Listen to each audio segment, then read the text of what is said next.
Warning. All stories could be completely made up, and we have no way to confirm that. Any and all names mentioned in the show are most likely fake. We at Campfire Moto Stories are not journalists and should not be considered as much. If you're offended by anything said or shown in this episode, we don't care, but we encourage you to voice your opinion so we can laugh at the fact that you can't control your emotions. This program contains full language, and I recommend no one to watch or listen to this. The views and opinions expressed in the program are those of the speaker and do not necessarily reflect the views or positions of the sponsor, any advertisers, or the sponsor's affiliates, employees, or partners. Coming to you live from the Claremont Lounge in Atlanta, Georgia, it's Campfire Moto Stories. Hey everyone, welcome to Campfire Moto Stories. I'm Anthony Bennett. I'm thrilled to have you join us today for our live show. This YouTube show / podcast is all about sharing amazing motorcycle stories, everyday riders like you. Whether it's an epic ride, funny mishap, or an unforgettable adventure, we want to hear it all. Today, we have some fantastic guests in the studio who we'll introduce in just a moment, where we'll dive into their riding stories. Plus, we have exciting segments lined up, including pre-recorded interviews, tech tips, spotlight a stolen bike, and stories sent in by you through the website and or phone line. I'll have the phone lines on, so make sure to call in anytime, especially if it has something funny to do with our guests. Lastly, you'll get to hear an awesome story from my 5-year-old son about riding. May or may not be completely made up. But hey, 5-year-old can tell a great story, so can you. Don't forget, you can earn entries into our giveaway by participating in the show. Check out campfiremotostories.com for all the official rules, and by participating in any way, shape, or form, you indicate that you've read the official rules and agree to our terms and conditions. Let's get it started. Another lap around the wall, another request, another wall. All I hear is I can't fly. I feel the strain, I fall behind. All I ever get is every strength.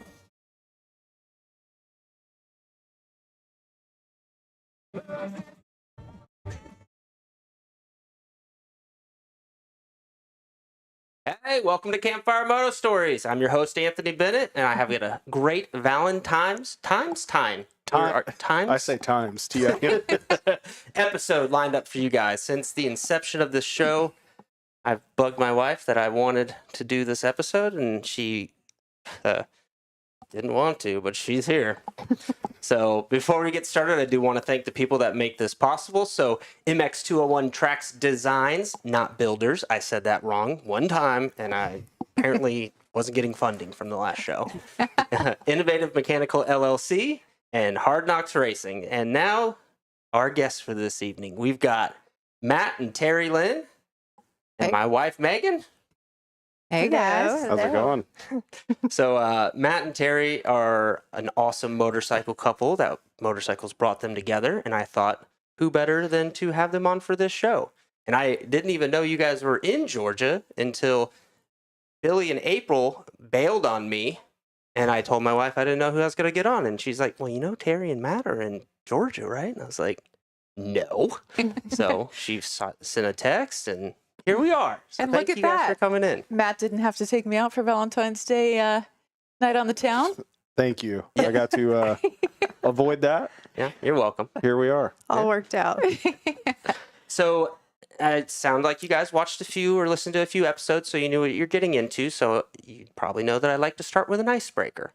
And I usually like to do that with an embarrassing story or something with somebody, with my guests. However, I'm not going to do that this time. Instead, I'm going to embarrass myself. Oh. Do you remember the first time we met? Man, I was actually, Teri asked this question, and I was trying to think about it, and I went back into my phone and saw Marmo in there, but I can't, help me put the pieces together. All right. So that makes me feel a little bit better that you don't recall this, because I told you about this the other night and was like, I wonder if he even remembers this. This is 2007. A month after I moved to Georgia. We're at Ryan DeLuca's party. I don't remember what party for. House party, Oh, gosh. birthday party, Oh, man. Anytime something. you a DeLuca party, there's No. always stories. That might be why I don't remember it. It was my first experience with moonshine. Oh, okay. I didn't Surprised drink. you remember it. Yeah. Well, that's how bad I felt about this. I didn't even drink till I was 21. And I was 22 at the time. So I wasn't a seasoned drinker. And I move up here and somebody hands me this bottle with 3 X's on it. And they're like, yeah, there's peaches in there. It's been blah, blah, blah, and distilled. Blah, blah. And I'm like, okay. And he's Basically healthy. yeah. So, and he's like, yeah, you put it like this and you hold the thing and you tilt your arm back to drink it. So I'm sauced. And it was the first time I met you.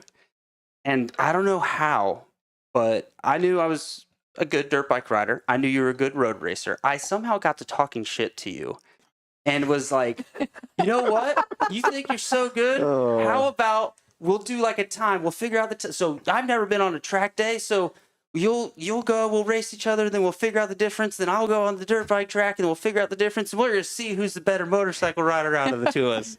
And I was like, This had to have who been. the fuck was I to say that to? Like, you were a badass on a road race bike. If we were to do a 5-lap race, A professional road racer. Yeah. I think, what team were you on in 07? Fast by Faraci. Yeah. Yeah. Which, where did I set that? I'll bring that up in a little bit. But yeah, I just remember that's why it stuck with me so well. Because I was like, you're a fucking douche to be talking shit to this guy you just met.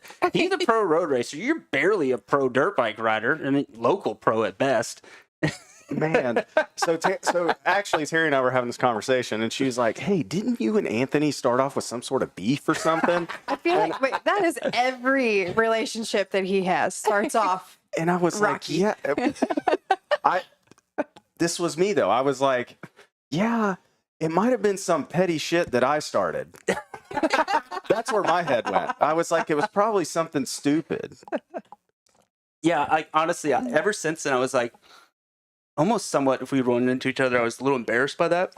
I felt like I had distanced myself a little bit because I was like, this dude probably wants to punch me in the face still, just being a punk, you know?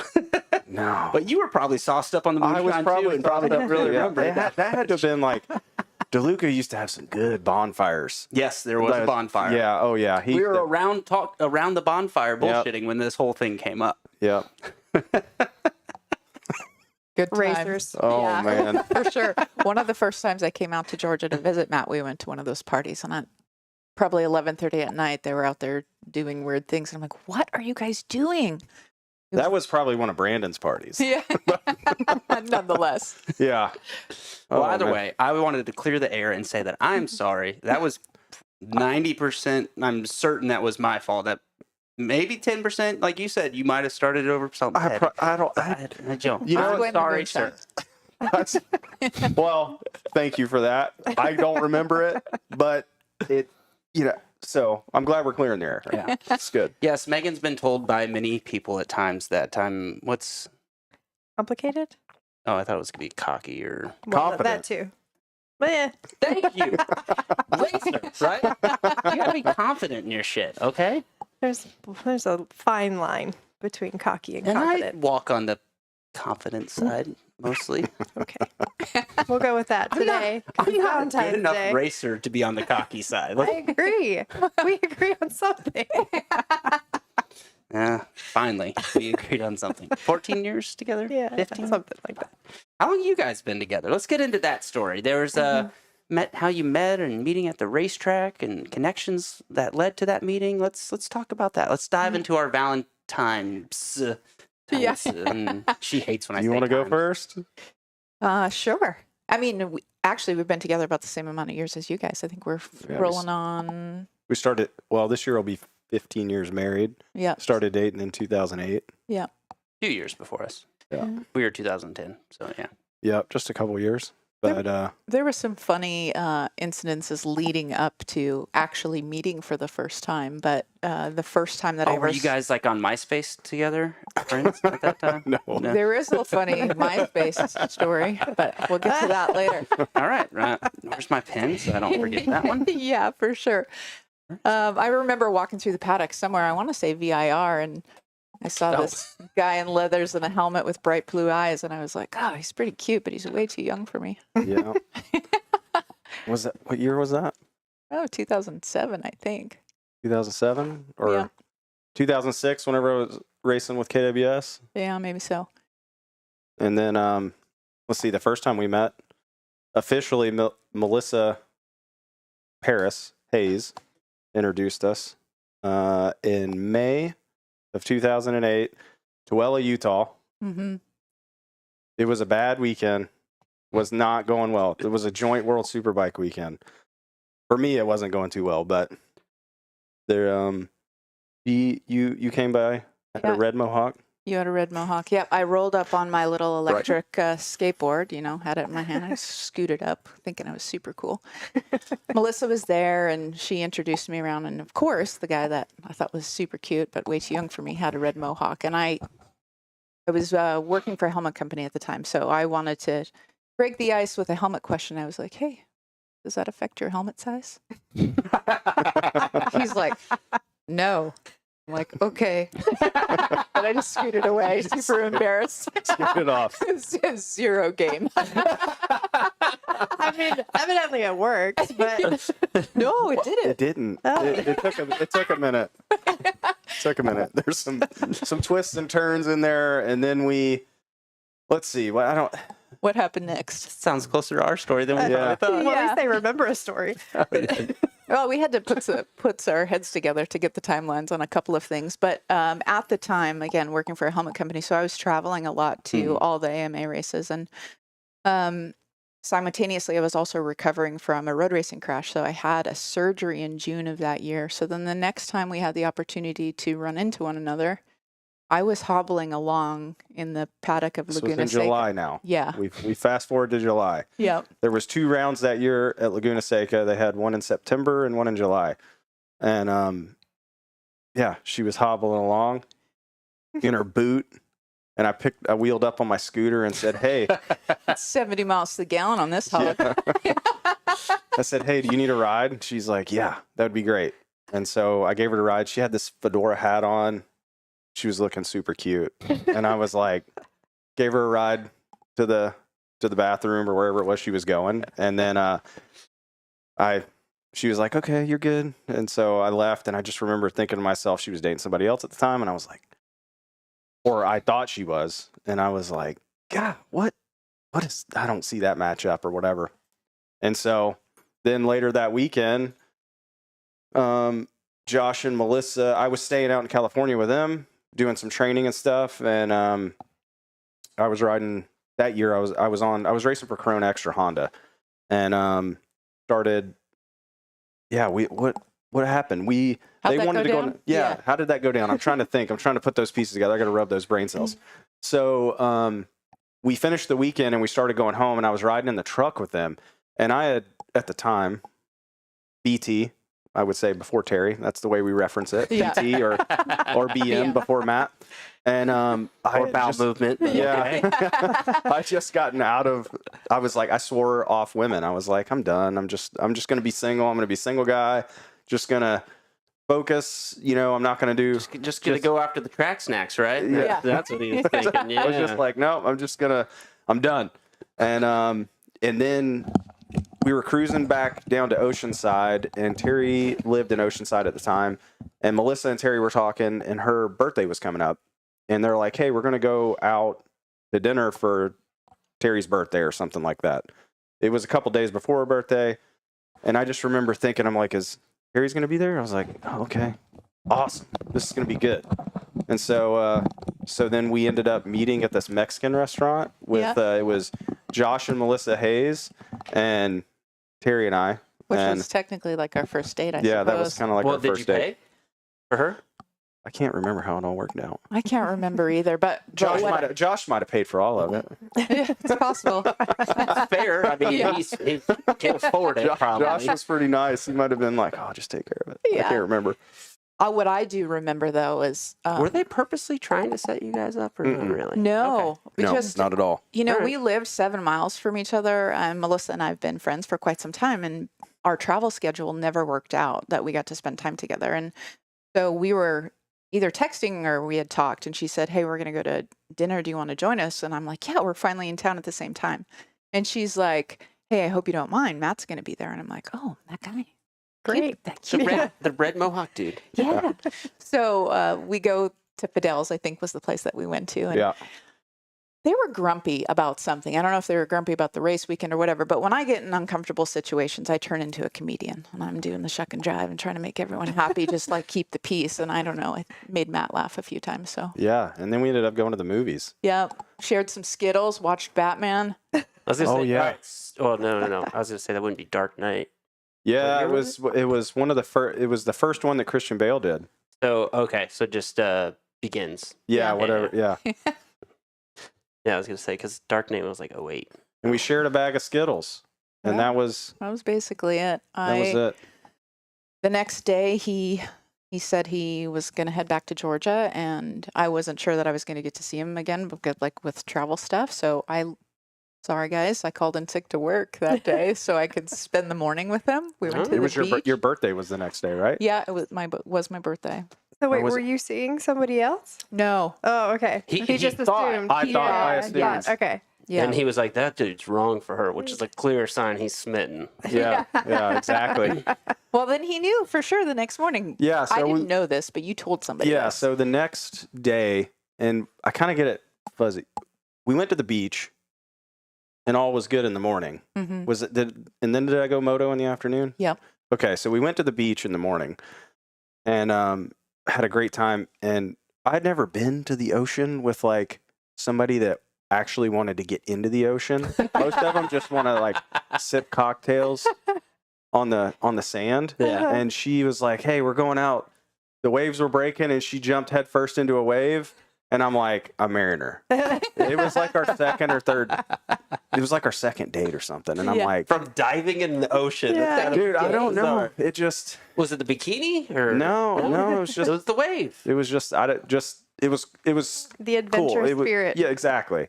Well, you guys And then- definitely have that. Like, I think that's one cool thing we've talked about it before. You guys like love the outdoors and have so many Yeah. things in common. And then I went and motoed and popped my ACL. Yeah, that's always fun. And I took her out on a date that night. So I'm hobbling around, no crutches, Yep. gimping around, trying to pull her chair out. And we ended up, where did we go? This Portuguese place or something. Yeah. Called Calypso. It's Which, not there anymore, but yeah, he actually asked me. He was like, "It's my last night in town. Do you want to go grab dinner?" And it happened to be my birthday, and I said, "It's fine, but I'm getting a tattoo." So he came to he hobbled into the tattoo parlor, and I'm laying there. I'm like, "What happened to you?" So, anyways, quite honestly, the rest is history. I mean, I think from that day forward, we both knew and made it happen. That's a great story. Well, it sounded partially like our beginnings a little bit, but then yeah, we definitely didn't know after a second. Well, actually, maybe after a second official date, but it was years into knowing each other. Yeah, Yeah. I didn't So- realize that you're not from Georgia, so I for No. sure want to hear this. And I'm not Why? either. No way. Yeah. Okay. We both moved here like within 6 months of She each knew my other. or dad so. before me. And She your was- mom. Same. And your mom. Both your parents. So when she went to go work at Motions when she got out of the Coast Guard and came here. oh man. And my dad was with Helmet House at the time, so he came in and was the okay. rep.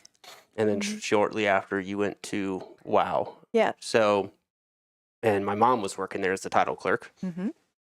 So when people ask like, "Oh, how'd you guys meet?" We're like, "We don't know."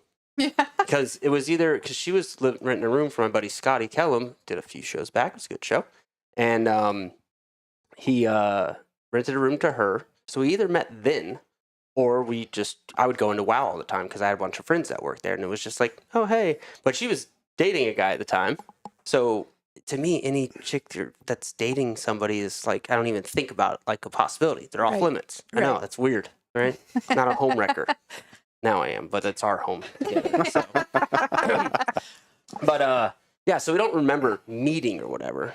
But then we Yeah. had a bunch of close friends. I basically stayed at Scott's house 3 nights a week, like just because we were always in our early 20s partying. Almost every single night was a party at Scott's house, it seemed like. It's a blur. Yeah. Yeah, quite a bit of a blur. And then I don't know, like years go by, and one of the guys that David Gaddy, actually his son Nick, actually renovated this Oh wow. place we're in. We let him stay here and fix it up for free. Basically, like, hey, live here for free, fix this place up. It was a month after we bought the house. He just stopped by to visit and was like, I'm thinking about moving back to Georgia. Anyways, so yeah, like she bought a house that like backed up to them. So we were talking one time. I'm like, no way. I didn't realize you were right there. And I was at their place a lot. So then I'd go hang out at her house a lot. And then I would just crash at her house a lot. And then you had he just never friends- left. Yeah.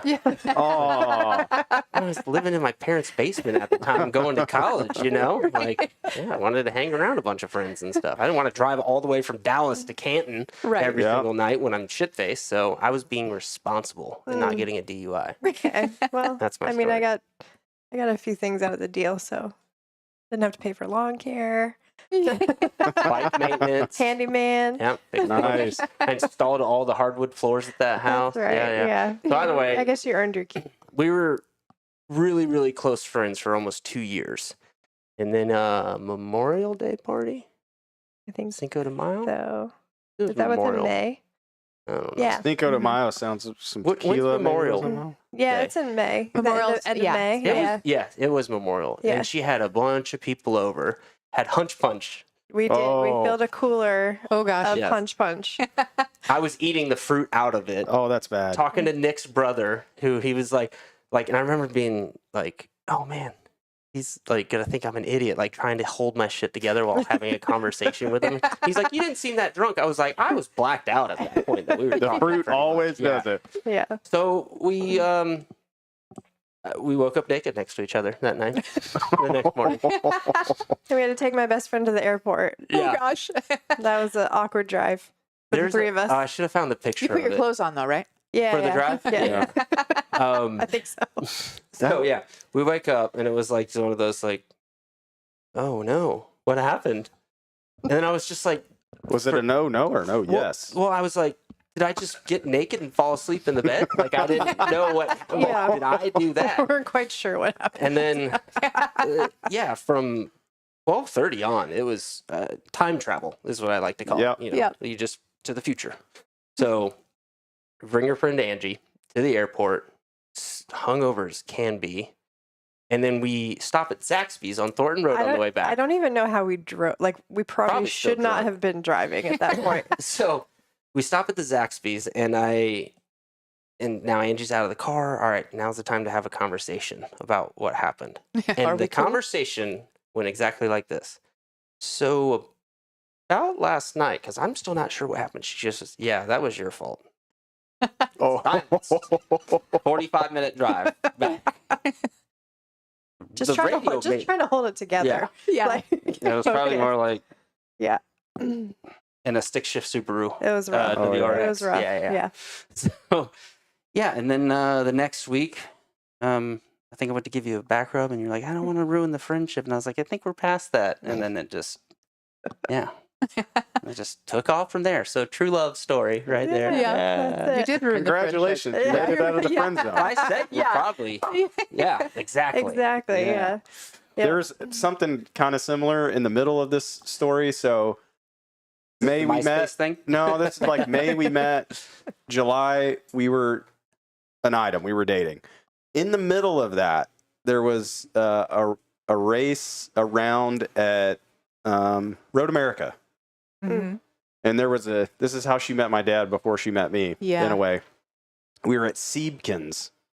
Okay, Everybody, I was gonna ask, like, there's something here. Yeah. Terry's Siebkens Experience 08. Yeah. I'm like, how the fuck do you pronounce this name? Siebkens, Yeah. yeah. I'm not even Siebkens sure is it's like a spelled right. pretty popular spot there, Road America. Everybody goes, and it's like all the racers are there. And I was enjoying myself that night.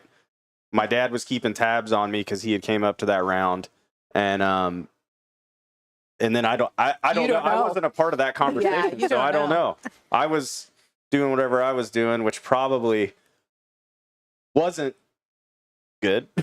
All I remember is like you storming around kind of in the bar area, which was elevated from where the eating area was. And you were And you like, had the oh, there's the spiky Mohawk hair. dude. Yeah. But his hair had grown in by then, so it was no longer. It was no longer red and no longer, it was no longer red or a mohawk. Yeah. So I was there by myself. I was legit just going for food. And so scanning to look for somewhere to sit down. Yeah, knowing like everybody's there kind of thing. Like, Yeah. that's the spot. Yeah, man. Exactly. So his dad was at a big table, and I hey, do you mind if I sit down? I just want to get some food. And he's like, Did yeah, you no know problem. his dad already? No. Okay. No, I had no idea. We had small talk, and your dad had a really cool turquoise bracelet. I was Yep. asking about that and just conversation. And I said, so what are you doing here? And he's like, I'm looking after that one. And I looked, and I'm like, oh, that one. And so we just, had a great talk that evening, and that was kind of it. I think I left. I had dinner and went home. I kept myself out of trouble that day. Yeah. That day. That day. So, Oh, Laura, That was kinda Laura the middle there. Elby's watching. oh, Lala, hi. Oh, yeah, I should say anybody that is listening can participate in the chats and maybe let me know in there if you want to make a call. We can try to get some live callers in here too. So, got that going on. Laura Ellaby. Back. Say hi to Ryan for me. Is that So Ryan's wife? We were just talking Ryan. about him the other day. Yeah. Ryan lives not too far from where we live, and I've somebody that I've kept up with. We ride bikes together and stuff, and he funny enough. So, I think should we jump forward to the riding bicycles and dragging you up the Cherahalla Skyway? No, we got to tell one more story first. Okay, So was there anything more to the Brit thing, or is that kind of it? well, there is after. yeah. Okay, later. not like in that night. No, Not- Well, I was just gonna add to that too. Like, I want to get your dad on because, dude, I've been to his house 2, maybe 3 times, and every single time I go there, he's just welding something up for me and just story after story Oh, yeah. after story. it's kind of like a museum in there too. That was something I was gonna do. I want to go to his place and do it there, and just have him pick up the old road race fairings and tell, because they all tell a story. You know. Absolutely. He's got a lot of stuff up there. So I think I've told you about it before. It's old chicken coops, right? Yeah, And so he it's turned them into like the front part's a shop of one, and one's a you can. he's got explain it better. three shops essentially now. Whenever we first lived there, there was 1, 2, 3, 4 chicken coops, and he tore 2 down, and so now it's one's going north and south, and one's going east and west, and then there's what they call an egg room in the middle. That's a smaller room that's insulated. That's his main shop now, but the first shop that he had, he poured like 60 feet of concrete in, and that's where he used to do all of his work. And then he added another shop. We used to have this chicken house slap full of old motorcycles. I think there was like 200 old motorcycles in this thing. Wow. Yeah. And so whenever I was a kid, my first motorcycle with a clutch was a Yamaha Enduro 100, and I had a brown corduroy seat cover. So he went to like the Yamaha of Canton, and they used to auction off all the old bikes that weren't complete or fixed, or somebody couldn't pay their bill or whatever. Oh yeah, you get And so they had a lean maintenance. Yeah, so he had they had a semi trailer out there, and they like once a month or whatever, or a quarter, they would sell all that stuff. And so he came home one time. I just remember being a kid, just as giddy as can be. He had his old F-250 long bed just packed to the brim with motorcycles. Just they were everywhere. It looked like it was crazy. And so that's where my brother got his first bike. I have a twin brother. He got a DT. I didn't know he was a twin. You have a Yeah. twin? Yeah. Cool. Yeah, I have a twin. I Yeah. didn't know that. He got a Yamaha DT50, and then I ended up with this Enduro 100 with this seat cover. And that's how we kind of got into it. It was like a labor of love. It was a little bit of sweat equity. We had to get the bikes running first, and then if we broke something, it was usually go out to the chicken house, see if Find there's the a clutch part. lever, a brake lever, or whatever part, handlebars that you can rob off another bike and put on there. And that's kind of how that rolled down. And he lives on 14 acres, and so we made these little grass tracks and stuff, and that's kind of how we spent a lot of our time riding, was in these grass tracks. We would just do laps and laps and laps, and it was always a good sight whenever you come home and he would have 5 gallons of gas there. It was like, all right, Oh, that's so cool. we're riding, and so that's kind of how what we started doing was that. But yeah, he's got 3 shops up there now. One of them is like his moto shop, and the sickness is still running strong through our family. He's got plenty of motorcycles. So Yeah, at one point, I believe you said you had a motocross track there, but then it was a horse place for your sister. Well, we had a flat track. Oh, that's Whenever what I it was racing, we had a little Yeah. flat track in there that we had cut in there, and man, it was so fun. Those were some good years. Yeah, the barn's so cool, and the dude can freaking weld anything. I popped my radiator at Barber on a Friday, brought it to him on a Saturday, raced on Sunday. And the funniest thing too, he's like, "All right, I'm gonna do all this for you. You gotta make me one promise." And I was like, okay, what? I thought he was gonna be like, you better win, which I'm gonna be like, I don't know if this is the fucking first road race, you know? And he's like, you will still race tomorrow. And I was like, this guy doesn't know who the fuck he's talking to. Like, I don't know. Yeah. I was like, yeah, I can. Yeah, I got you. Yeah, I promise you, I will do that. So yeah, Some people would just pack it in though. they. you know? I know, true. but like that's Yeah, that's the racer grit where Yeah. you're just like whatever. There was many a night we were fixing body work or spray. I mean, I had rattle can spray paint jobs whenever I was a novice road racing. You know, I crashed at Barber somewhere one time, and he was out there lining it up. He gave me some nice scallops, these red scallops. I mean, it looked cool. But what it was was it? yeah. Huey told me 20 feet or 20 miles an hour. As long as it looks good from either one of those, Yeah, you can't you're tell. going on a race bike. Yeah, you can't, yeah. You can't see For it. sure. That's perfect. So, all right. So, what's the other story you were going to tell before getting into the next one? You said we got to tell one before we get to. Well, just you brought up Laura Elby watching. So I spent a lot of time, obviously, in the paddock. As I mentioned before, I was working for a helmet company. It was Scorpion Helmets at the time. And part of my role there, I traveled and trained sales reps and did sales as well. But we had a pretty small staff on the weekends during the races. We were working with Matt Lynn. So it was my job to make sure that he always had a helmet. And so it was, and you might remember this, it was the weekend where I don't know what turn you were in, but Mid-Ohio. Mid-Ohio, 08. I see on the TV screen I was in the keyhole. in the keyhole, yeah, and his bike is sliding and it's on fire. Oh my And I see part of his body, and then simultaneously I hear the guys over at Suzuki saying Mladen's down, that a cooler had spilled from the bridge, and he tucked the front, and I'm like, Matt, Which you know, Matt? Yeah.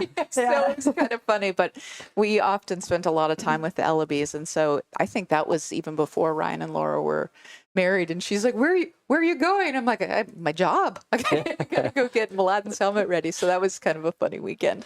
So, were you guys together when that happened? We Okay, were that then. makes a little We more were sense very than- professional though. We were. Were you hiding it? Oh yeah, For sure. 100%. How long we did too. Yeah. We kept it from people for like 3-4 months or something like that. Yeah. I remember my mom. Because I worked with your mom. My mom, when I finally told her, I was a man whore. I'm just gonna be honest. Like when I was single, it was if it was down, I was down kind of thing. So she knows this. Don't say it. Yeah, it. Oh God. You want me to say? Just say she.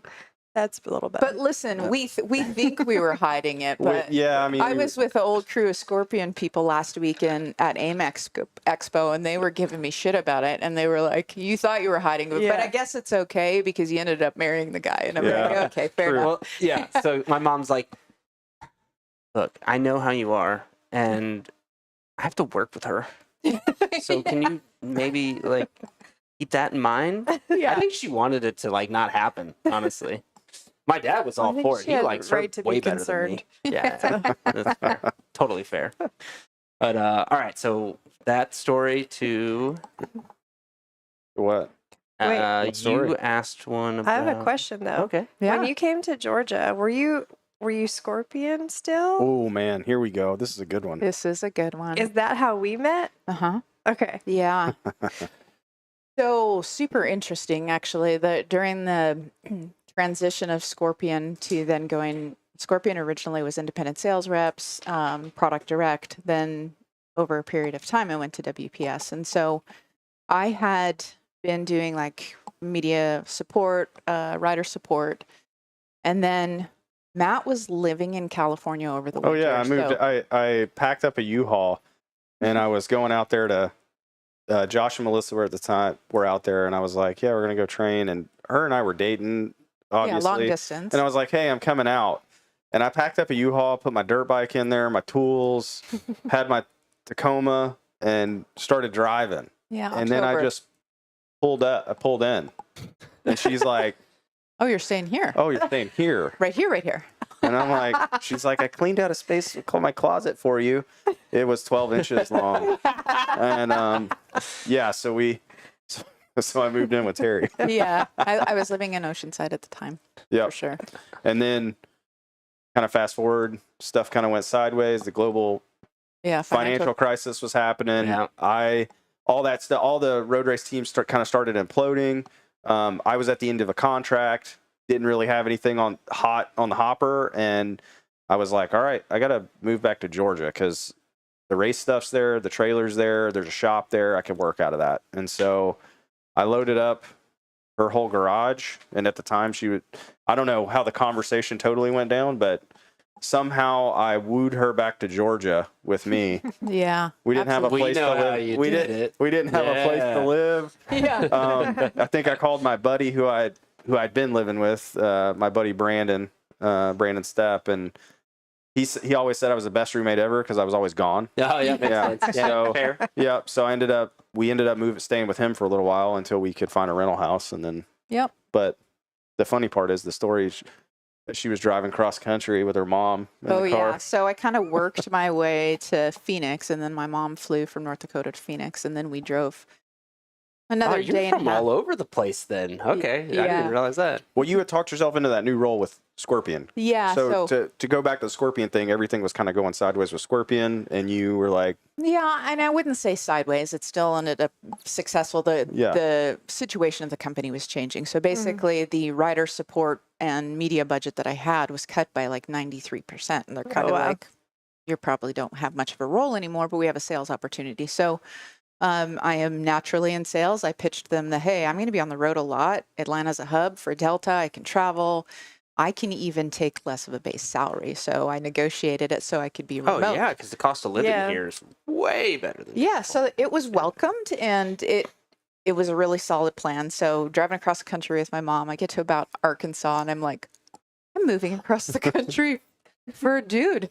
My mom's like, yeah, that's probably something you should have thought about yesterday. Like, here we go. And then we get here, and it was during a massive snowstorm. yeah, your mom was there. We were staying at Brandon's house. Yeah, so all of us in this house, I'm not sure my mom knew what to think about the whole situation. So she met Matt for the first time and the people that we were going to live with. And Was that the first time I met your mom? I think so. No, we were still in California, and we drove up to North Dakota. Remember? And Oh, that's right. Kathy, I love you. She introduced me as, this is Terry's friend, Matt. Yeah. She wasn't sure about you yet. No, she wasn't. True. I think right. she wasn't sure about me for a long time. Is she yet? Oh, 100%. Yeah. I mean, we're Megan's mom just like 2 years ago said that she likes me now. Yeah. I was like, wait, so this whole time you didn't like me? Years. No, I think Kathy loves me. She does love you. So, but yeah, she got to Arkansas and was like, what the hell am I getting myself into? Yeah. So then I ended up buying like 3 Kawasaki's because Kawasaki was paying fat contingency money in 09. So this would have been the transition to 09 race season. And I was like, going to build 3 bikes, go chase club money. Because that's what. And really, so did everybody else had the and there was same idea too. good money with tires, right? Yep, there was good money with tires. There's Yeah, so it was little like- side deals and Yeah, stuff. it was like Rye. Yeah, right. It was like you could sport bike track gear. Shout out Brian Van, thank you for that sure. year. But yeah, that was the plan. And then I had an F-350 that was my dad's truck and a trailer, and I had like 25 or 26 race weekends or something gnarly. It was a lot of race weekends and for road racing. And Teri would fly in to an airport. I would pick her up, and she'd come crew chief for the weekend or whatever.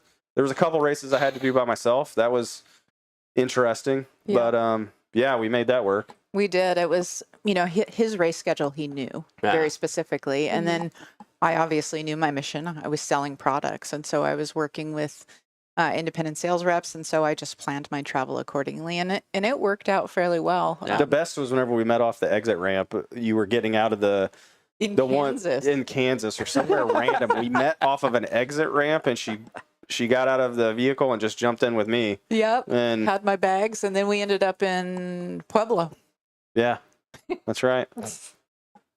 I woke up and I'm like, that John Denver's full of shit, man. Because we were those showers were so freaking cold too. Pueblo had no hot water at the track. Those showers were so cold in the morning to take a shower. No, nice. Yeah. So you know what that reminded me of is like a weird work trip thing. We picked you up on the way to Redbud Motocross to Nations. Yes. at South Bend, Indiana, or no, Indy. It was an Indy Yeah, pickup. picked her up, went to Motocross the Nations. She needed to fly out to some other boat. I think I was going to show Miami or Yeah, something. and we were trying to call an Uber, but there's no cell signal at Motocross Oh, it's in, like, Nations. Buchanan, Michigan. But I mean, with all middle the of people there, nowhere. there's no cell signal. You couldn't get out. And we're like, go up to a place. And we're like, do you guys have a landline or something we could do or connect the Call a internet taxi? to call a You know? taxi or whatever? We need to get her to South Bend to fly out. And the woman standing there is like, oh, I Uber people all the time. Do you remember this? Yeah, yeah. Like in She's like, I black drive Ford people. Explorer. Yeah, she's Tell like, them about the trip back to the airport. with oh that. my gosh, I did not think I was going to This make was it. the Oh weekend no. that we announced to our friends that she's pregnant. She had a Future 50 rider shirt underneath her shirt. And I was I like, did. man, he's I got was something like, to tell him. yeah, I And- was what, like 8 or 9 weeks pregnant or something Yeah. like that. And get in this car with this woman. And we're in the middle of nowhere, right? And I'm by myself. There's no service, so I can't even call him, like, if we need help. This woman is like veering into like oncoming traffic. And I'm like, are you okay? Like, should I drive? And Bitch, you've been drinking at Motocross Nation. I think she was also, if I remember correctly, going like 25 in like a 55. Oh, wow. And I'm just like, Oh, I thought it was the opposite. I thought she was doing like 75. no, and no, no, no. 55. Took forever.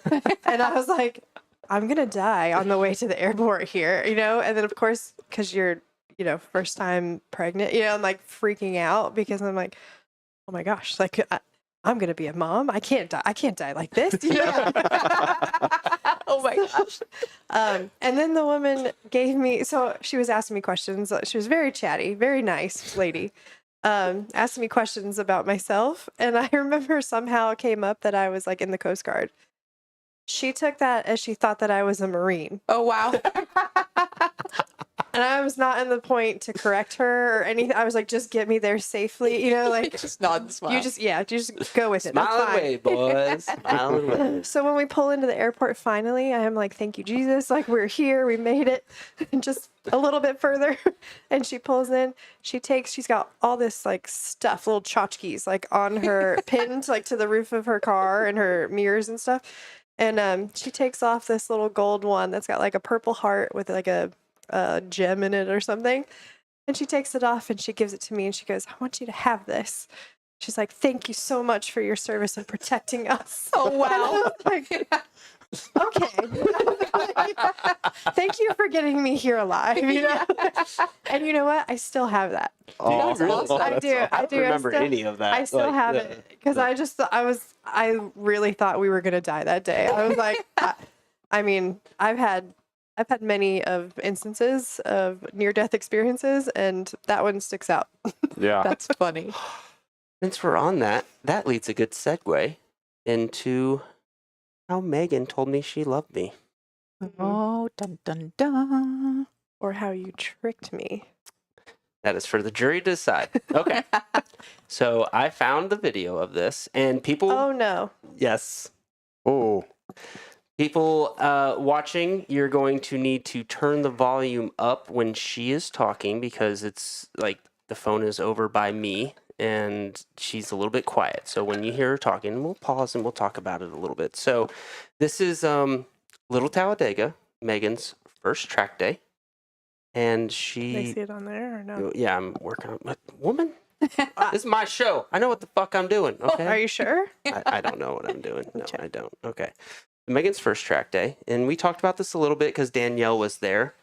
Circa, what year was this? 2010. 2010, Okay. yeah. All right. So this is before. Here's Megan and Danielle. Look at those two. Having a great time. Love Yeah, it. Look at that. You look good. What happened? A lot. It's you. That's what happened. Say me. Okay, so let's watch Megan's crash here. Oh.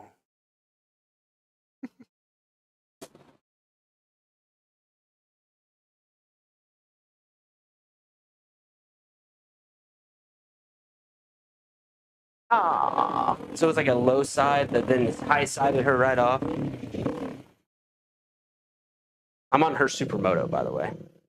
Here, I'm gonna cut ours off so you can. All right. What hurts? Left side? Is it move your limbs and stuff? Shoulders took most of the hit. See if you can move your right shoulder just a little. That hurt? Your your right shoulder. Good. Toes and everything work. Hip. But everything is moving. You want to try to sit up? Okay. So, Same 5 questions. Yeah. Yeah. yeah. Oh, yeah. This How's is the going to bike? be good. What happened? Have you seen this? No, this is the same 5 Oh, questions okay. that we all asked. Yeah. It's Any better. writer would It's ask better the than same. that. She was 10-second Tom from 51st Dates. Hi, I'm Tom. Yeah. So it wasn't 10 seconds. It was about 2 minutes. I got 2 minutes out of her, and it was a reset. Oh no. So we were in the hospital forever, and I filmed this, right? So I should have got the picture of your face. There's a picture with Oh, her the with the ambulance doors open, and it's just like no one's home. And she's Oh, just, no. But I had the biggest shit Shit grin on grin. my face. Like Yeah. it was the best day of my life. All right, so here's some of the questions here. Well, this is where you're gonna need to turn it up, people. I told her. What? No. No, I'm not taking a picture. Yep. Like that. Your mom knows. She is texting nonstop. Not really. And that your bike's totaled. Danielle crashed earlier in the day. She hurt her ankle. And then I started riding the DRZ after that. And I have you on camera crashing because I was following you with the DRZ. Alright. All right, so right here. Right here. That's reset. So now we go back to asking the same questions to see a different reaction out of her every single time. All right. You know that your mom knows? Your finger's broke too. Middle finger.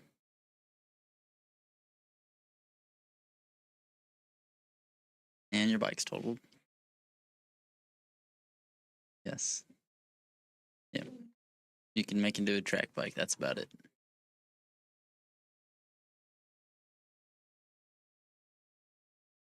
Danielle's doing alright. Just talk to her. You crashed earlier in the day.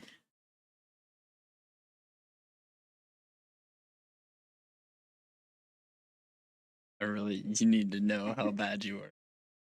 You know what time it is? You should. You've asked me about 20 times. It's 11 o'clock at night. 4 hours. Yeah, I just told you. And the CAT scans. Oh, right.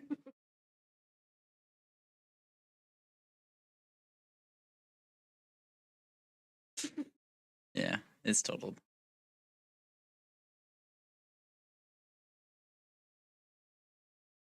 All good. How's your broken finger?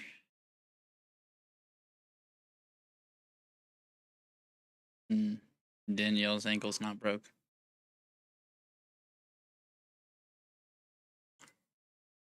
You crashed earlier in the day?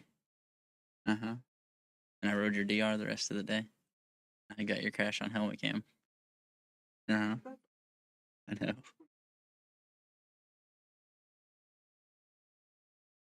One of my favorite videos in the world right there. So we were dating him 2 months at this time, maybe 3. It was early on in our relationship.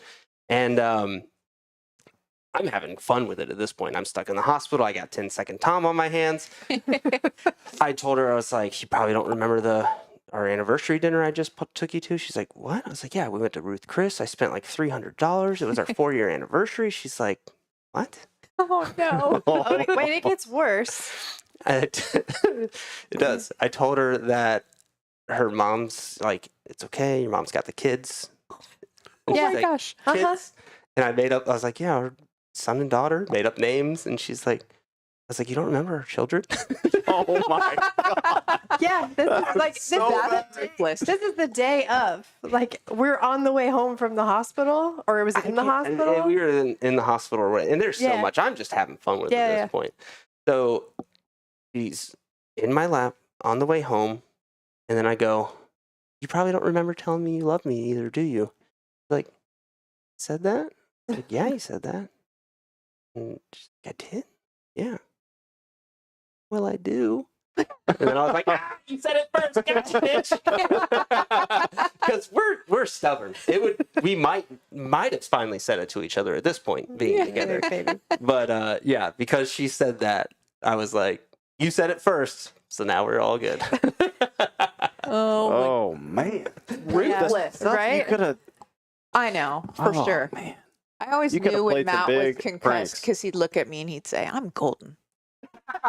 One pupil would be yeah. like this, the other would be like this. Yeah. Oh man. And actually, on the way here, what's the name of the place? Moon's Farm? Yeah, Moon's Oh, yeah, Farm's not yeah, too yeah. far from here, is it? No, No, it's right super up the close. street. Yeah, so I'm driving all these roads. and Yeah, I'm like, wait. He's like, I think I've been here before. And then he's like, wait, I know. Moon's Farm is around here. And I'm like, oh, yeah. I went, Is there I a went story riding to that? Yeah, I went riding with Elevate. Ryan. You know, Ryan invited me out there because he knows Keith pretty well and Austin. So we went out there and they had plowed it super deep. Oh, it was such a good day. It was good. And I overjumped the one table kind of thing that they had in the middle, and I landed in the soft duff and just kind of it blew my foot off, and then just got all out of balance, and I went down and I cracked my head. And Ryan was there, and I remember he said he came around, and I was trying to pick up my bike all funny. I was like on the opposite side. The wheels were here, and I was trying to pick the handlebar up from here. You're like, what are you doing? Yeah, like, what are you doing? And I just remember sitting on the tailgate of my truck having a Coke, and I was like, I don't know how I got here. And I called Terry, and I said, hey, I don't know how I got here, but the truck's got GPS, so I'll be able to make it home. And then Ryan called and he said, oh, yeah, he's for sure concussed, but I think he'll make it. That's a good friend. Great. Guess we'll His find out. dad's a doctor, right? I Yeah. mean, he's Yeah, he was a fine. podiatrist. Yeah. So that means he's kind of a doctor too, right? Yeah. Yeah, for sure. By default. He signed off on it. I got That a was few of good. those calls, to be fair. Yeah. It's part of the game. Oh, yeah. Hit the wrong button. So, went off there a little bit. Do we want to get into other ones or just me throw things at you and see what sticks? Yeah, throw something at us. So, one thing that was brought up in the chats by Todd Brewer. Ah. Oh, Toddy. What happened with some poison ivy in Woodstock? Oh, no. gosh. Oh, Todd and I, Todd. First of all, that's Oh. Laura Ellaby's brother. Oh, okay. Yeah. Yeah. I don't know. I don't know if I want to go down this rabbit hole. Thanks, Todd. Appreciate it, guy. I blame Todd. It's Todd. First of all, Actually- he's a professional. He's 20 years in the Marine Corps, and you know Yeah, Marines. He's got a professional liver. Yeah. I didn't. They're It seasoned all went veterans wrong when with it the comes to tequila. drinking. It all went wrong with the pineapple tequila, and I think Todd would actually probably blame my good buddy Peter Shea, because once Petey showed up, Anytime Petey shows up, shit's hitting the fan anyways. I love that guy. If there's any person that you could call aside from my mom, my stepmom, to come bail you out of jail, Petey would be on that list. Yeah, it's true, because you bailed him out. once. Anyways, we ended up getting out of the Uber. We Ubered. We were safe, and let's just say the stars were very nice that night. And all I remember is laying down, looking at the stars in the front yard. And then That's probably all you remember. I woke up in the camper after that At your house? at my house. Yeah.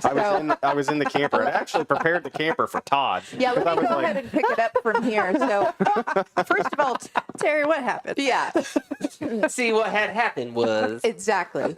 So Matt and Todd are going out and they're meeting Peter. And anytime Peter's out and about, there's trouble. And yeah, if there's ever a Peter out and about, it's trouble. there's trouble. So at about 3:30 in the morning, once again, motorcycles still are weaved into the story because I met Peter through motorcycles. The first Absolutely. time I saw Peter, he had a V-Strom. He was riding a V-Strom with a bike rack on it. So he had his mountain bike and a V-Strom, and he was at Bartow Power Sports. It was cool as shit. Did you Yeah. work there? For 2 weeks, yeah. I think everybody kind of worked there for just a couple weeks. yeah, I went there to help them like straighten inventory or whatever. I was in between Marmo, actually. Yeah. And he was needing help with something. And I was like, I'll go there for 2 weeks. And Yeah. do some stuff. Yeah. well, shout out to Peter because he owns Dalton Automotive now in Marietta. And I've taken my vehicle down there a lot. And anytime I need a loaner vehicle, it's usually a motorcycle. Oh yeah. So, yeah. Petey's good for it. Anyways, long story short, these guys go out and I kind of knew it was going to be trouble. But 3:30 in the morning in Woodstock, I'm like, where did these guys go? And I was pissed. Yeah. I'm like, Matt's not home. Nobody's answering their Oh, I was phone. home. What's still open in Woodstock at 3:30? Nothing. Yeah. So of course, like I was starting to get frustrated.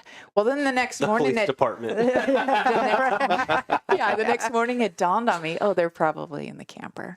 So I opened the camper door and I mean, the odor indicated that they were definitely in there. I'm Oh like, my oh gosh. God. But yeah, the poison ivy story, I guess they were. There was poison ivy in the front yard, okay? And in the middle of the night, I might have had to go pee. Oh, Okay? no. You can imagine where this is going. All right. So Terry makes a wisecrack. She's like, "You're going to wake up with poison ivy on your dick." And that's exactly next what day. happened? Oh, yeah. Just a couple days later, Oh, no. I had poison ivy. He's super sensitive I'm to it super allergic to it as Oh well. my I had it freaking everywhere. It was so bad. Thanks a lot, Todd. Thank you, Todd. That was great. I got one that's almost as good with that. Is I was mountain biking in Alatoona, and That's where they raise poison ivy over there. well, this isn't They poison grow ivy it and raise related, it. but it's junk related. Oh, okay. So I got my tire stuck on Voodoo in one of the like rock sections. They hadn't filled it in. They just put it in. Did sideways. I'm clipped in. Couldn't get unclipped. The bars hit just above my junk. Oof. All the swelling from the blood of the impact went into my junk. Oh, man. So it looked probably similar to yours, in which I had to refrain. I was like, you got to wait till the swelling goes down because it was black. And I was like, because once you go black, like that's the same, right? Like so I couldn't, I couldn't perform, So I was like, you He's got to. probably like, you're good. There's pictures. I got pictures on my phone if you guys want. No, to see. it's okay. Yeah, we're good. We're good. Gosh. So speaking of another thing, I'm just gonna throw at you, candy cane tattoos and stuff. We're not gonna say his name, but I know for a fact that you and Zebra Man went to high school together. Oh, yeah. What? Yeah, we did. Yep. I did not know 100%. that. Yes. Yeah. You did? Oh, yeah. Yeah. Yep. I think I've We used seen to- we used home to- videos of Oh, dude, that wheelies guy. and stuff. That guy Don't can say his wheelie a bike. Don't say It's his fine. name. But that guy can wheelie a bike, and I just remember we'd rip around as kids, and if anybody He took, said as kids, not his kids. It sounded like you Yeah. said we rip around his kids. we ripped As- around as as kids. kids. Yeah. Sorry, let me enunciate. I just wanted to, because somebody listening might be like, his kids? Yeah, no, Yeah. no. We ripped around as kids on dirt bikes. And so I had a YZ80 at the time. My brother had a YZ80. And my dad's rule was the race bikes don't leave. Like, race bikes are for racing, play bikes are for playing. And so Chris always, well, That's fine. There's That's a okay. billion Chris's. he would always rip his race bike. It was so, like, I was jealous of that. I really was, because he would ride his race bike, but he could wheelie, and it was fun ripping around with him. I had this old DR 125 that had been gifted to us from a family friend, but the CDI box was kind of janky. It had cracked from all the vibrations. And so you had to the CDI box was up here and you had to like press it just right to get the bike to even start. Oh my and God. it was kickstart only. So what happened when you rode it then? Yeah, It was super inconsistent. My dad, being like the genius that he is, like, let's put some rubber behind it. So that worked for a while. It dampened it, and so it actually I could rip it. And we would ride that around, and then I just remember we were over at his house one day riding through the power line cuts and all this stuff, and it just stopped. The bike just straight up stopped running. I was kicking. It was 1,000,000 degrees out. I was about to throw up in my helmet. It was so bad.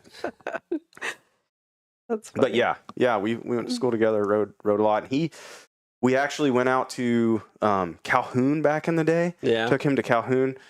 He went with us, or his parents came with him. We got him out there, and they had this big double in the back. It was pretty stout, and dude, he launched it first time, cleared it perfect, like picture perfect. And then the second time he went to hit it, and you know how it is, like that second, whenever you hit something the first time and you do it right, you're trying to replicate that feeling or get it. He came up just a little short. Oh, no. Just a little, and I mean just straight cased it. Well, maybe not a little short, a lot short. Just straight cased it, bounced over and landed in the flat. Like straight up, rung his bell, the whole nine. It was, I remember like my dad being like, man, his parents are going to be pissed. Just because like, I think he had concussed himself. It was a pretty hard hit. This dude was still ripping though after that. Yeah, I know they went to high school together because Chris Hall told me that a long time ago when we were buddies. Long time ago. Yeah. But I think, did you see Daniel and Brad's episode that they did in here? You need to. Chris hates me. The story of why is in there.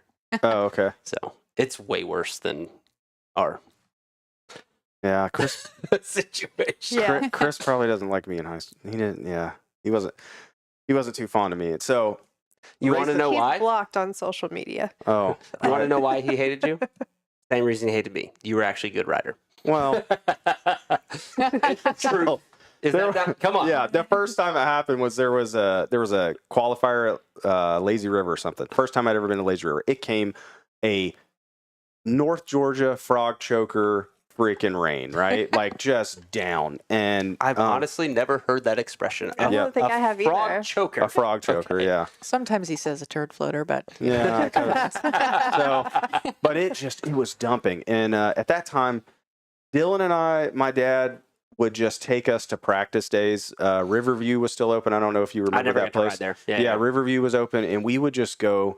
It didn't matter if it was rain or shine. We'd just go ride. And I'd been riding in mud like leading up to it, and so we get to this to Lazy River, and it was just muddy as could be, and Soupiest soup soup ever. Yeah. And it just like it kind of clicked. And in high school, you know, you're riding with those guys, and it's like it's bragging rights, right? We were all in the C class together, you know, and I just remember I beat a couple guys that had been racing longer than us, and it felt good. And I wrote an article for school about it or something. Oh, yeah? It was like a writing assignment or some bullshit. And I was like, oh yeah, this weekend was really good. And I was explaining the conditions and all this stuff. And I was like, and I beat blah, blah, blah, blah. And I think they found out about this paper, and then it was game on from then. Like you're talking shit about us. Yeah. In your assignments. Yeah. And I'm like, well, I mean, I was happy with myself. So, Yeah. but Yeah, you can hurt Zebra Man's ego pretty easy too. So she fills me in on all the chaos on TikTok that was going on for a while. but- Yeah, I still watch Yeah. for entertainment purposes. All right, so on to the next one. So you had sent something about Appalachian Trail wedding planning. I thought that was kind of interesting. oh yeah. You know who did our wedding planning? We had Yeah, it's a lot of work. I wonder It if is you, a lot of work. So she would ask me things to include me, and I would go, I know you don't give a shit what I'm going to say. You're just trying to include me. I was like, so ask me, wink right for yes and left for no. So then she'd ask me something, and I'd go, she's like, what? And then she'd go, And I'd be like, yeah, let's go with that one kind of love thing, it. right? And this is actually really interesting. Their wedding day, 10-10-10. Yes. Yeah. Oh, how convenient. Yeah. What's Gotta I be would able to probably remember that one a little bit That's better. what I'm saying. Well, Yeah. That's why we did it. We I mean, chose this guy's ours. bumped his head a few times. We Yeah. didn't want to make sure he remembered. Yeah. So we chose ours, 10-13-13. So Yeah. I have to remember 2 numbers, which Yeah. I still can't do. So. Which I really wanted to do 13-13-13. But, apparently it's in January of 2014. Yeah. And I was like, It's all weird. come on. You have to do math and all kinds of other bullshit. So, all right. So Appalachian Trail wedding planning. How'd that all come about? Well, we could Shortly after my race season yeah. in 09. Oh, and sorry. What the fuck is Lollapalooza? The Linnapalooza. Linnapalooza? Lenapalooza. Okay, what is that? That I was our mean, if wedding you weekend. can ask the people that were at our wedding, it was So probably this is one of the like best some weddings on the planet. 10 date thing, name that we didn't know or remember. I didn't know it was named Linnapalooza till the next day. Our friends named it Lenapalooza. Yeah, the Oh, wedding so weekend. events that happened led it to being named Yeah. that. Okay, Yeah. I'm thinking there's We some missed the party. The party apparently was really good. You but we missed missed it? Oh yeah. the Yeah. party at Oh, your own no. wedding. yeah. Well, no, we On purpose? partied. No, We missed a fist fight at ours. We did. Yeah. yeah. It was. Well, now it's a good time for you to talk about the Cherahalla Skyway, I think. Oh, so shortly after, racing, obviously riding road bikes and bicycles and stuff had become like a training tool. And so I was kind of after road racing, like whenever I had kind of closed that chapter a little bit, I got into biking pretty heavy. And whenever Harry and I were together, it was like her birthday. And I rented this cabin up in. It was like her birthday. It was her birthday. Yeah, I'm like, I was trying to remember the year. I don't. 2009. 2009. Like a lot So of it your was relationship 2009. is centered around Yeah. your birthday. Yeah, It is. and that's a good point. It is. remember because I can remember that day. You remember February? I'm driving across the country, thinking to myself that I'm moving across the country for a dude, right? Yeah. And then in He's got July those of that, blue eyes. yeah, so That's blue it. eyes. Steely blue eyes. In July Is of that what did that it for year, you? he made a plan. I guess. No. Yeah. So in July of that year, we went up to Tellico Plains and we were going to go to the Skyway. And so I had this plan to get her up to this overlook up there. We ended up we're pedaling and it's all uphill. It's a grind. And she's back there just Suffering. suffering. And I'm Is this just where you proposed? yeah. Oh, I you had never worked for I it. had a ring in Yeah. my jersey. I'm gonna go ahead and say, if I did that to her, she'd been like, "Fuck you." I would have Yeah. thrown him off the cliff. Yeah. Well, listen, I'm pedaling, suffering, and I'm thinking to myself, this better be fucking worth it. Yeah. So we didn't get to the one that I wanted to go to, but we ended up at like the next overlook down. Called like turkey. Yeah, it was neck or like something. turkey knob, Oh turkey my neck, gosh. turkey something. And I'm like nervous, I'm sitting back there as I'm pedaling, like I keep fidgeting, making sure that the ring is Didn't like fall out. Yeah, I did. I'm like, Still there. that it's there, you know. And then we get there, and posed in lycra, not the best Not the best photo not the op best for either photo of us. op for either of us. How'd you but even hide the ring in that it was outfit? just a little super little We small. might not want to know the answer to It's that. called the prison wallet. Right? No, I just had it in a little zipper bag or something. And then I proposed to her and she said yes, clearly. Yeah. But coming back down, it was all downhill, right? So back to where we were going. And she had the biggest just grin on her Just catching face. flies on the way down. So Doing one- right down to it. Yeah. One handed. Or was it right hand before the marriage? Oh, yeah, I I haven't worn a guess wedding ring in 10 years. Yeah, I Like, guess it's can't right hand do before you jewelry. get married, right? Yeah. So so then we planned our wedding right around the same place. At the cabin that we were staying, they had like all of these cabins around there. It was like a little development, and we ended up booking it for super cheap, but all of our families had a different cabin. So, and we brought them together for a weekend because they had never met each other. Her family's from North Dakota, my family's from kind of Florida and Georgia and everywhere. And so we brought everybody together, and then the next day on the Saturday, we ended up going whitewater rafting, and the rule was that you had to you couldn't sit in the boat with the same fam. Like we mixed all the family members yeah. up, Nice. so they That's got a to good know idea. each other going down the Ocoee. blending. Yeah, blending. We had the So- sumo suits. Yeah, we had sumo oh suits my there. gosh. So people were sumo Fireworks. wrestling. My mom put on the sumo suit and she wrestled Vicky Hoffman. Tossed Yeah. Vicky Hoffman over her Matt's- shoulder. What, Matt's wife at the time? Or? Mike. Mike, yeah. Yeah. I say Matt Hoffman, the fucking BMX dude. That's why. Yeah. But yeah, Mike. Yeah. Mike Hoffman. So, wife at the time. Yeah. Okay. Yeah. Yeah. So, but it was a good weekend. Like we had all our friends there. We had the bachelor's cabin.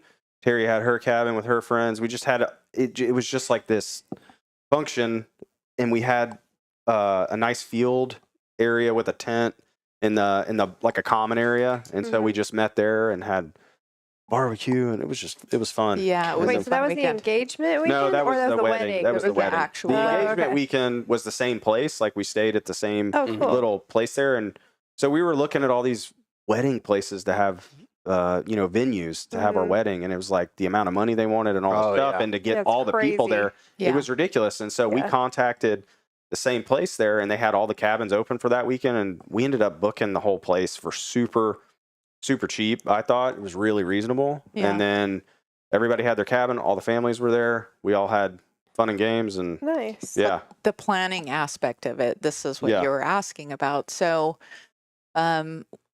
the birthday weekend, Cheryl Hollis Skyway, stay at this cabin facility. Matt rented a cabin, but it was huge. So he called Ryan and Laura. Yeah. And they came up. We went whitewater rafting that day, and the guide his name was Smitty, and he was telling us how the summer before he had hiked the Appalachian Trail. And during that time is when Scorpion was going through their change with going to distribution Western Power Sports. Oh yeah. And then who I was reporting to at the time, Eric Anderson, he's a dear friend and mentor of mine. He ended up leaving that organization. And so I was like, you know what? I'm going to hike the Appalachian Trail. And Matt is like, whatever you want to do, babe. Yeah. So Oh well, I thought it was good. I want to come too. yeah. Well, He did a little hiking, but we did a lot of planning literally from the mountaintop, like, hey, what about this color of flowers? Yep. so I proposed to her, and then she went on A tear. She ran away. she ran away. And she did like a 3 month. It Well, I was don't- going to be 6, Yeah. but my knee decided to not cooperate. So Yeah, so I had to go rush up and go pick you up in Virginia. on Cinco de Mayo. But I would hike with her during the weekends. I'd try to go each You'd like weekend drive and up and link. and then I'd hike a little bit, and then each time she would get like almost an hour drive further away Yeah. after Oh, yeah. how many ever yeah. days. It was like she'd be an hour further away. It was fun. It was Seemed a way longer for me. yeah. Well, it was. Yeah. Yeah. So that's kind of funny that you did that. I went with motorcycles to propose. So we actually announced our relationship on Father's Day weekend Mm-hmm. at Deals Gap with my parents. Like, we're Oh, like, hey, nice. we're in a relationship. And then 2 years later, I planned, was it 2 years? Yeah, it was 2 years later. Yeah. I planned for us to go up on the same trip and propose to her at Deals Gap, which I did.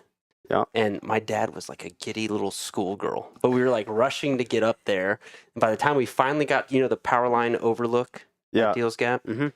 we got to there, but it was dark. But you got, yeah. So you guys picked me up from work or something. You had Rush. your And dad she's had like, a what gold the fuck wing. is, like, why are you guys like Your trying dad to get the had his hell out? gold wing on the trailer. We rented, or we took zero motorcycles electric from bikes. WoW. Oh, Yeah. wow. from WoW and took him up there on the trailer. And like, it was supposed to be just for father. You sold it to me as like for Father's Day. Yeah, my taking his dad really wants up, to go right? up. Like, let's go up again. We went there 2 years ago, So blah, I'm blah, like, blah. I'm thinking nothing, right? I'm like, yeah, no big deal. Great, we'll go ride.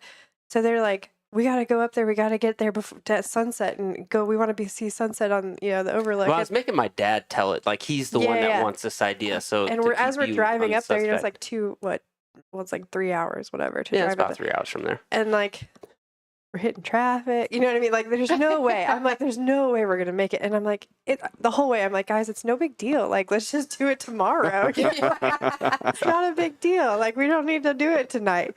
they're like, no, we gotta go. And so we're just like tearing ass up there. And then we get there. I have never seen bikes unloaded from a trailer so fast in my life. They took them off. They're like, get your helmet on. Let's go.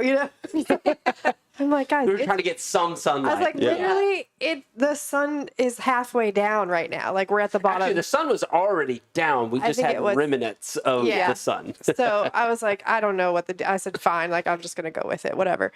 So we get on, we go up there, it's like 25 miles an hour speed limit. Mm-hmm. Yeah, Yeah, that's definitely so- not happening. No. So we're going up there as fast as we possibly can. Get up to the top. It's pitch black. There's no lights up there either, right? No And there lights was a on group top. of sport bike guys talking that my dad There was. shushed as Yeah. I'm like proposing. Yeah. And I'm so like, Dad, don't be a dick, So yeah, then he starts to propose. So then obviously I'm like, oh, okay, now I see why we needed the sunlight, Do you remember what I tried to get away with and you forced me? No, what? I was trying to not officially ask. And you were like, are you going to actually ask me? So I was presenting the ring. And she You know wanted what the this audible. means. Yeah. I don't need to say, will you marry me? I just like, here's why we were rushing up here. And she's like, I should have got the pictures, damn it. And yeah, so then she's puts it all together and then she's like, are you gonna actually ask me? And I was like, fucking. I think he didn't want to do it in front of an audience either because Yeah. there's like a bunch of strangers right there and it's like totally quiet, and we're all just standing like within 6 feet of each other. So yeah, then I was like, will you marry me? And then she said yes. And then the next day, And then wait, what happened on the way down? Was that night or the next day? the next day, Oh, okay. I got a double the speed limit ticket. Oh, no. On a zero motorcycle. Oh my An electric bike by the Tennessee State Patrol. Yep. You were going so fast. I knew you were going fast. I couldn't hear it. Telling him, I remember being like, dude, I'm on an electric bike. I'm used to road bikes. I did not know I was going this fast. Because I pull up on it and now I'm pulled, like the dude did the whole like out of a turn, just walks out. Yeah. Oh, no. Come here. Yeah. Yeah. And then I left them. So then her and my dad pulled up and I was just, I did everything I could to tell him. I'm like, dude, I swear to you, I knew how fast I was going. Actually, I slowed down. Somehow I slowed down the turn before. And yeah, I tried lying to the guy, like, dude, I'm so sorry. Like this, it's so quiet. We're on an electric bike. Like, And you Like, gotta whatever. imagine this was like before there was like the first electric bikes on the street. Yeah, you know ever. what I mean? because it was Yeah. 2000 into 2011 or into 2012. We Yeah, were there wasn't a engaged whole for like lot a of- year and a half. Yeah. So so then I remember I drove up to Tennessee court into Knoxville. You got to go up 75 into Knoxville. You're like, I'm not paying to, this. like, to try to get out of it. And the judge literally was like, Anthony Bennett, what'd you do? Why? Fine stands. And I was just like, fuck. I took a day off of work, drove to Knoxville from Atlanta. No. Like, son of a bitch. This isn't Nice try, Georgia. son. Yeah. If you show up, you might get something. Yeah, no, honestly, in Georgia, a lot of times it was like, just go to court. The cop's not going to Yeah. show up, and they just Yeah. throw it I out. realize sometimes you can just call. Hmm. You just call them. That's good. Pay the good fine. to know. You're golden. Well, Noted. yeah. Yeah, so that was So that's a very expensive weekend for you, wasn't it? Yeah. yeah. A lot of You ways. got this amazing thing out of it, though, didn't you? That's a big fucking rock right there. That was like Blingy. that was like 7 dirt bike Yeah. fails to get that thing. That's actually my dad and I planned that very well. Why you didn't think we were going up for that? So I had a bike ready to sell. Sell. The alcohol is kicking in. So like then because she knew I was flipping bikes to get an engagement ring, she was sending me pictures and all this other Ah. stuff. I purposely you know? sent him very large rings because it was going to take him longer to get the money to pay for it. What a bitch. So yeah, Clever. I had one that I was like, Dad, look, I'm going to sell this in the next few months. I was like, front me the money that I need to get this. Then we actually drove by it last weekend, Atlanta Mart. I had a really? buddy get me into Atlanta Mart where I got Yeah. that thing. It should have been like a $12,000 ring, and I got it for like $40. So, but yeah, that thing's probably worth like 20 grand now. But I specifically said, I was like, I want the blood diamonds. Like, I want them, like, whatever the cheapest is. You know, like, I don't care. You know, I want the ones smuggled over here. I didn't do that. It was actually. They probably do. Yeah, it probably was. You might have a blood diamond. Redact that from the record, please. I'm from Florida. I don't know what that word means. Anyway. So how about becoming parents in 2012? That's the next thing on the list Wow. of the stuff you sent me. You know what? Before we get into that, I gotta say, we've got some badass people in our presence. Like, not just road racing, but professionally. Harry, you are a national sales manager? I'm the sales director. Sales director for... Troy Lee Designs. It's a pretty cool gig to be having. Matt? Yeah. She's my sugar mama. I mean, what is that? What? That's my sugar mama. But no, you've got a really cool job too, like within the KTM group, right? Yeah. So I guess everybody knows them as a KTM group, but it's Pure Mobility, and I work on the e-bike side. So Pure New Mobility. I work with a lot of basically our Husqvarna and Gas e-bike product, and helping troubleshoot, find parts, helping dealers do what they need whenever, or help them find what they need whenever they have problems, and help them just diagnose stuff and fix problems for their customers. So He's got a lot of experience in this because he takes care of my bicycles Exactly. and motorcycles. Yeah. So we started to talk on this before the show, and I didn't get to finish. But our son has a KTM EE too. Oh, okay. So, but Those are so cute. Yeah. Yeah. But we really could use an extra battery. So In case All you right. know anyone. and if you happen to know anybody, Matt, I All right. really need. Which is, dude, it's so cool how they built that thing. They took a Husqvarna lawnmower Yep. and put the engine in the rear wheel and took the battery and shoved it in the side. Like, it's freaking genius. The best thing is no carburetors, no air filters. Oh, yeah. They can sit there for 3 days, 3 weeks, 3 months. It's He ready to loves go. that thing. He Yeah. gets on his P-Dub and he's like, Dad, I He want doesn't a even, KTM. he doesn't Yeah. even want to ride the P-Dub anymore. And Yeah. it was all Stasic, and then we put him on that, and like, that's his favorite bike for sure. I have to say the strategy that KTM, because before Troy Lee Designs, I was at KTM, and the Yeah. strategy behind rolling out the youth electric, and then it grows as the child goes, Mhm. Yeah. is, to me, it's the best strategy. Because even our daughter, Stasic, then was on the E5, and then hopping on a 65, she was a little bit like, Yeah, it was a it's loud. I don't know about it. And, Mhm. you know, for somebody that worked at Alta Motors, Yeah. What? Yeah, Yeah. it was the Southeast I didn't know DSM. that. Yeah, DSM for Alta while they were whenever they were alive and kicking. yeah, it's an interesting social experiment. When adults hop on an electric motorcycle, they're like, this is so much fun. It's awesome. But it's typically the second motorcycle. Yeah. Yeah. True. It's not going to be there only Yeah, for the 'cause most it's not part. it's not their native, You don't get the Right, it's you not don't like get the what they smell, the vibration, that's the not what sound. they grew up with, right? Right. Vibrations running up my legs. But kids, they just don't know any different. And Yeah. I think when your son is 15 and 16, like the face of what is racing on the track is going to look completely different. 100%. Yeah, absolutely. Yeah, it was awesome working with Alta. I mean, I think like we had did we take people from Tucker Rocky whenever you were working with them? Yep. We had a bunch of people from Tucker come out and ride the bikes, and we just the demos, just doing demos with people Mhm. was amazing. Like I think at all the demos that I did at Highland Park, at motocross tracks, at wherever. Dude, that was the last time we've seen each other. Was it? Before tonight. I Highland was Park? just thinking, I went to Highland Park and rode a demo. Yeah. And I did. That was a while ago. That was Yeah. for sure. That was a long time ago. Well, the but best part is you can hear people giggling. I was Yeah, riding with Mark yeah. Edwards, and I could hear him giggling behind me. everybody had a smile whenever they got off of it, and I think it changed their thought process. Does it solve everything? No. For a lot of us, it doesn't. If you're a fast racer, you know, you're gonna. There's times that you're gonna be dissatisfied with the amount of time you get out of it, but there's other times that. Whenever I would ride it, it was so much fun, and it was like you just go out, you ride, you're having fun with your friends. It's the technology, and I mean even now with like Stark, I haven't got a chance to throw my leg over one I of those yet. refuse to ride one because But- I know I will have to buy one. Yeah, I mean, and then there's these other companies like Moto and other companies that are coming up that are, man, it's going to be exciting to see what they bring. Even KTM, the new free ride they launched, is super. You can tag it. It's for the street. It's ready to go. It's super cool. I got to ride that at Babes in the Dirt, actually. Yeah, I mean, there's a lot of cool things that it fits, but it's not going to do everything. And I think, I still like my 300.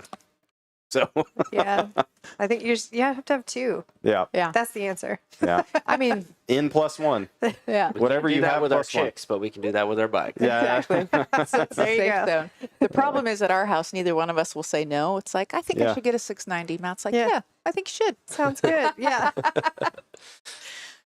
Well, she makes me buy all my stuff separately. I don't so, even know what's in the garage anymore Yeah. because I just try not. I don't even pay attention. She spends her fun money with guns. I spend my fun money with dirt bikes. So Great. Sounds like a wonderful combination, actually. Yeah. I don't know why we don't hang out more often.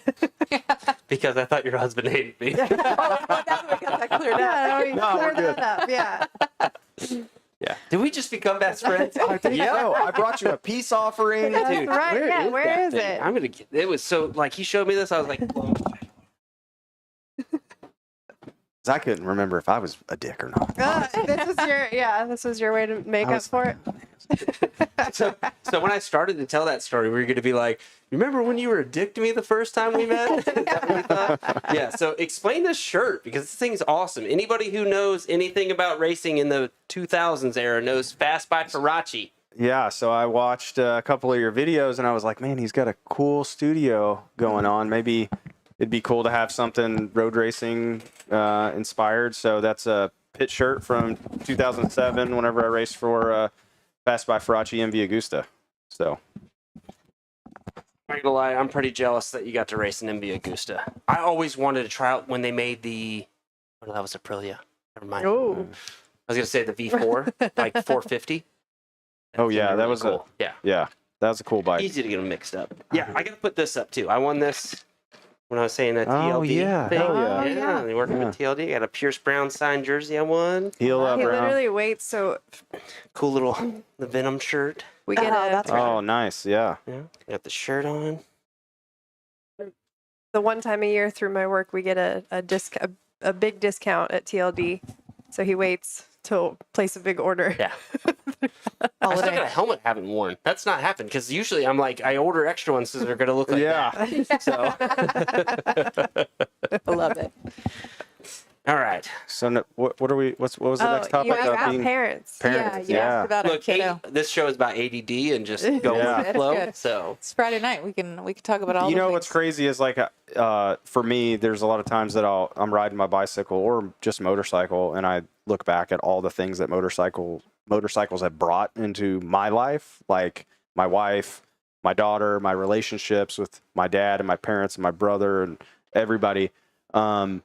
And so it's super cool to have a family that's involved with it and like trying to pass that on to the next generation through our daughter. Mhm. And I think it's like getting her on Stasic and getting her hooked on that, and then getting the SXE and going and ride with that, and then getting her on a 65. And we did some really cool rides whenever we lived out in California. We were out in California for a couple years for Teri's work, and got to go to all the like stomping grounds that Teri rode out in California. It was super cool to go check that out, ride Nocatee Wells, get her out there, and then we went to then we went up to Kennedy Meadows and we did some riding up in Kennedy Meadows, which is just awesome trail riding. And I have this really rad picture of Teri is in the background and Petra's in the foreground, and they're like kind of weaving down this trail, and it's so cool. what the hell? Why didn't you send me that? I don't know. I put it up. Yeah. Jeez. It's one of my favorite pictures. It's just those two, and it's just, man, I look back at that, I'm like, man, motorcycles it's just such good experiences. I mean, It's either in you, your blood or it's not, right? Yeah. Like you take the bumps and the bruises, but for pictures like that and to like the feeling that I have, just even visualizing that in my head, it's memories. awesome. Yeah, the memories. So getting her getting our daughter Petra on the bike and getting her involved with motorsports, it's been fun. Like, I think she's had her challenges and she's had her growth with things. Like I was talking about the first time she went motocross racing was at Tell Fox. that story. Yeah, you can so- redo it. It yeah. was good in the kitchen. Like, So the first, so my buddy Todd, the Poison Ivy guy. I didn't realize. Yeah, Because you same mentioned guy. his name Wait, earlier. Yeah, wait, yeah. you Pretty didn't funny. clarify. Did Todd also get poison ivy?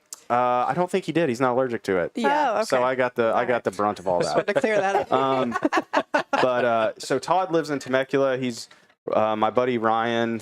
You His- had an his- opportunity to be like, no, he wasn't big enough. Oh. You missed that. You missed that opportunity. Okay. Damn it. Story of my life. So Todd lived out in Temecula. I met him through my buddy Ryan, who was a professional road racer as well, who lived in this area. And so Todd is like gung ho. I love Todd like a brother. He's always down to go do stuff, and he gets me out of my shell a little bit because I'm a little bit more introverted, and so he'll just put stuff on the calendar. He's been in the Marines for 20 years, so and he's like a master planner, kind of like Terry a little over here, and so he'll put stuff on the calendar, and he's like, "We're going to do why this." she's the sugar mama. Yeah, and so, And you're my sugar mama. so he had on the calendar this race weekend, and it was like the summer series something. It was a big race. It was an AMA sanctioned race, and whenever I started, area qualifier. yeah, right? it was Yeah. something Yeah. gnarly, and it was whenever I started racing. It was like at Tunnel Hill or Calhoun or Bremen, and it was like their spring, their little local series. So it's kind of like you get to build up to go into one of those area qualifiers or whatever, like a big race. Yeah, I'm going And to go so- ahead and say, sending your daughter out for her first race at a Loretta Lynn's area Yeah, it was- qualifier, you're a terrible parent. At Okay. Fox Raceway. It was Fox Raceway. Yeah, it was at Pala. Here. Yeah, it was at Okay. Pala, and so Oh. Fox Raceway. Yeah, Yep. so we end up going out there, and it's like we pull the campers in. We get there early. We're setting up camp. We're doing all this stuff, and then as the sun's coming down, we're walking around the racetrack, and we go out with the kids, and we're walking the racetrack, and I'm walking around, and I'm seeing all these parents with their campers and all this stuff, and they had pulled in past us, and they're like cleaning air filters, doing top end rebuilds. Like, I mean, they're Getting their second and third race bikes ready. Yeah, they're getting into it, and all of a sudden it all clicked at once for me. I was like, "Oh shit, this is a pretty big deal." And I think I said something to Todd. I was like, "Todd, this is a big race. What are we doing?" And but the girls had kind of been, his daughter Jasmine and Petra had been riding a lot together, and so they were kind of pumping themselves up for the race. And so they're ready to go, and we go to get into practice. Petra's a little nervous, and it's like I told her, like, we just got to do one lap at a time. And so she goes out for her first lap. I think it's on the big track, so this is her first time where all the other tracks, as a parent even, you're in the middle and you can see kind of the whole way around the track. You know what I mean? So you kind of know where they're at. At the track that Fox had, you couldn't see all the way around the track. So as a parent, I'm like, oh shit, I'm sending her out into the wilderness. Here we go. On the pro track. It's kind of like contained, but it's on their pro track, and so she goes out, does her practice. She's pretty nervous, bummed, whatever. Come back in. I'm like, we're gonna line up for the first race. If you can get the race, it's gonna be good. And so then she's on the starting gate, and we're talking. This isn't a rinky-dink starting gate. This isn't this is like the same gates that they use for the pros. There's a big gap in the middle of it, where all the dirt sheds. And she's like, are my wheels even gonna roll over that? She is so nervous. So we get the bike started, get her going. The gate drops. She takes off. She makes it around the track. I'm pretty sure she had some tears in her helmet. If she's watching this, she could probably confirm. And it was just all about getting around the race. I think she did get lapped. She was bummed about that, but I'm like, hey, it's your first race. These other kids have been racing forever. Yeah. Like, it's your first race. It's just about getting your feet wet. Good for her. I probably wouldn't even go out there now. Yeah. So we got her. It's a big track. Absolutely. Got her through Moto 1. I don't think she wanted to do Moto 2. Somehow I put on the dad sales skills, and got her going. Offer her She's Skittles. texting me right now. Oh, Jesus. Dad, you're an asshole for doing this to me. I need a therapist. I was not crying. And a So- Ferrari for my 16th birthday. Yeah. Because she's what, about to be 13? She's right? gonna be 13. So I get her pumped up on the second moto. She goes out, she finishes the second moto, takes the checkered flag, can say that her race is done. She was so proud for herself. And as a parent, Yeah. seeing your kid overcome some of those fears, Yeah. you know, it's like supremely gratifying just to see that she went out, she did it. She was proud of herself whenever she finished, which was great. Yeah. Yeah. And then, you know, all the, you know, confidence that she had, I think we crushed it whenever we went to the National Hare and Hound. When she remembers that story and she knows, so once again, Todd was like, hey, we're going to go do this. We're going to go do a desert race. And, you know, so we're looking at it's on Halloween weekend. It's a big deal. Like National Hare and Hound is huge. It's like the GNCC, but for the West Coast, right? Okay. So it's all the pros are there. It's a big thing. Halloween was all like the race day actually probably sucked for Petra. She wasn't super pumped on it, but she did finish the race. She finished her laps, but it was I thought it was going to be like a 3-mile loop or something smaller. Something it ended like up being, Zorks would do for yeah, the kids. Exactly. Kind of thing. Exactly. It was a 9-mile desert loop. And I just remember she was on the line. She was crying. She was nervous. All these kids, they're all like amped, right? They've been doing this. They've grown up in the sand. They're just like the sand people, you know? Just Mad Max. just straight up Mad Max. And she's like, what am I doing? So we'd been practicing her kick starts. And I just remember her crying. And I'm like, you don't have to do this. We can go back. We can go back. The flag drops. She kicks it. First kick starts. And she's gone. She just, all the dust, the sage stuff is piled up. You know, it's taller than you. And she's just gone. And I'm like, okay. I can't see her. There's no radio. It's Yeah. daytime. There's no radio contact. They're not going to sit down kids in the middle of the night. I don't know. They have like a sweep rider that'll go through, you know? And she goes out and I'm looking at the lap times and I'm like, she should be coming in. She should be coming in. She should be coming in. She's not coming in. She's not coming in. I'll give it a little bit. Then I start getting real nervous. And then I would be losing it. dude, I was so nervous. I was like, oh my God. What's happened? Did she Were get you hurt? there? I wasn't. I was at Babes in the Dirt, Yeah. like on the other side of the It mountain. was me and Todd and Jasmine, his daughter, and you know, we just made a dad's weekend out of it.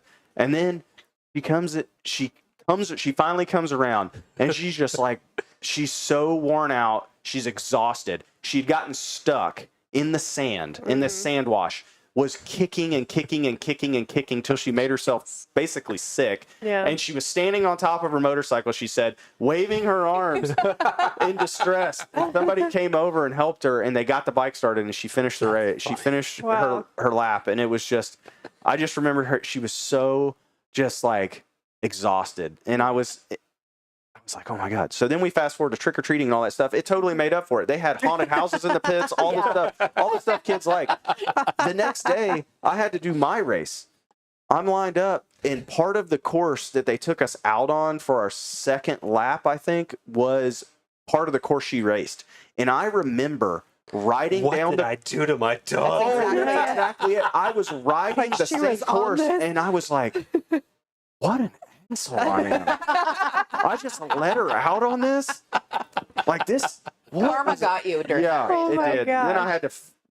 Man, it was a bad race. It was a bad race. I flatted. I had to ride like 10 miles with a flat front tire. And then you thought you were going to be done. And then I thought I was going to be done. Nope. Terry's buddy, Ken Durr, comes over there. We can get this changed. We're going out. So we pulled my bike out of the It's back. 100-mile desert race. Yeah. First time I'd Oh ever my done like a gosh. 100-mile desert We race. swapped the wheel. Swapped the wheel, and like they threw some stuff. Well, dude, Were you in the box truck looking for a box cutter to like Yeah. cut the new wheel? this is pinch a Todd, tube. like Todd. This is once again I'm gonna Todd. loosen up the rim lock. Todd talked us into this. I don't even think. So, Todd was supposed. This is part of the story. We didn't even have proper provisions. I didn't know what I was getting into. I didn't have nutrition for racing. Todd brought like a piece of meat that he had bought like Piece of meat. 4 weeks ago.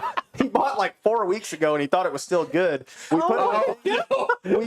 We go to cut it open, and it's just the smell just punches you in the face. This carne asada. So it was so bad. So we didn't have the tacos we were supposed to have the night before. We ended up having leftover chili or something. And so I'm out there running on old chili beans and just like dying. I'm basically just withering away like a piece of beef jerky. Wait, to be fair, Rose was there. Oh, so then Terry swoops in to save the day. I go out there and I come in and Terry's there and I'm just like, I had to have been looking like a sack of shit whenever I came in. Yes, It was indeed. rough. Yeah. But so Babes in the Dirt was that very same weekend. So I was sad to miss my kiddo's first race, but was able to get over. He had already started, but we were kind of tracking it. And Rose, who is my cycling coach and dear friend, she was with me that weekend, her first time at Babes in the Dirt. And so she's raced mountain bikes all over the world. She's won Leadville, pretty incredible. Oh, She's wow. asking about this event. Leadville's ridiculous. Yeah, and so she's like, they're gonna need some food, and so she's digging it around, and we had it all laid out. So. Yeah, they were throwing snacks at my face. Oh, and by the way, it happened to be my daughter's birthday that weekend. It was her birthday Okay, weekend. now it's really it's not weird that how of the year. birthdays Yeah, rolling into this, that's what I'm right? saying. It's like, hey, happy birthday! Go do this desert race and Yeah. suffer, you know. But yeah, it was. It's a good memory. I hope it's a good memory for her. I think our kid puts up with a lot, huh? She does. Yeah. She's got us as parents. You know what's funny is like I'm doing everything I can, and this I conned her into this show to be like our kid is gonna watch this one day and like know our love story and stuff. But also, I hope he doesn't watch that. maybe I he and tricked your Beth- mom into saying I love you. she was concussed. 50 first dates. But like I'm doing everything I can to tell him no to racing, Yeah, to make him actually want it. yeah. Because my dad did that to me. By the time I started racing at like 15, I paid for my bike, entry fee, race fee, Oh the gas man. to get us there. Yeah. What else did I get to pay for there? Him to get in the gate. Yeah. So my dad was like, nope, And nope. still the commitment Yeah, level, he's right? like, Yeah. I don't want you to race because it's addictive, and you're gonna get addicted to it. And I was Yeah. like, no, I'm not. So I'm doing that to him in a Yeah. way. In a way. Yeah. So I mean, Yeah. my dad, I remember it pretty clearly. He was like, we had friends that were riding race bikes and stuff, and they were doing racing, and we got those YZs, and we were just riding around the pasture to start with. But he basically the choice came down. What it came down to was we had played baseball one year, and God love you, Dad. Thanks for suffering through that year of baseball. I did we make it a year? We did 2 seasons of baseball. sucked at baseball, right? Like I was not good. Ball I just sports aren't- happened Yeah, to get same. like the only redeeming thing I had was I think I got the last catch of the last play at the very last game, right? That was it. I actually caught the ball, right? And I was in outfield, One which is a time, very one low time. commitment for a kid's sport. They're not popping dingers out into the outfield. Shitty kids in the back. Exactly, right? But Dad was there every game, every practice. You know, we were there, and then I think it was at the end of the last game. I remember we were driving home in his truck, and he's like, "All right, boys, you got a decision. You can play baseball again next year, or we can go race dirt bikes. Sign us up, Dad. We're racing dirt bikes." Yeah. Yeah. So, but once again, it was a labor of love. Like he found you know, being twins and everything like that. Obviously, it's times two. Everything's times two, right? Yeah. So That's a lot. he had scored an old. At the time, the bikes fit us. We hit a growth spurt somewhere in there, but he found an old like 85 YZ 85, and we were going to work on it together. My brother and I were going to work on it Excuse together. me, sir. They were 80s. 80s. You're right. Sorry. So Don't totally try to, right. Don't But it try was- to like Don't give them an unhurt extra yourself. size. Yeah. So it was white and red. That was the frame color, and or the frame was red, white plastics, whatever. So we spent time redoing this, and in the meantime, we had scored a 95 YZ80, and with the lavender frame. 1997 in style graphics on it. I remember that. It was churched up to look like a 97. Were they the Nolene graphics? No. No, No, that not way cool. Yeah, that would have been cooler.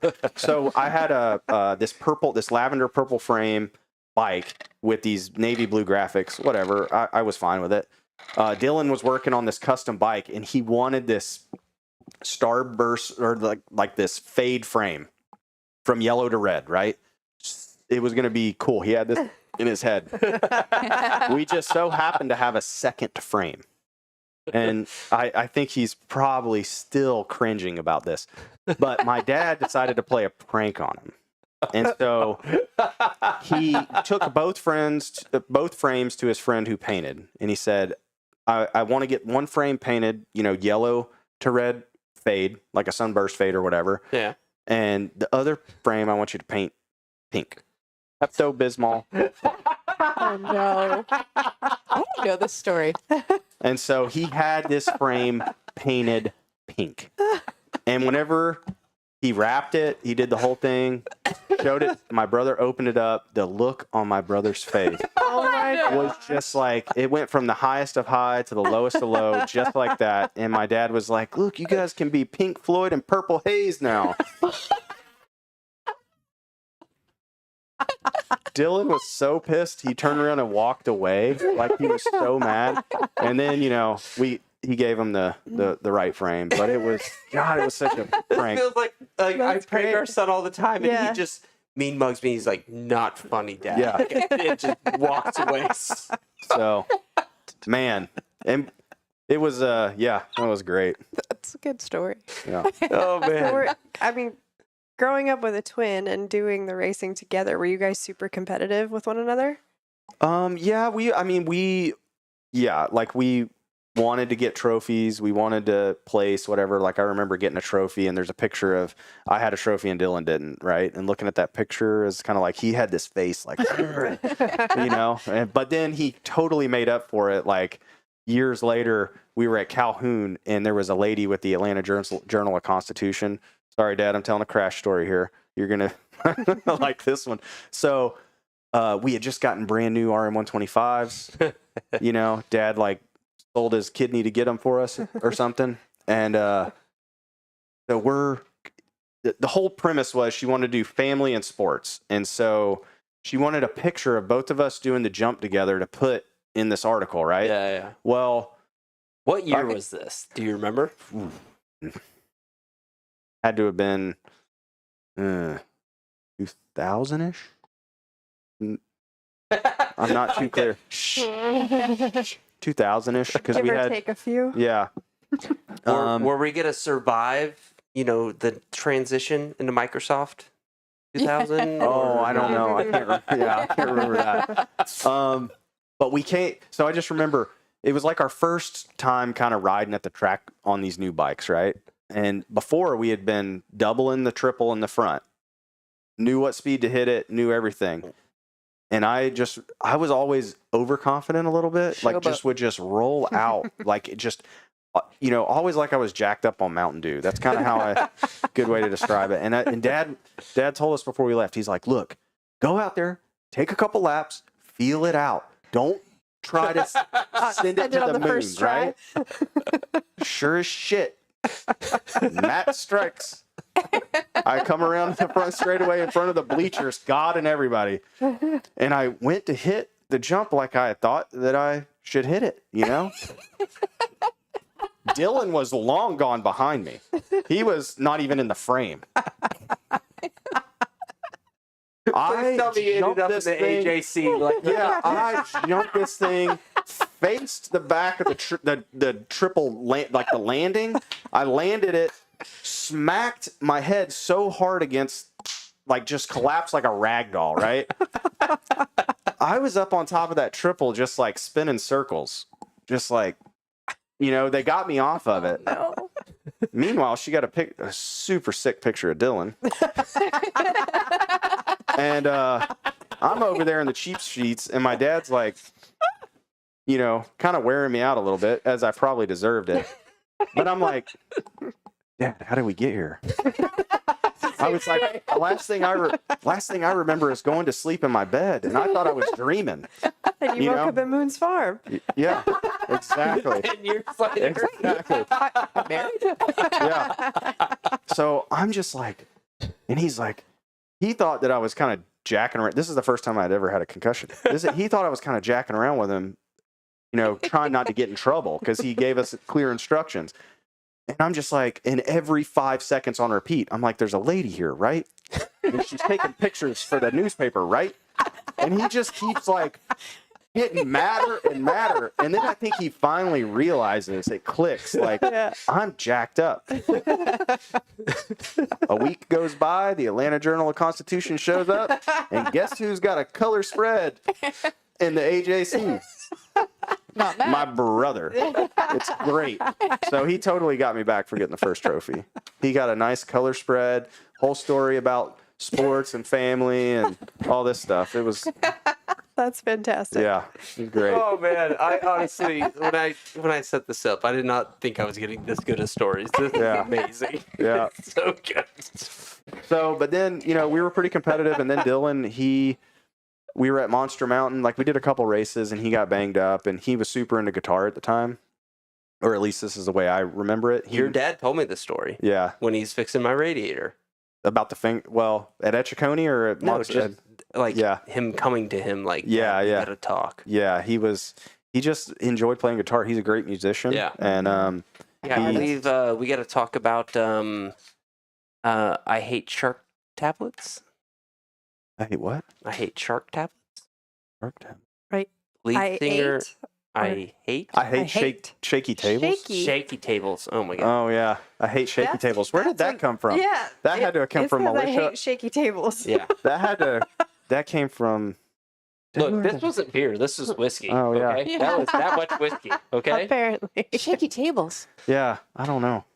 I'm trying to think hate of that. shaky I hate tables. that was like a coin phrase. I think of a like, band, apparently right? you were a lead singer or a band called I Hate Shaky Tables. Yeah, or Heinous Anus and the Twisted Testes. Whoa. that sounds better. Wait. Is this BT? Go What? on. No, this was with this was my Guitar Hero days. Oh, nice. Guitar Guitar Hero. That was my band. That's the only thing I can play. I can't sing. I can't carry a tune in a bucket. You were singing That's at the it. Blue Coyote 2 weeks ago. Oh, that's true. Singing in Show air the quotes. video. Yeah. Todd's probably got it. Todd Oh, will geez. probably send it in. Laura, Ellaby, do not send that video. If anybody's got it, Laura's got it. Oh, yeah. So, Matt enjoys singing. yeah, I'm just not any good at it. So, but yeah, so Dylan kind of got out of motocross, and then that's whenever I picked up into road racing. Was that? So, Yeah. No, it's pretty funny, and I didn't want to get into it too much because I want your dad on the show at some point, but I remember him telling me and kind of bitching about like picking you guys up early from school to take you to Bremen Race Park to go practice. I don't And think I wouldn't describe it as bitching. No. He bitched about the fact that he would pick you up and the school would give him shit Oh, yeah, Yes. yeah. for Yeah. picking you up Yeah, to yeah. go take you to motocross practice. That's correct. And Yes. but the football kids, they got out of the they got out of, yeah. you know. But Oh, man, I got a good story on that. all right, go on. I So- set this up for that reason. Yeah. Unleash. He would, man, that was one thing about being a kid. Like, he would always come pick us up early from school. We'd go to Bremen and practice. We would go to these practice days. It was really good, especially in that transition whenever you're kind of trying to find yourself from being a teenager. Kept us out of a lot of trouble. But there was one time we were racing down at Paradise Raceway. If you remember Paradise, I don't know. Another one I missed. Yep, Paradise. And they had this uphill triple, and it was like, once again, Matt strikes again. It was like the third lap of practice. I had this bitchin' custom painted helmet that I just got. It was this, red, white, and blue helmet that his buddy had done for us. I wanted a custom painted helmet so bad. So he did it finally. And it was the third lap of practice, went out, wind gust, like we were talking about, blew me. Then they had tires kind of up on marking the landing, and I landed on top of a tire. Oh. Over the bars, separated shoulder, third lap of practice, done. We had driven like how many, a couple hours down there. Then we had to go to the emergency room. Best part is I was in high school. The high school girlfriend that I had at the time, she had just showed up. She had just got to the track, just came through the gates. I was carted out. So we go to the emergency room down there, which we had been down there a couple times. They probably knew us. And I had on, some purple MSR pants. My boots came in, and they, did whatever, separated shoulder. I'm walking out in a sling. Meanwhile, they're pushing this other kid in who's wearing no shirt.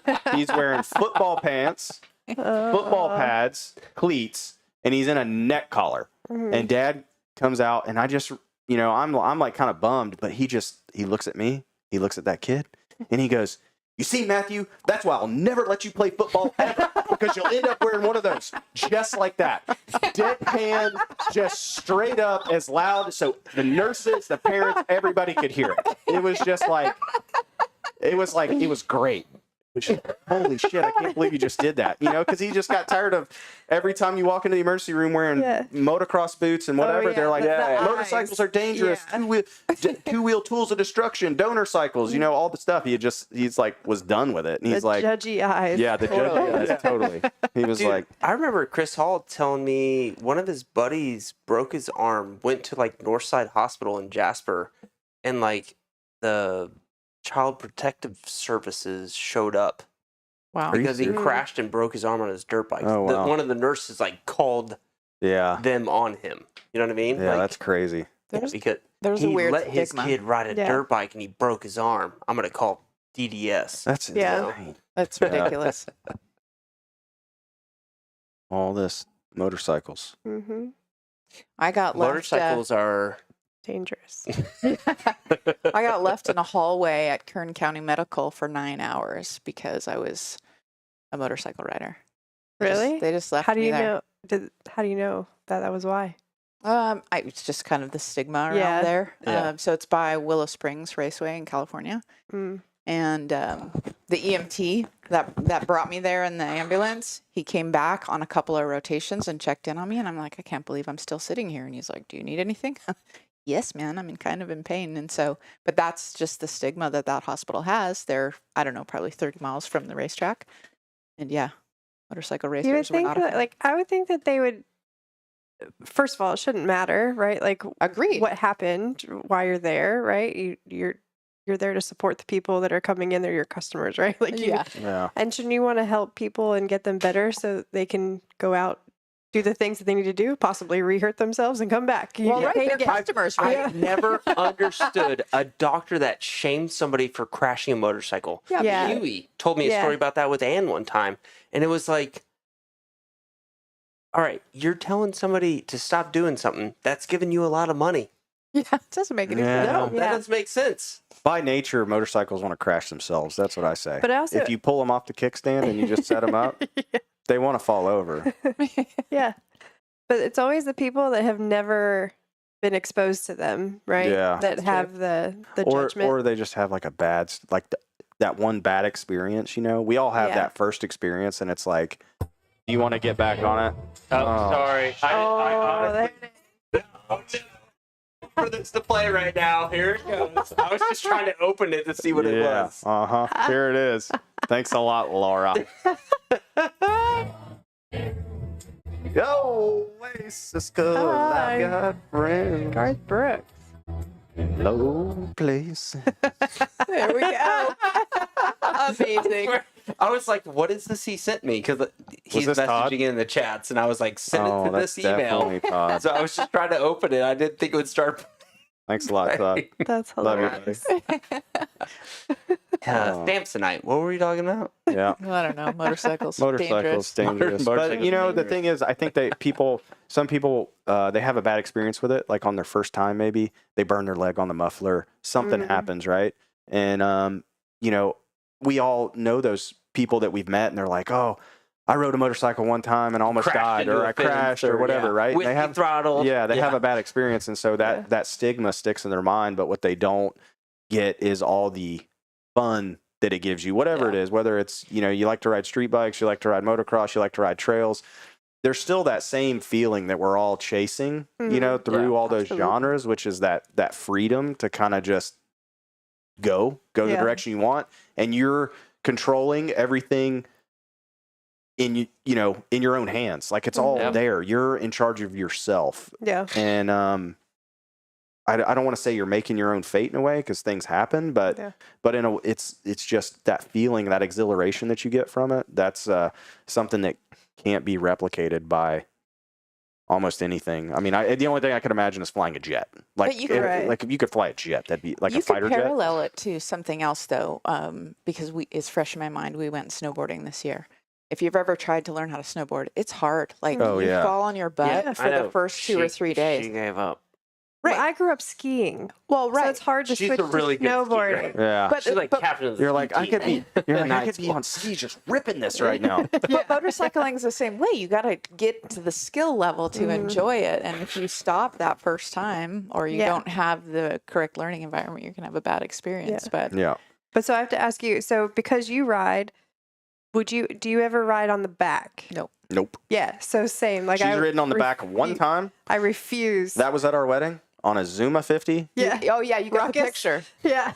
Right on the back. That was it. That was the one time she rode on the back, and she was holding on. She was She was like, and let me add that I might be the only bride in the world that has a grass stain on her dress because we low-sided coming into the reception.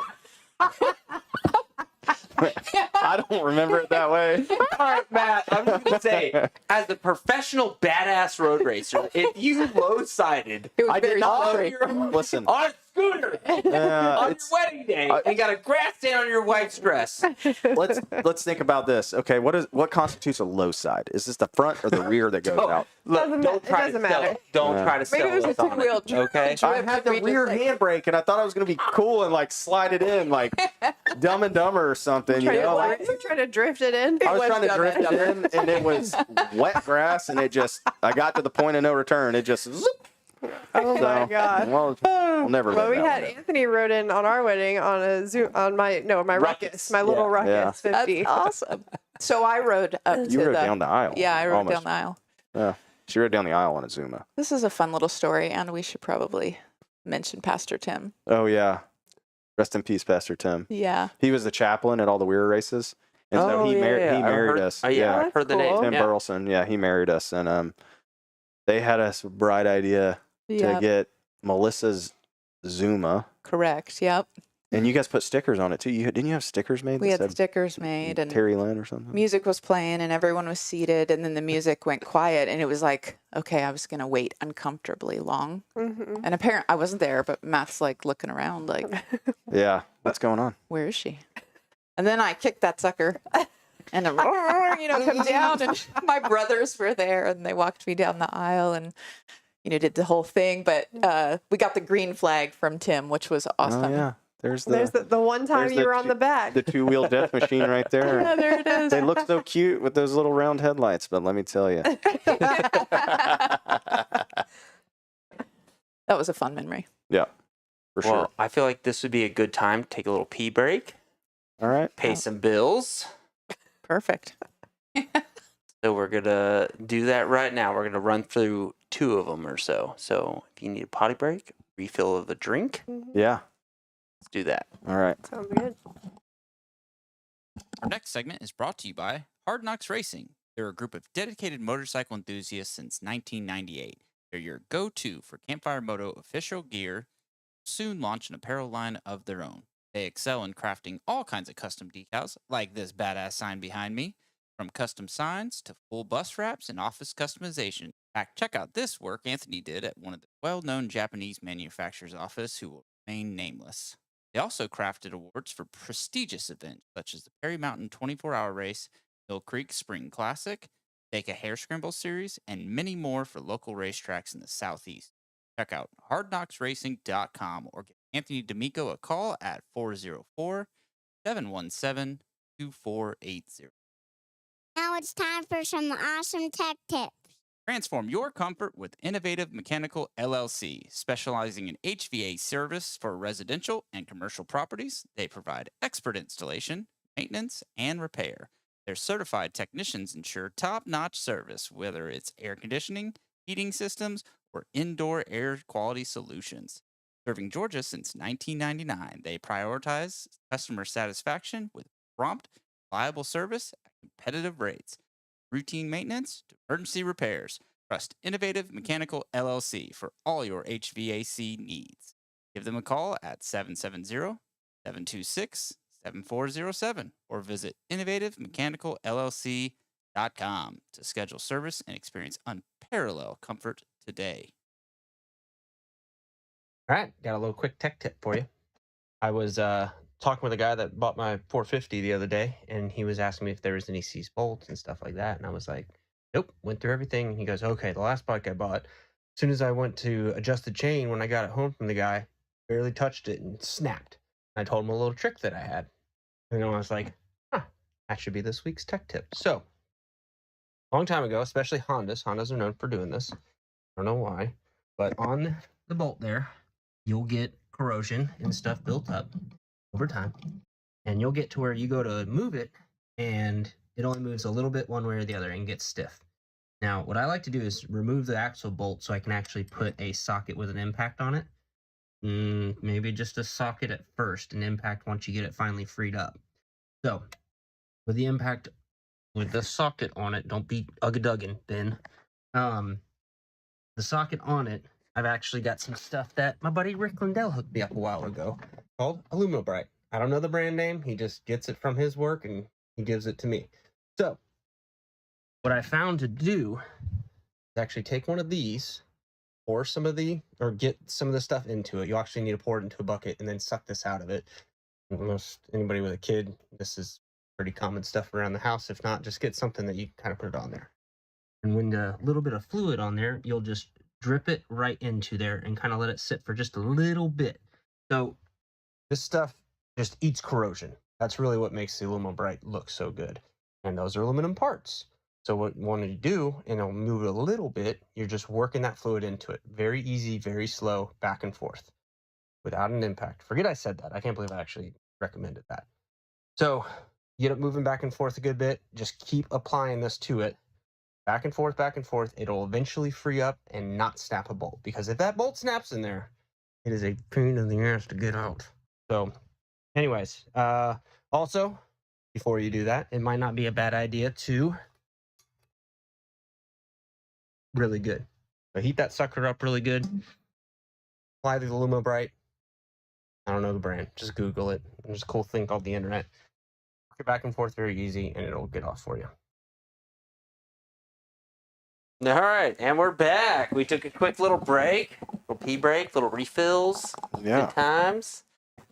And I'm not gonna lie, I can't find Matt Shue's sponsor read, or we'd have another few more minutes. So you didn't get it the last time, and now you don't get it this time. You're in the doghouse officially.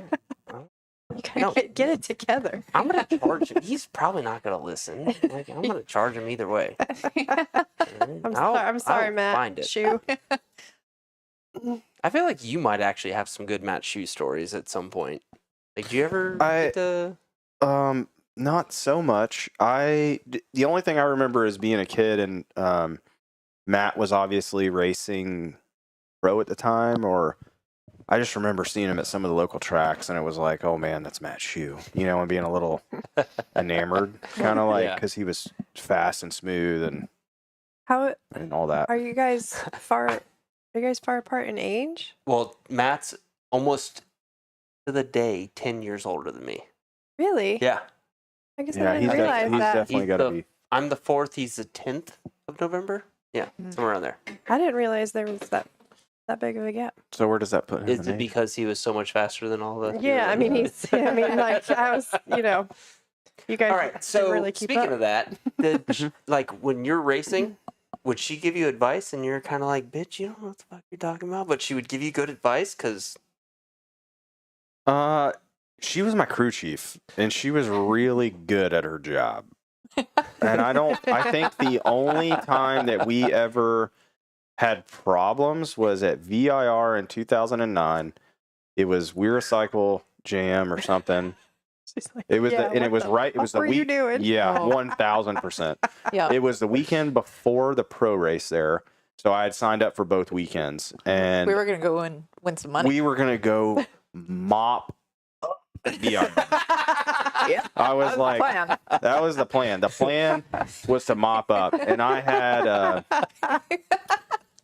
Rick Matheny had tuned my bikes. He's a well-known tuner here up in North Georgia. Shout out to Rick. That guy had tuned up some excellent bikes for me. They were like the Kawasaki ZX6 that year was fast as shit. I loved riding that bike. So going from 1,000 to that, it was so much fun to ride, and it was fast and had fresh bodywork, fresh everything on these bikes. Until you got on the bike. Until I got on the bike. And just, once again, overconfident. So went out, I say overconfident. Thought I had the setting, I had everything good. And did we race there previously, or was this the first time there? Oh, we I had think raced there previously. And I had all the settings. I was like ready to I like go. how they say we. Yeah. Yeah.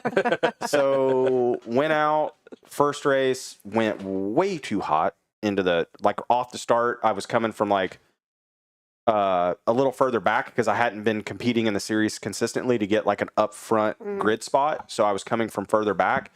So I sent it into turn one. Hot. And I just remember getting in, and I was on the brakes on the front, and the front was just Oh, jeez. and I just kind of slid real gently to the edge of the track, and then just kind of, it was a really small fall, but got it back up, got going. That race was out the window. I don't remember what happened with the bodywork, why it was off, and I think we were gonna put the new bodywork on, or maybe you were on the other bike. yeah, We swapped bikes because we had two. yeah, swap by, I don't know, something. Anyways, brand new bodywork On was both of bad. Things were going south. I think I low-sided or something, just a simple something again. The bodywork was trashed.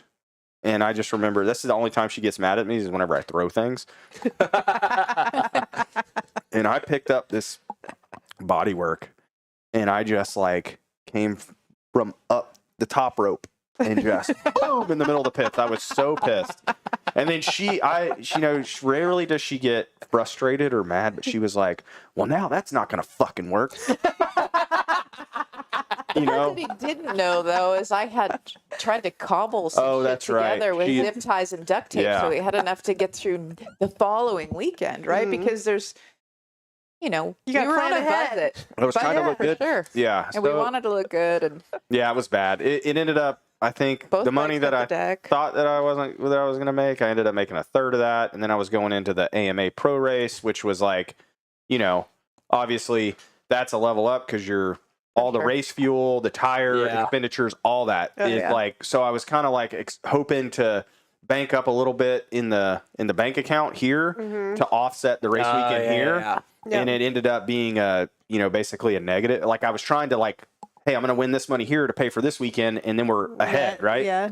And it ended up, it wasn't as good. But she, for all the shit that she put up with, the tire changes that we had to do that year, just the amount of work that it took, just that year getting to the events and doing all that stuff. And we're still married. Yeah. I mean, we weren't even married then, I don't think. At least Yeah. you guys know that you can work together. Yeah. We actually make a pretty good team. There was only that time we got frustrated, and then I got frustrated about suspension one time. Oh, yeah. And I will never let that die, actually, the suspension So situation. let's dig into that story. Yeah. Why you won't let that die? What happened with suspension, Terry? I feel like we were both working really hard that year, and he was working with Olin's suspension. Yep. I was also still racing. I mean, obviously not even close to the same You want to tell level. them that story? How you and my dad really got to know each other in 2009? Hey, there's no buses you should throw your wife under at this point. Okay? No, this is a really funny story. You know what? It is. What am I saying? No, throw her under the bus. Yeah, this is a good story. 2009, first race of the year, Roebling Road. I'll kick it off. How about Okay, you go right ahead. I feel like I've been talking this entire time. I like it. Matt Lynn's coming out of his shell. Yeah. 2009 Roebling Singing Road. any second. I will be. I got friends in low places. So we're going down to Roebling Road. It's the first race of like getting all this stuff orchestrated, getting the bikes ready, all this stuff. My dad was racing an SV650. Teri was racing her R6. Six? Yep. And then I had my 3 Kawasaki's in there. So we had all the bikes loaded in this trailer, headed down to this thing. We stop at Ruby Tuesdays. Ruby Tuesdays on the way down to Savannah. Bad idea. Yeah, that Well, doesn't sound good. you know, we I don't- eaten at that same Ruby Tuesday. Yeah. So we went Yeah. to Roebling Road at one time. Yeah. So it's in the middle of the night. We're all in this trailer. Like my dad's on an air mattress. We're on a futon. All of a sudden, we start hearing this air mattress make the squeaking. Like he's uncomfortable. Like somebody's moving. He's moving? Yeah, Okay. somebody's moving. They're not rubbing one out. No. So he starts getting up. About the same time, Teri starts getting up. That was so bad. The door opens, and they're both at the side of the trailer. I'm on the back, just sick. Super sick. Oh, you're Throwing throwing up. Yeah. Okay. Heaving. Ruby Tuesdays makes everybody sick. Yeah. That's my theory. She's heaving at the back of the trailer. Yeah. He's back there. They're both on all fours. Just, calling dinosaurs. Just, Yeah. It was so bad. Yeah, then I had to race the next and y'all day. were both like at one point apologizing to each other or something. Or what happened? I don't know. It was kind of a haze for me. Then my dad told me later he went into the bathroom and was just in the shower with it. Same thing, just Sick and sick, throwing up. It was bad. Ugh. And I somehow didn't get the nausea, but I got the other end of that. Yeah. So I was in the bathroom just in and out in between practices trying to get out of leathers. It was awful. Get out of letters. No. Dude, No. had Oh my God. You had that fever where No. you're just like sweating in your That's what they leathers. should call Ruby Tuesdays, is in and out, actually. Yeah. that's a good point. It was so bad. And you guys you really got to know each other. You bonded in that. We really bonded that weekend. So- Shout out to the Gerloff family though, because I was in the ladies' bathroom just like suffering, and Lisa Gerloff, she's like, "Honey, do you need anything? I got some cold medicine." I'm like, "I have no idea what I need actually." She took care of me, but Yeah, and we ended up racing on the same grid. we got the same grid. This Oh, is both where of you were on the This is grid. where I'm getting. So they put the pro. It was a money-paying race, and they always do this. They put the Please tell me you novice. took your wife the fuck out. Wait, there's more. They put the novices and the experts together in a money race, and I'm like, this is a.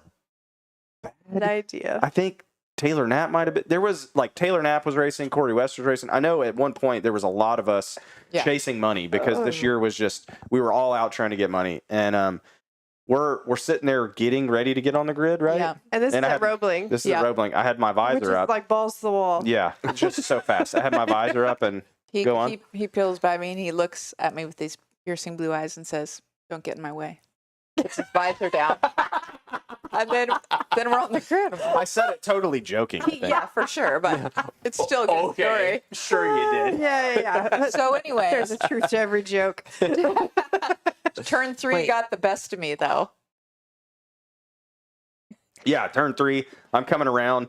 Turn 3, I just see this streak of white and blue off the track, white leathers, and I'm just like, He's Looking looking at over me as I go by and I'm sliding. She's Oh, sliding. no. Yeah. So she gave me the thumbs up, and then it was back heads down. Fuck that bitch. No way. Finishing, but No. I think it ended up being a pretty good weekend for you, but it was expensive for me. Yeah, nah, it wasn't the best weekend. I mean, to start the series off, but yeah, Yeah. that's one time we've been on the track together. Yep. I think. Other than that, we've been on the Moto track a little bit. We did this race called the Sandblast Rally up Super fun. in South Carolina. It's like they do it in conjunction with a rally cars, and so you're on Oh, wow. so the rally cars. It's wide, but it's all sand, and It's it's just awesome. you're just pinned. Pinned. It's fun because it's fast, but you're on a You dirt need bike. the 500. to- Yeah. Make The it first year I raced it, I did it by myself, and I did it on a Scrambler 1200. Oh, 1300. Whoa. 1300. Yeah, that's a Triumph Scrambler 1300. That bike was Heavy. Oh yeah, he Yeah, it was was bad. coming into corners and it was just plowing. And I'm just like, it will go fast in a straight line, but it's tough to turn. But And this then- is my problem. I'm like, this is bullshit, man. I'm pouring Yeah, gas and that's I'm it. like She hanging was out. there.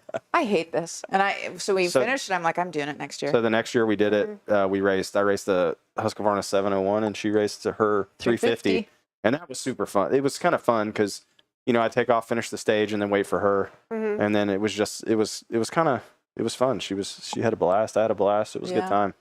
We're actually talking So- about doing it again. That sounds Yeah, cool. that was a crazy idea. Maybe. yeah. You guys did a 24-hour race together one time too. We did. Yeah. How'd that go, Teri Lynn? My toenail has never been the same, actually. Is it just kind of like? So I told her, like, we're going to do the Perry Mountain 24. I've never done it. Which Didn't- was, I'm Oh pretty wait, sure isn't that the same one that you've done? that's the last time I I saw think Terry. for sure. Yeah. Oh, okay. That race. And yeah. we went to go do it, and I'm like, I had her 350S, which we were sharing, and then my buddy came and did it on his 350 EXC. Mm-hmm. So we had horns and turn signals and everything, which was kind of fun. Well, Yeah. I took the turn signals off, but I had the horn on, and I told her she wanted to wear these Garnet like oil balance boots, which they're fine for adventure, but they're like it's like a trials Oh boot, yeah. so it's got a soft toe box. And I was Mhm. like, I don't know about those boots. Yeah, you I don't- told me. And then so A she went out soft there toe box. first. It can't handle a hard abuse. Yeah. Yeah. First lap, she fell over, dropped. She was trying to pick the bike up. Didn't get hurt whenever she fell over. She was Yeah. trying to pick the bike up, slipped. The bike fell, and the hand guard landed right on her big toe. Oh, Just- yeah. Smashed it. It She was came terrible. in. The plan was to do 2 laps. Yeah, I came in one. She came in early, took her boot off, and it was just like Full blood. of blood. Oh yeah, Oh. just all around her toe. It was Kind of wrecked my day. yeah, it did. Yeah. That was brutal, but it was a cool event. Yeah, you know? it So- was a cool event for sure. Hell, you talking about her where she's like, I have to help for this event. Screw that, I'm gonna go race. Yeah. Reminds me of like when you would help for the 7-hour or the 9-hour races. Yeah. That's Oh, yeah. awful. That's horrible. Like, You remember we put out the Just the everybody's banana bitch. peels? Yeah. the what? The banana peels for the 7-hour race where everybody would come by the banana peels I don't remember in that. park. No? No. Okay. Yeah, I remember so something it's she doesn't. it's fun getting to do that type of stuff with your spouse, and Even for our anniversary this Yeah. last year, we went out to the KTM rally. yeah, we Went did riding and- the KTM Adventure Rally. We did that and went and rode together. So that was, it's fun getting to share those experiences together. Yeah. So Yeah. the places motorcycles take you, And end up having kids. we got a little bit of a plan to do, where are we going to go next year? Oh, We're talking about so going we're to trying. Italy. Yeah, we're trying to. Italy. Yeah, we're Whoa, trying. Oh, no, no, no, no, no, no, no, no, no, no. Headphones off and then Yeah. Yeah, when is that? No. I had this wild idea. Once again, centered around birthdays. It always comes around birthdays. I don't know why. But next year, think like I'm pretty committed to the idea of. I've been looking into it, like going and doing the Stelvio Highway and like Mhm. all the stuff from Milan up into Austria, Switzerland, and around, and like No, yeah. it looks like something pretty cool, and I don't know. Like you're just gonna rent some bikes? Rent some bikes and do it. Yeah, Yeah. do like a tour or something. Very So cool. just like kind of in the early planning stages of that. And then I was going to say, we've done a lot of little stuff or local stuff to the U.S., but then some bigger stuff we've done individually. So we kind of Yeah. need to do an epic adventure together. together. Yeah, she's Yeah. ridden to Sturgis. She Yeah. rode to Sturgis from Atlanta all the way out to Sturgis, and then I've attempted to do the tour of Idaho a couple years ago by myself. With my buddy Tim, and then so we've done these kind of big adventures separate, but we're hoping and maybe even include our daughter in that one. Like it would be kind of cool. She enjoys. I have an old BMW R100 that I like to. No way. Like to ride on the street. the and, Boxer engine. yeah, and she Loves that. she loves riding on the back of that Dude, thing. those So things are so smooth. yeah, With a it is- shaft drive, whatever my the dad- Germans did with those engines. They I just blame my dad. He's the one who got one, and I rode it once, and I was like, man, this thing's just old, and I didn't understand it. And Yeah. then whenever we moved out to California, I was like really itching to get a street bike or just get something, and I started looking at BMWs, and there was one in Arizona. So this guy was like the second or third owner. So I drove to Arizona. In Georgia, you find a bike in Arizona. No, I was in No, you live in California. California. Okay. Yeah, I was in Yeah. California. And Santa so my Fe. idea was to like go. So I went and bought that, and Petra and I would do a lot of rides up to Julian on it. And we would just go, she just liked, we'd go ride. Julian's famous for apple pies or whatever. So we'd go right up there and get like a slice of pie and some ice cream. And even here in Georgia, like we've been up to Helen a couple times. Yeah. We'll go right up to Helen, and Two Wheels Only is a pretty short shot for us. So we'll go to Two Wheels Only, get a hot chocolate or whatever, and then get back on the bike and then shoot up to Helen. And so it's fun, but maybe try to include her to have those core memories, Oh yeah. So that's Maybe this is why we were talking about she might see sometimes the daddy's girl. Yeah. Yeah. They're buddies for sure. yeah. I wish it was that way. My kid doesn't like me that much. It's the ebbs and Loves flows, her. I though. would say, yeah, it would probably, as he rides dirt bikes more and more, you Yeah. guys will probably, Maybe. Yeah. I don't know. I'm kind of a dick. that's true. I think we all look at ourselves like that. Like sometimes I'm like, man, I'm a dick. But But no, sometimes everybody else looks even at him that way too. God, why are you a Which, dick? which makes her decision making in men very questionable. So there's that. She's stuck with you Look, now. I've told so many people, like, my wife is incredibly intelligent. Like, has a business degree, a master's degree in business, No, all this other stuff, and just we're on the same makes program, dude. terrible choices. Congratulations. I know, dude. That's why I wanted to lock this in, Yeah. because I feel like we're in the same boat. We're just Yeah. dumb racers that were like, this shit's pretty smart Yeah. and would smash. So gotta lock that in.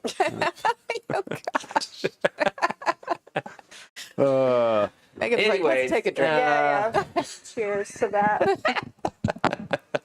So I do want to move into some stories from, and I lied to both of you, both Melissa and Britt, Oh, to talk to you guys about.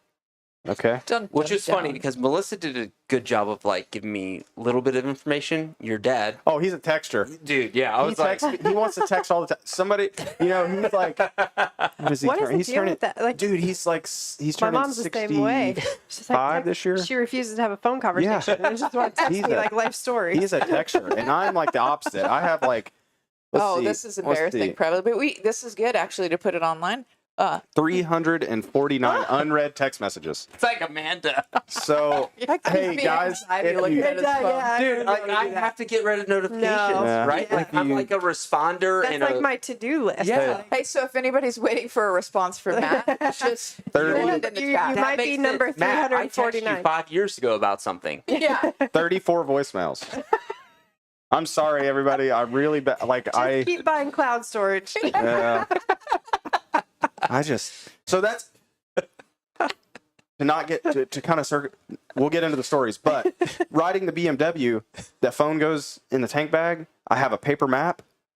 I don't have any comms. MapQuest? Yeah, What? no, like a Yeah. I use a paper like a butler map. Yeah. So whenever I was in California, I just had a map of all the roads, and it's just like it's fun to just get on it and Yeah. just it's Get like lost you're a in little bit. it's like you're driving It's his old man vibes. yeah, it's like you're driving a 70s model pickup, it doesn't go very fast, accelerate very good, it doesn't stop very good, but you're just there in the experience. So that's why I like it. If you get lost or you're like, say, I need some help with Yeah. directions. Yeah. Hey, where's Highway 92? Yeah, exactly. I could really get some help getting there. Yep.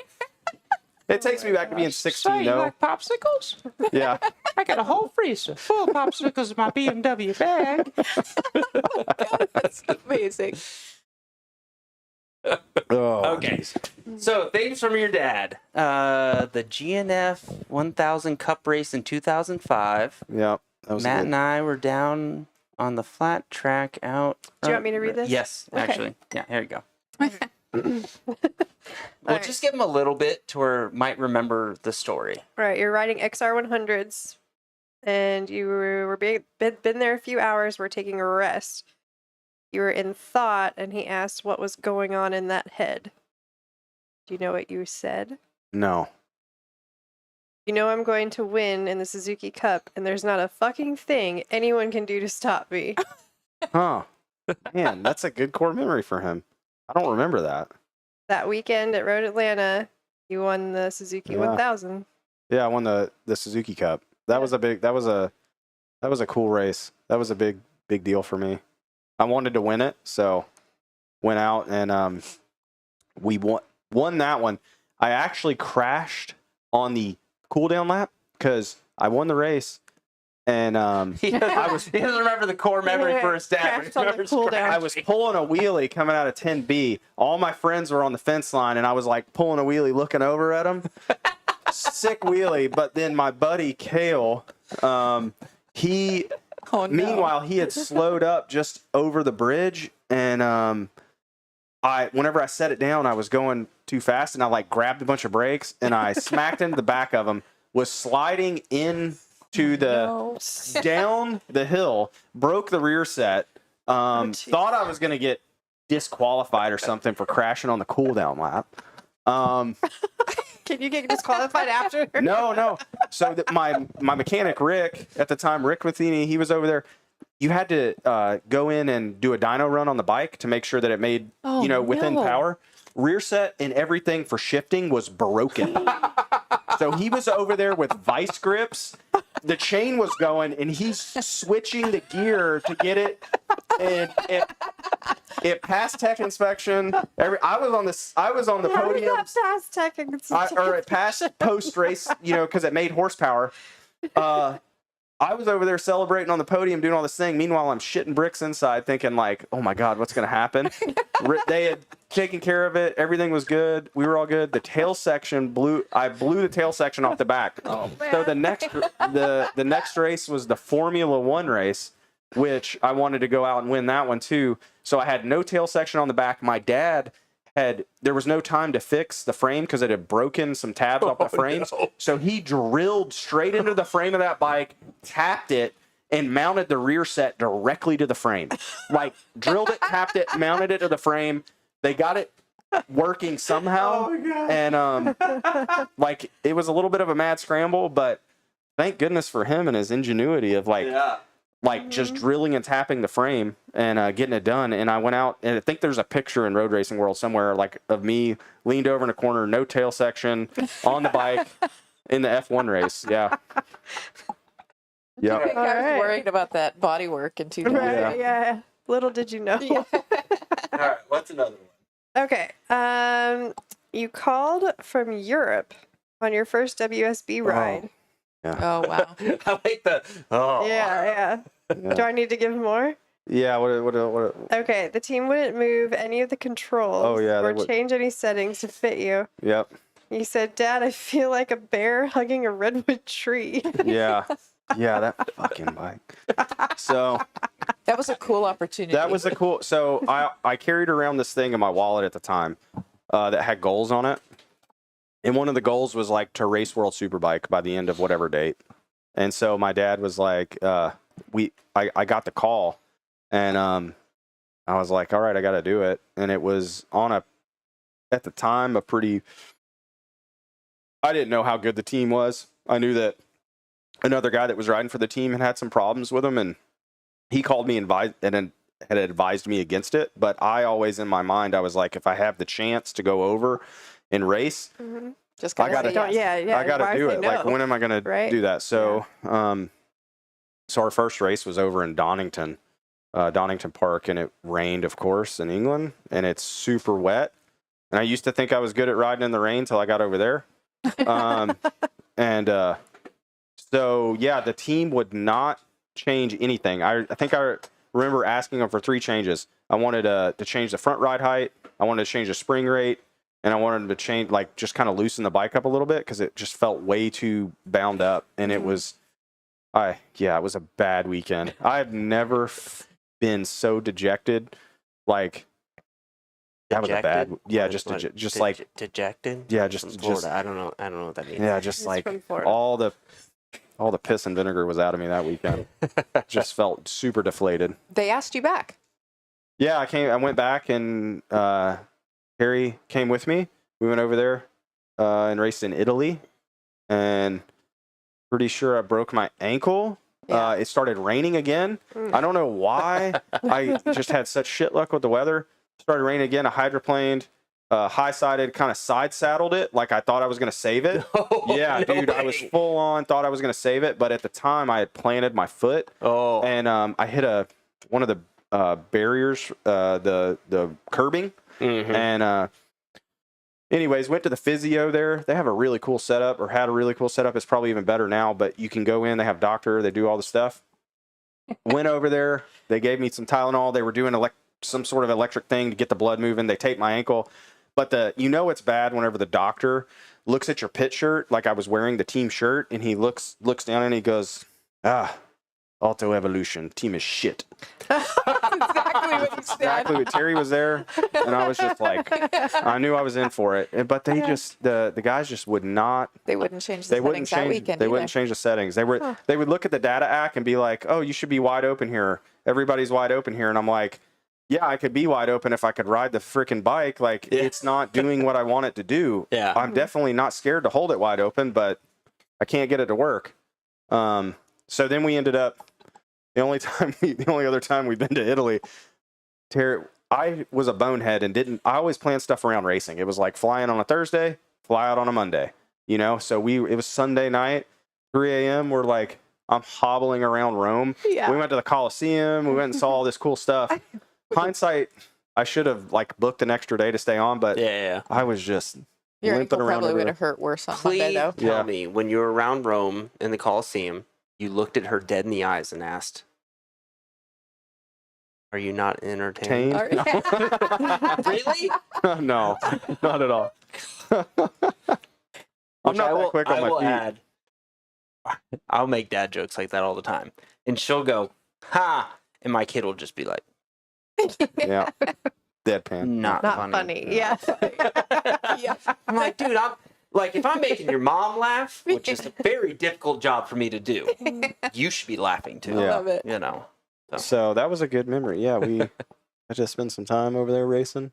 Yeah, it was perfect for this. I mean, we were literally out till probably 4 or 5 o'clock in the morning, but I remember the crew we were with. They're like, "Oh, we're gonna go to McDonald's and go to bed." And I'm like, "We're in Rome. Yeah, we ended up at Come on, man. We're not going to McDonald's and going to bed." Yeah, we went to some pub, had Yep. pizza, and Yeah, walked around. It was fun. It was a All good memory. right, but did you get to eat McDonald's there? No. Okay, because I was say we went to Thailand for our honeymoon, and we went to McDonald's and I think Burger King, and we were just like, "What the fuck are we eating?" Like it was Weird. It was so bizarre. Yeah. And they're really into KFC. Yeah. Yes. Yeah, there's Right. a lot Like of super spicy KFC's done a chicken. big franchise. They got those Yeah. everywhere. Yeah. And dude, I will say, I remember somebody one time in 05 told me 1% of the world doesn't care about motorcycles. And going to Thailand and Mexico and a few other places that she forced me to go, dude, motorcycles are everywhere. Yeah, Oh, yeah, It's it's like It's like the main. transportation. It's actually the least popular in the U.S. I feel like. I agree. Yeah. Totally agree. the amount of people that showed up for those the World Superbike rounds. Freaking It was insane. wild, right? It was wild. I mean, I was on riding for this team that was, not very good, but they would include you in all the press stuff. Yeah, People were yeah. asking for autographs. It was super cool. Yeah. It was a cool deal. I was going to say because you had mentioned Melissa earlier, I went to 24 Hours of Le Mans with her, and Oh, she was yeah? racing on an all-girls team. And I got another Seems story. like there's some story I got another story, but yeah. I don't know what story you're thinking of, but what I was going to mention is outside of the racetrack, outside of the paddock, there was legit like a 5-day party. And so when we were done practicing for the day or whatever, we'd venture out and it was like carnivals and people with motorcycles that were shooting flames in the air. I mean, it's just such a Yeah. different culture there. It's Yeah. fantastic. I'd love to see that even one time in the United States. I think Yeah, our it industry won't would be a happen. lot stronger. Well, but no. It used Go to to happen back at Road Nations. Atlanta Right. back Yeah. in the day. Road Atlanta was huge back in the day. Same I with the already, parties. I already got a camping spot Yeah. for Does Nations? Indy. Do Yeah, you? yeah. Nice. Oh dude, yeah, that's awesome. I'm going to that. That- In fact, I purposely was like, "Hey babe, Joe, Brandon, and I were going to the Motocross of Nations. You and B, you guys should come." Hoping they'll be like, "No, we don't want to go because it's Motocross of Nations is it's going to is get a rowdy. Yeah. Probably. freaking party." Yeah. Yeah. It's That's- fun as long as we don't Why don't we just park pawn right the kid next off? to B lot Oh my god! like last Do time. you want to tell the All first right. Redbud experience? Is that the cooler? Yes. Have you Yeah, been to but I don't remember Redbud all the No. International? I have. No, she's been there. Yeah. I bet We've it's been insane. a few times, but the first time, we literally stocked up cooler full of beer. great food. beer. We food. had steaks, bacon. I mean, And Oh, we knew yeah. we didn't want to Eggs. be in B lot, but we wanted to park near B lot. So you could Right. get yeah, to the because B lot is party. the party Yeah. lot, Yeah. right? So we were in A lot or whatever, Yeah. but we were like right next to the fence and like right over it from the Oh gate. man. Okay, but our cooler was attached to a tie down attached to the canopy. You know, like the whole tent, your tent right? from blowing away. Yeah. Yeah. Oh yeah. Well, the first night. No, we were there 30 minutes at most. Okay. We yeah. were like, got there, set up. Let's go check out Red we Bud. walked around, Oh no. came back, cooler was gone. The whole thing was Are you gone. kidding? all our food, all our alcohol. So for the whole gone. weekend, we did not I think have we had to any go of to the store food. to get. And you can't just leave Red Bud like Yeah. if you're unless you have a car, right? Like Yeah. if you have an RV, you can't just leave. Yeah. So yeah, we had to like. Did we borrow somebody's car? Or was that when you had the van I had the box or truck. the box truck? Yeah. And so like we had to like drive into town and like make sure nobody. And parked we in our made the spot. mistake of being honest when they asked if we had guns. We're like, yeah, we're from Georgia. We've got guns. So then Oh we had man. to go to the police Station and Oh, check yeah. check our them in. vehicles. I still have the Yeah. evidence tag Yeah. from that in my RV. They keep them for you. Yeah. Holy my shit. God. Make sure you, yeah, Yeah. Lesson learned. yeah. Yeah. Lock so the your next time we cooler. went, we That's- just stuck it in the airbox of our dirt bikes. Yeah. And we're like, nope, we don't have guns. But also the next time we learned to park next to the entrance, like inside the lot near the entrance, because Oh when my they God. confiscate everybody's This alcohol was coming the first in, episode of this they show put that it got in talked this like about. tent in the barrels, Yeah, and then 55-gallon drum. and they then we leave. would and then they walk And then you away, can and just- we just walk over right over the fence and pick it up. Oh my gosh. So my buddy Joe is in the shower. I walk over to throw something in the trash can, and I'm like, oh, there's alcohol here. And I go grab Joe. He's in a towel, and I'm like, dude, come with me right now. So we walk over. We hoist the 55-gallon drum over the fence, and we're walking through. And he's pretty intoxicated, bumps the towel. Oh no. So he's dragging the towel like Linus Oh, behind him. my God. And his girlfriend and Megan are just dying laughing. Oh no. And he's just, Yeah, not a care in the world. yeah. Oh my. And I look over and I'm like, But you Joe, your guys dick's had- out. Yeah. He's like, But what? you guys found a lot of Yeah, alcohol lot of that fruit. night. It Yeah. was kind of like, what's the bitch beers? It was like wine coolers. Yeah, it was and a lot of- stuff. yeah. But there was, I feel like They- you got a couple like there bottles of was whiskey or a something. few- Twisted There was teas. this and- much. Yeah, back then it was Yeah. like oh god, like like Smirnoff or Yeah. Oh, ice or yeah. Oh, something, you know, like Such a terrible. Like gives me Yeah. a headache thinking about it. yeah. All right, let's move on to the next thing. All right, let me see. So, how about Oh, wait, hold on. So we got to Oh. say, What's up? I lied to you. I hate it when you do that. You already said that. Did I? Yeah, What? Melissa sent me stuff. So Okay. now we're into Melissa stories. Oh, perfect. Melissa. Okay. All right, I'm actually gonna go to Terry. So, Let's get the hot gossip. What do we got? what about spewing wine on the inside of your friend's truck window after their wedding? Oh no. No. Here we go. Josh and Melissa got married in Monterey or somewhere close to there, from best I can remember. Anyways, at the wedding, having drinks, having a good time, dancing, partying, or whatever. We get back to the hotel, and I wanted to continue the party. And my friend Brian, who you know really well, Oh yeah. and her boyfriend at the time was there, and they're like, yeah, let's go down to the wharf, we'll figure it out. So you guys recall the roads in Monterey are super twisty. Oh yeah. And I'm in the truck, and it's a tiny little truck, and I'm in the back. Were you in kind of- our Ranger? Yes, in the Ranger. Oh my God, that's miserable. So we literally get 15 minutes into this drive. I'm on the back. Oh no, I'm sick. And I'm like, okay, guys, I'm just gonna rest. Like, you go in, I'll be in a second. And Were you doing the like?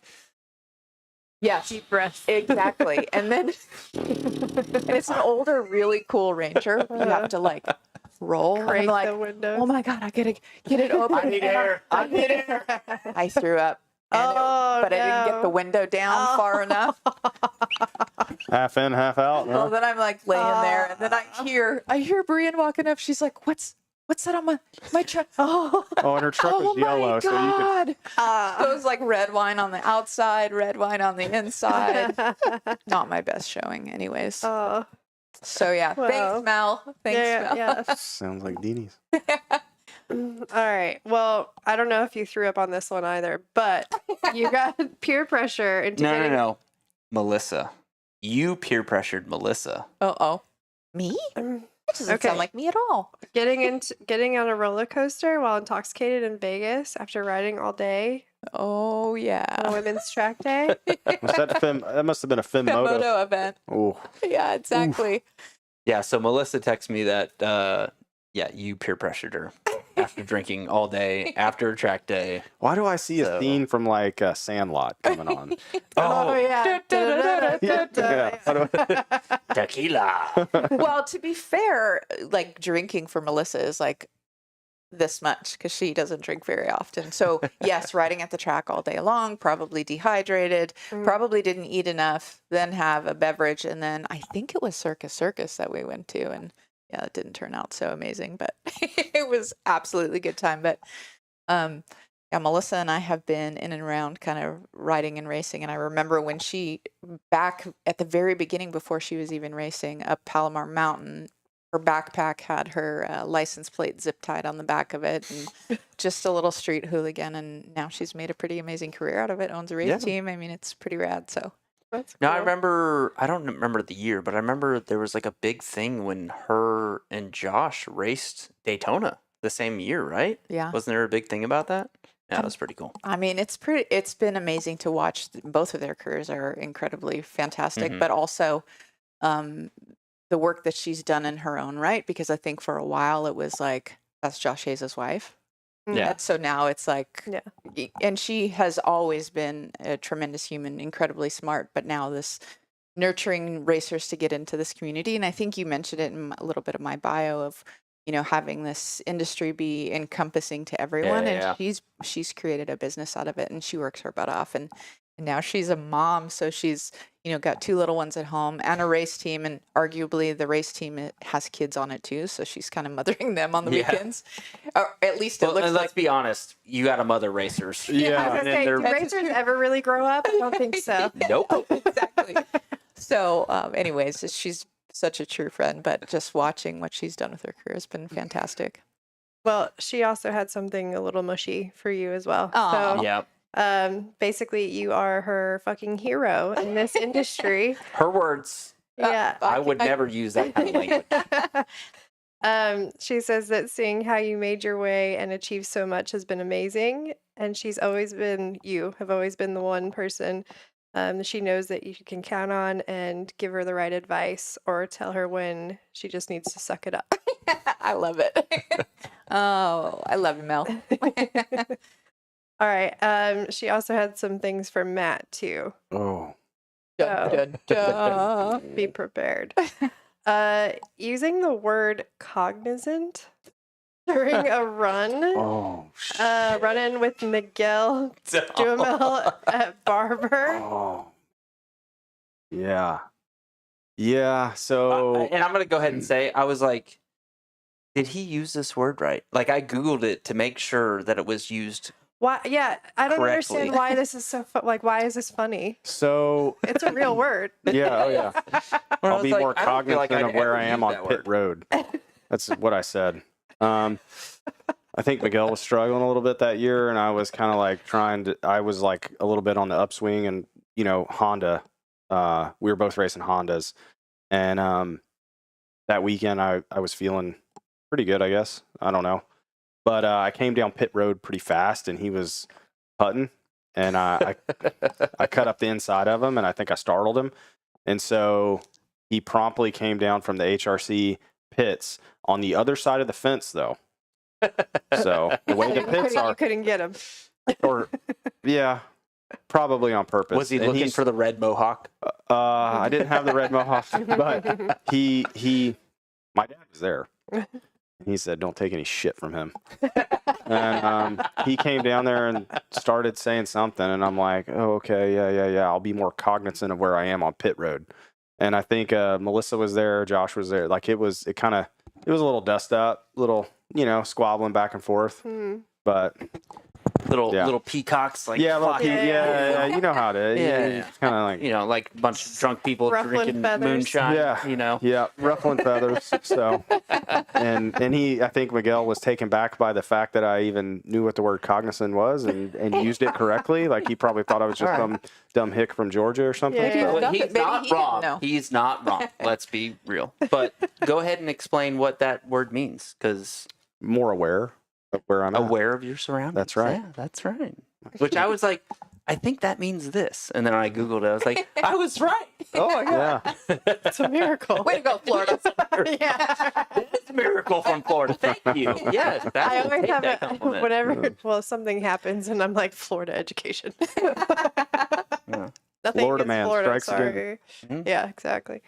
Okay, she says, how about a running count of how many times you crashed a road race bike, Oh, yeah. but you never you told never the told her the actual number.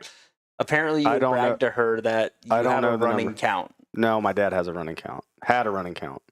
I don't have the running count. It's in the triple digits though.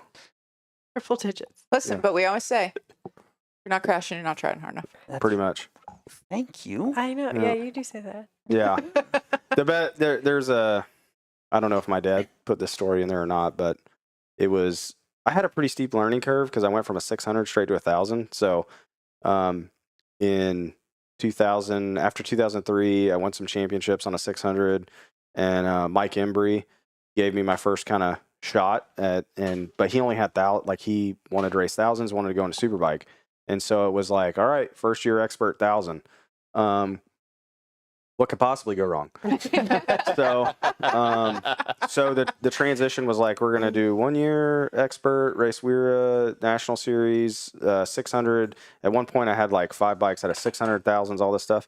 And so then transitioning into that, it was I was just like, all right, we're going racing. And so that year, I slid quite a bit because it was a steep learning curve, and so I got my fast forward from 04 to 05. I had a pro license. I got my pro license and might have been the end of 04. But we had to do some talking because you couldn't really just come from Wira and go straight with 1,000cc license. And so my dad talked with John Ulrich, and I could actually ride I enjoyed riding the 1,000 more. The room for error was much smaller, but I liked it. And Breaking points are a little different. so we ended up, I got my license, and my dad and JU are talking to the AMA. And I'm sure your dad is just spitting shit out to just try to convince him, right? Well, I feel mean, like I was already in the race. I was already there. I was going for qualified. I qualified for the race, but it was at Road Atlanta. It was my second pro race. The first one was at VIR. Race there, qualified, no problem. The first one was at Road Atlanta, or my next one was at Road Atlanta. And I just remember it was the old turn 12, coming down the old turn 12 to the wall. Hold on. I used to love that turn. That was my favorite turn in road racing. I have a story, and honestly, I think I missed to put it down. I heard a very famous story about you in old turn 12 and barriers and your pinky. Am I remembering that correctly? Not turn 12. I didn't do that. Was at Barber. Was my pinky would have been at Barber. You mean the lack thereof? Hold that thing up again. Yeah, it's a little short. Yeah. Small hang loose. Yeah. But okay, so yeah. I might get these are things that Huey told me when I was working with him. Yeah. So, but I came down turn 12, and my dad, JU, and one of the AMA guys are over there talking about me and my license because I was on a provisional license, and dude, they're on the outside of turn 12. That's where race control was. Yeah. And they're talking, and JU's kind of vouching for me. Thank you, JU. Appreciate you. And but I had kind of misjudged the entrance a little bit, and I clipped the curb with the rear set on the inside. And so it just screwed me royally. Ejectocito, cuz. That's it. That's exactly it. So I ended up I in front of God and everybody, JU, my dad, AMA. I low-sided the bike into the hay bales at the end of the turn. I don't Yeah, know if that we was can a- say that because I feel like Jesus was about to take that wheel and he was like, I can't. Yeah. Nope. It was. No, I can't take that wheel. The AMA Yeah. officials are like, Yeah, you mean that guy? Is that the number? Is that the one? Yeah. Okay, so I was mixing up stories with Yeah. those from what I've heard over the years. So I remember Huey saying there was a very famous story about, and what I remembered is they were trying to figure out where to put the barriers on the wall at turn 12. Yeah. And you slid And into the wall. That's yep. So that's part of that that's story. part- yeah, hit yeah, the yeah. wall? He hit the wall and they I were hit like, the- I hit the last- there's where we put the I barriers. hit the last two hay bales, like the last two hay bales that were there. Oh, jeez. Yeah. And they determined that's where they That's where they need to go. Slid Yeah. into them. I Everything hear these worked out. stories, and it's like such a miracle that we're Yeah, sitting here and for we have sure. a beautiful daughter. Right? Yeah. Yeah. It was, you know, I don't know. It was one of those things. It made me respect that turn a lot more. I'll tell you that. But yeah, I was. I don't know. I had a lot of help. Obviously, still have a lot of help, but like just had a lot of help racing and a lot of things. A lot of people. My dad, John Ulrich, Brian Drebber, rest in peace. My family, just a lot of people that helped out, and so that's why we were able to do those things for sure. And So- let's be honest, at this point, you figured the help you would get was like a nurse wiping. And, you know. Dude, it In was- home care. Yeah. I will say that was part of the deal for us dating. Do you remember? It was. Yeah. What was it I said? There's two If things. you, I believe it was if you broke both of your arms at the same time, Oh man, I got a buddy that did. then I had to wipe. Yeah, Yeah. I got a buddy that did That was rule You're one. like, okay. And the second was to accept I will never stop riding dirt bikes or motorcycles unless I physically cannot. Which that one was easy. For sure. To be honest. I think about, it's interesting that you say this because I think about a lot of relationships where, and it's typically the husband that says, well, my wife won't let me ride anymore. Man, that's super sad. Yeah. Yeah. Yeah. Honestly, she's like, get the fuck out. Go. Go Yeah. ride. Are you going? Yeah. Are you going? Are you going? I would tell Matt, go find your smile. Yeah. Yeah, for sure. Yeah. He says it's therapy. So I need a concur. therapy session. Yep. The MV is what claimed the pinky. Yeah. Tell that story. Yeah, that was on a test day at Barber. I honestly, Coming up I know over- your daughter's watching and I really want to say something kind of. Mm. Not Careful. gonna- Careful. Go ahead. But go on. Tell the Yeah, story. so kind of coming up the hill, you got 1 as the left, and then 2 and 3, and kind of 4, and I guess it would be 5 or 6. I can't remember how they number all of them now, but it's right as you're coming up the hill, going down into Charlotte's Web, where the scoring pylon is. I came through there. In the MV, we had kind of short swing arms. Yeah. We had kind of short swing arms on those things, and we were trying to work on getting longer swing arms, but the thing would just it'd start spinning, and it would just get a hucklebuck. Like the whole frame would just wind up like a spring. And I came through there, and it started spinning, and then it unloaded, and it just went into a pop tank slapper. And I kind of went up over the front, and next thing I know, I was there on the, kind of sliding, and I got up and I looked at my hand and I was like, pulled my glove off because I saw a lot of blood, and I was like, well, that's not going to be the same. There's no fixing that. So Do you know what did it? Handlebars? originally I thought that maybe I had like drove it into the ground or something, but now I think what happened is whenever it popped so violently, it went into the tank and it just mashed Pinched it Yeah, so just far, pinched yeah. it. So, Yeah. but Well, that's like. and that bike's in the Barber pinky is Museum a- now. Oh, that's Oh, cool. really? We were just there. Yeah. there we go. That's like such a common injury for Oh, road yeah. racers because they tuck, and before you realize it, you're Trapped underneath yeah, it. it's Yeah. trapped. Mhm. You Yeah. know, and that's why I see so many road racers with little. Little I almost like think about the '90s 10 speeds. And They had those things, right? Yeah, Like, yeah, you yeah. feed 'em. Those little, and I used to be, Yeah. I always liked running my hands real far out on the grips. Like, Yeah. I mean, as far as I could, if I could get it The on the outside edge. of my grips Yeah. is the first thing that wears. I think I don't. I think part of that has to do with dirt For bike sure. Yeah, riding. why? Because you're Agreed. out, elbows out. Like when you were trying to get me to play or swing a golf club. Oh, yeah. Like, okay, it's the opposite. Like, put your elbows out. Right. Yeah. I'm like, no, I don't. Elbows out. Yeah. But like a that was goon.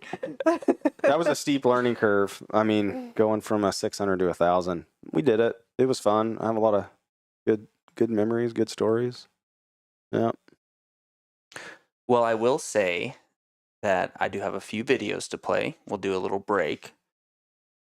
And I'm going to bring the mood down a little bit because did you guys hear kind of the tragedy that happened last weekend? At Etchicone. Yeah.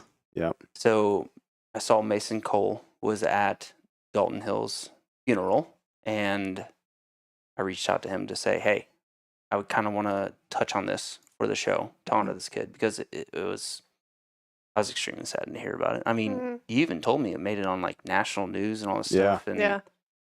so this was actually, I don't know if you guys saw this. This was a tribute to him at his funeral. I haven't seen it. Hold on. Gotta move it to the right screen. Gotta get my shit together. Yell at me. I know.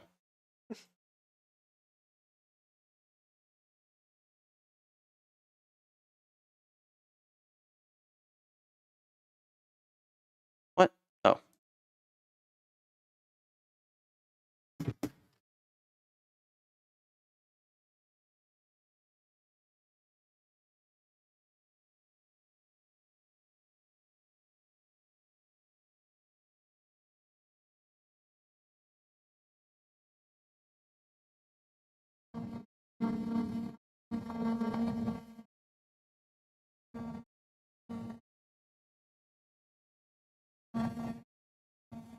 Like that was pretty incredible to get to see that many people out there to honor him.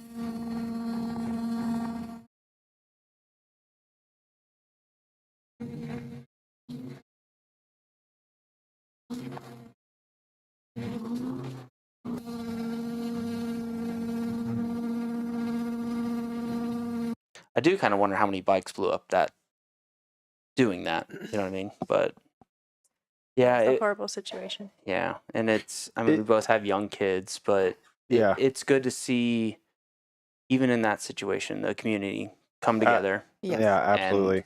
It's tragic. I mean, anytime somebody that's young loses their life, it's it's dark, but it's the light is in it is the community that comes together, and hopefully his family feels that they're not alone in these times. I mean, it's that's the dark side of the sport that we all love, and motorcycles that happens, but it could happen on the football field. I say, It yeah, can it happens in any sport. Yeah. I mean, Not even let's be in a honest. sport. People driving. Yeah, You know for what I sure. mean? Like, But I mean, this right here, the community coming together to help uplift the Yeah. family, and Mhm. I heard that they're having a race at Etchicone, and they're going to do a lap I believe or it. something there at the end of the month or something like that. I think I Yep. read. And I honestly, I didn't know about that happening until after I saw the video, or I probably would have gone down to support. Yeah, But I'm going to look into the Ichikani thing and try to go down for that. But yeah, I mean, it's one of those things where I feel like for all of us, hell, what was your first street bike? A CBR 900 RR. First street bike. CX9. Her Yeah. husband at the time, well, it was Coast Guard. It was a different life. You had to basically marry the person that you were dating to stay together. Wanted a Harley. She's like, fuck you, I'm getting a 900 RR. yeah, You know what I mean? But still, like,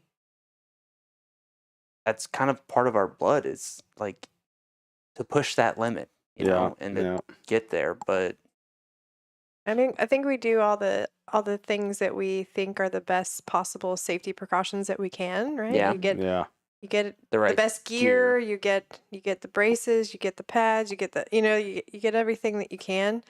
And honestly, I don't think any of us expect something that tragic to happen, right? We Yeah. might expect a broken finger or maybe a broken arm or Mhm. something, right? Like, Yeah. but nothing that we can't like overcome. And I also think there's a part of this that you're actually just not thinking about that. So to your point, you're taking Yeah. all the precautions to be safe and comfortable and go fast or go far or whatever your goal is, but you're not At least I don't live my life this way, dwelling of the fear of what could happen. Because you're not going to live a life at that point. Well, exactly. Yeah. Like I remember my trip to Sturgis, and I was somewhere in the middle of Flatlandia, like Kansas, and some old guy was like, "You rode that all the way from Georgia?" I'm like, "Yes, I did." By yourself? I'm like, I don't see room for anyone else on here. Like, yes.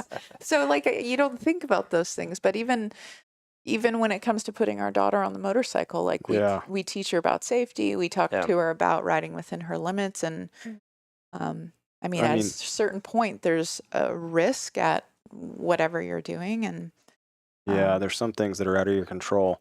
It's tough as a parent, you know, especially like I tell that story about being at the Hare and Hound, and you just send them out, you know, and and disappear. Hope for the best, and you're kind of like, right? okay, you're good. I'm going to see you again in 20 minutes, 25 minutes, whenever your lap's done or whatever. But, you know, I think it underscores not to take all the moments for granted, you know, in a way. Sure. And like and I think motorcycles help in a way for us whenever we're living and we're in that, to not take those moments for granted. Like we appreciate those. And it, as a parent, putting your kid kind of out there, and, you know, we've talked about that. We've talked about that with her injuries, that, you know, all that. And it's something that you're definitely not prepared for, but you try to be the best that you can be prepared for it. I can also say that I would much rather send her out on a 9-mile lap in the desert than sit her in the city on a pedal bike to pedal to school or something. 100%. So when I think about acceptable risk and what I'm comfortable with her doing and her capabilities, for sure, giddy up, go do your lap. But I'm not going to let her ride to school in Temecula by herself. I mean, it's just like control the controllable. And I think in a motorcycle situation, you're prepared for. Hopefully, you've prepared them well. Well, and it's kind of interesting when you were saying about like what she went through with that. Like, honestly, think about some of the shit that you've been through with racing. And I can take a step back and think of the shit, like, I get into bad situations at work or stress or my wife's bitching at me. And I'm like, I can handle this because I've been through hell. Oh, yeah. You know? have to learn how to dig deep when no one is there to help you. And she got to do that with that Hare and Hound race, you know? For sure. Yeah. So I mean, there's a lot of life skills to that we don't even think about. You've done it. We've both done it, where we're just like, you're in a situation and there's no getting out. You got to figure it out. Nobody's coming to help you. Yeah. Highland Park, I went over the bars, downhill, full on rocks. Went over I was by myself, and like, I mean, I was like, I can't kick this thing. Oh, the mud ride. Yeah, I was like, I can't kick this thing, and and it was like immediate down and immediate uphill. Oh no! So I couldn't even push it out if I wanted to, and I was like, I don't think anyone's coming. You know, like, so I was like, I got to get out of here myself. You know, like, and that was awful, but happened, right? And did it. You did it. You know what I mean? Like the grit, the resilience. Right. When you're left with no choice. Right. And I feel like that's a big part of why military gets attracted to this industry too. You know what I mean? Because they're put through the same stuff. Yeah. In a sense. So I don't know all the details around what happened. It's tragic that whenever a youth loses their life, there's no doubt about it. I mean, we had some issues, some of that happen in Temecula before we left with Paris Raceway, and it's you know, it's tragic. The only thing I can hope is that you know, as we get more kids into this, and you know, we all experienced it, like having the proper flaggers there, having people to help. Yeah, you know, one of the things that was protective wear. Yeah, one of the things that was crazy out in California is that. Yeah, at Fox Raceway, they used to mix there was no, like here, you know, you always had your A/B practice, your C practice, your mini practice, all this stuff. Some of the stuff out in California, it's just open. Throw them all together. Everybody's out there, and to me, that's like a recipe for disaster. Can be very unsafe. But I hope, you know, kind of going into that, like I see some of the new technology coming out there, like with Alpine Stars and their the vest that they have. You know, and the inflatable chest protector. And so it's like, hopefully that type of technology, the safety technology that comes out, it's going to help mitigate some of those. I mean, you know, you you hope for the best and prepare for the worst. And Yep. you know, it's tragic, but you're never guaranteed tomorrow, right? And you know, that's Yeah. always a weird thing when you're talking about the separated practices, right? I Yeah. felt like road race practices did a much better job Yeah. of not caring about people's feelings. Now, there's not a lot of youth in road race practices, Right. but like if somebody was in an intermediate and they were going slow as hell, they'd be like, Yep. "You're Yep. going down." Oh yeah, Like, Yeah. If you're somebody's out. a Like, beginner yeah. right. and they're going fast, they're like, "You're gotta- going up." You Yeah, know? yeah. And I felt like I've always felt like motocross never did that. There was never a person just sitting there to be like, and this is definitely completely separate from what happened, but yeah, that's That's a always valid point. Though. yeah. I felt like with dirt bikes, there's never been a person to really kind of sit there and be like, Hmm. this person's going too fast. Yeah. Because you would have kids in the C practice sending everything C and beginner Yeah. Oh yeah. and it's practice. Nobody cares, but they're 16 years old, full of piss and vinegar, and they're like, I want to win practice. You know, like go up to A and B, like you know what I mean, like separated by this person can do this jump, this person can't do this jump. For sure. Easy divider, you know. Yeah. But It's a tough thing. I mean, yeah, I think you're right. In road racing, they definitely police that a little bit more. a lot better. I mean, California was nuts though. Like I've never seen anything like it. You'd have the vet track going, and there would be 65s on the vet track, and you're What? like, dude, Oh, yeah. I'm not shitting you. And they're like, Fox Raceway, Skying you'd be out things. there. The 65s are jumping more jumps than some of the vet guys are. for sure. But it's like you got a big bike and a small bike. Yeah. Like if something happened, I mean, Somebody lands on something, dude, I had it yeah. happen. A little 65 fell in front of me whenever I was on the vet track, and I narrow miss, like avoided the bike and avoided the rider, and I went and parked it. I was like, I'm not going back out there. I don't want to be Yeah, Responsible in that for yeah. situation. Like Mhm. situation shouldn't happen. Like Yeah. they should segregate the practices and Yep. let everybody have their time, you know? So, but not knowing the full details, it's still tragic. And it's like, the only thing that I can hope is that safety equipment advances, and, you know, Yep. maybe some of that stuff can be mitigated, right? The risks can be mitigated even more. well, I do feel like there's somebody amongst us that could help with that. Yeah. Innovation of helmet and protective apparel, right? Yeah. There you go. Yeah. All right. So you may have been aware. I'm gonna just rip the Band-Aid and go to the next one. Okay. 'cause that was a hard thing to talk about. Did you see any of the stuff like we did at Greg Day? No. Oh, you don't know about the calendar Uh-uh. and the bikes? Oh. Okay. That's probably a good thing. Yeah. I'm going to show you the calendar. You're going to die laughing. So Oh, there's geez. a big prank amongst our buddies and I where we get naked pictures on our friends' bikes. Okay. Right? This happened. Secretly. Yeah. We break into their house, break in the garage, Oh, no. whatever it is. So Please don't tell me you teabagged my 690. I really, that happened. That happened to Greg Day. Greg Day, I'm going to show you this after the show and you're going to die laughing. But no, so I got my buddy Christian bike. He was Okay. a parts manager at Mountain at the time. Okay. And Billy. Oh, I know Christian. Yeah. He he actually lived with Peter for a little bit. Did he? Yeah. All Oh right. my gosh, the story comes full circle. Yeah. Yeah.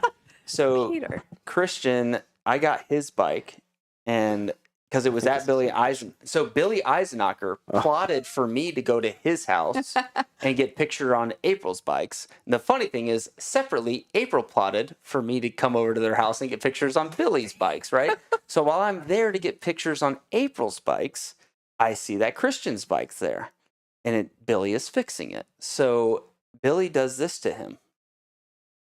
I found the problem with the clutch. Oh no. Really? Okay. Yeah. Dude, I can't figure it out the truck.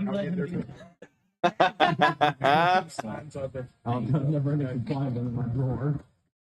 Why would you let me? I should have never let my bike. Oh my god. Okay. So I just got a random text from Christian, and I said, "Do you remember me saying somebody did this to my truck?" And she's like, "Yes." Like, I forgot about it. His payback was to do this to me, and I didn't know he did it until this week when he sent me this. We gotta tell them when it was. a week after, 3 to 4 years ago. Yeah. So he put a Biden rainbow sticker on my truck as Dude. payback. That's Years epic. ago. Years ago, and I just found out about it. How long you this been driving week. around with that? No, I don't own that truck anymore. Yeah, yeah. But We sold it immediately after. Yeah. we don't talk about that shit on this show. But no, I Christian, because I'm a prankster. Dished it right He back. got me good, and I like because it. I sent it in my group of buddies, and I was like, "Which one of you fuckers did this to me?" They were like, "We didn't do it. We didn't do it." So for 3 to 4 years, he's had this, No idea. and was like, "I'll finally tell you." And usually, I'm a person I will never get mad. I will get payback. I'm not going to get payback on that. That is legendary that he did that to me. That's pretty solid. Yeah. So, yep. And also, we're going to pay one more bill. Do you guys need a break? You guys need I can use anything break, else? for All right. sure. We're going to do a quick little break. Quick little break. Go run. Okay. Run. Go. Running. Now. All right.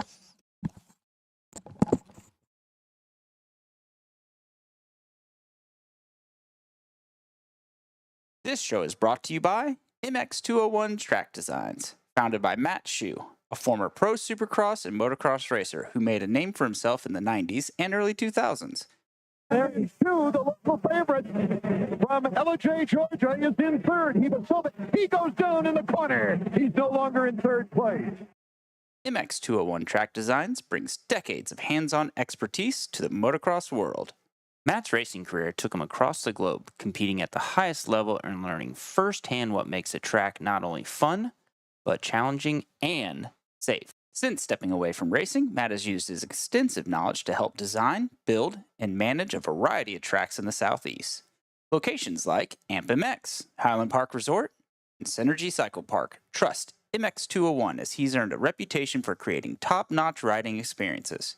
Whether you're dreaming of a custom public track, private motocross facility, or even a backyard woods loop for the kiddos, MX201 Track Designs offers solutions that are as unique as your vision, and he'll offer custom solutions that are tailored to your budget. Visit mx201trackdesign.com or call 678-628-4892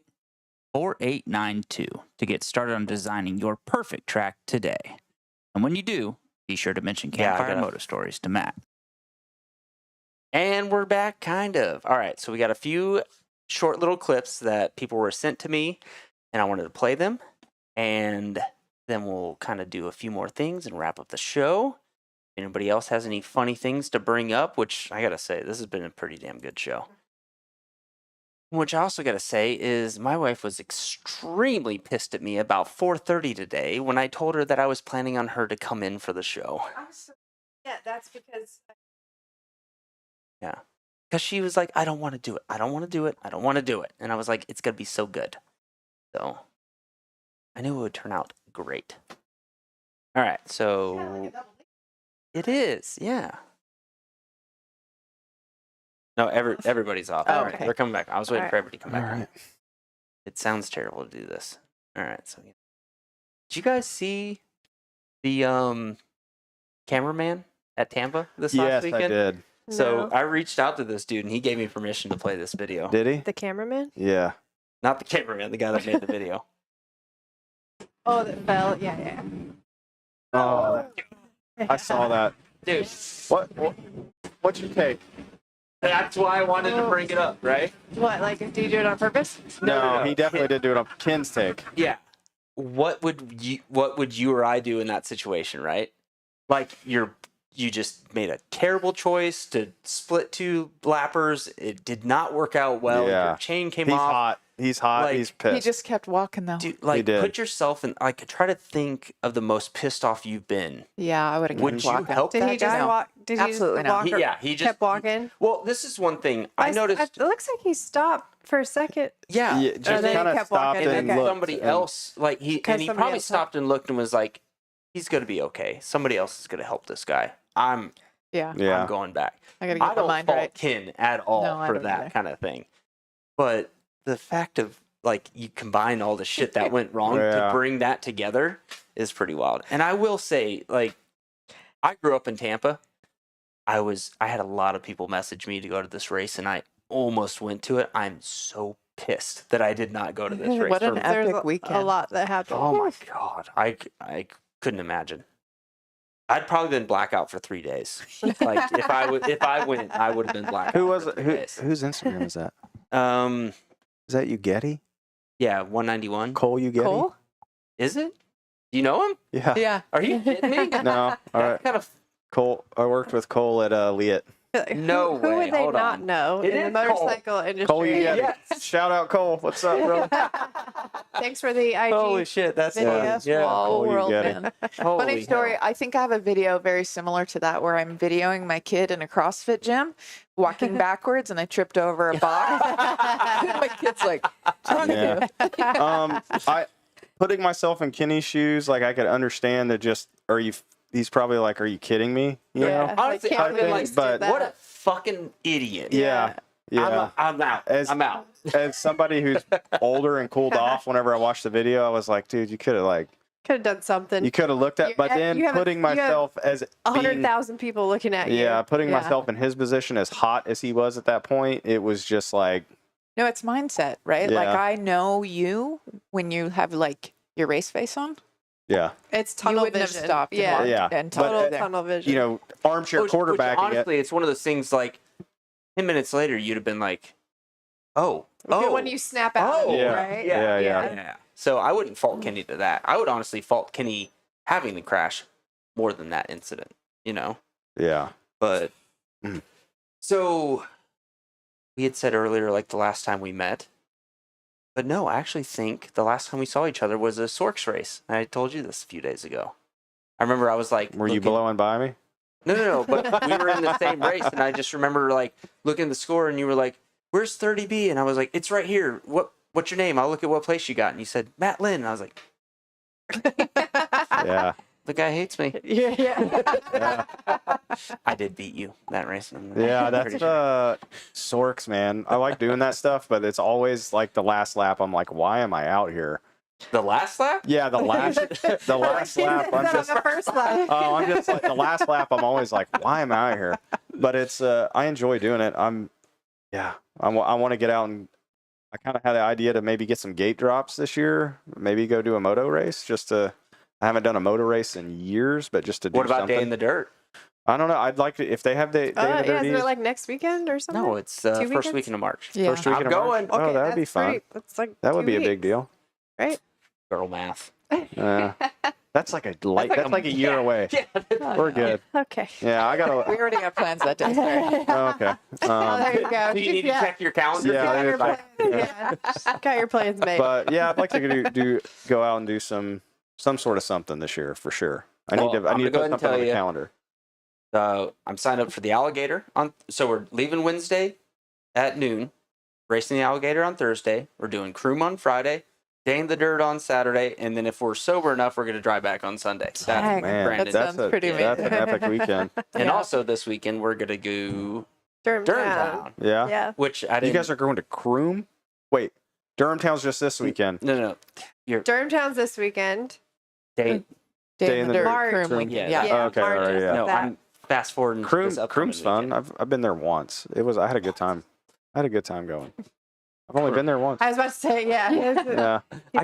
I grew up crashing at Croom. Oh, I yeah. usually know Croom on your every shoulder. inch Yeah. of Croom. It's like fun for people that don't get to ride sand very much for like a day. And then you're like, You just don't know how to ride it. yeah. No, for real. Like everybody is like that I've ever talked to. It's like Croom sucks. It's terrible. No, I'm like, I enjoy it. The no, whoops. no.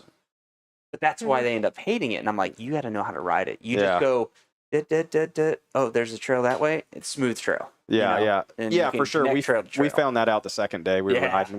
We found all the little ghost trails that are Yep. in And away then you from run all the. into a deer and you're chasing a deer for a while and then you get like, taken out by a branch. Yeah. And then you're pretty sure you wake up and the deer's like, and then runs away. You're like, how did I get here? We're at Moon's Farm. Exactly. Why am I in Florida? No, so this weekend is My Durham bike's Town. totaled. And I set up a show tomorrow with Mike, the owner of Durham Town. So yeah, Oh, there's- okay. yeah. No way. So she was way too pissed at me earlier to tell her that, so I had to wait till now when she's a little. I'm more- not on it though, right? No. Okay, good. All right. So if anybody's gonna be at Durhamtown this weekend, come on out, hang out. We're gonna do a quick show. I don't know if it's gonna be live. I'll probably pre-record it and then use it for like when she makes me go to fucking Disney World or some bullshit. Anyways, back to Sorks. Have you ever seen this in a Sorks event?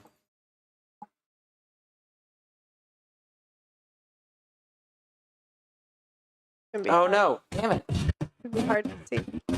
But I think they're like a. Holy fucking shit! Whoa! What happened? Hit a deer. I was just.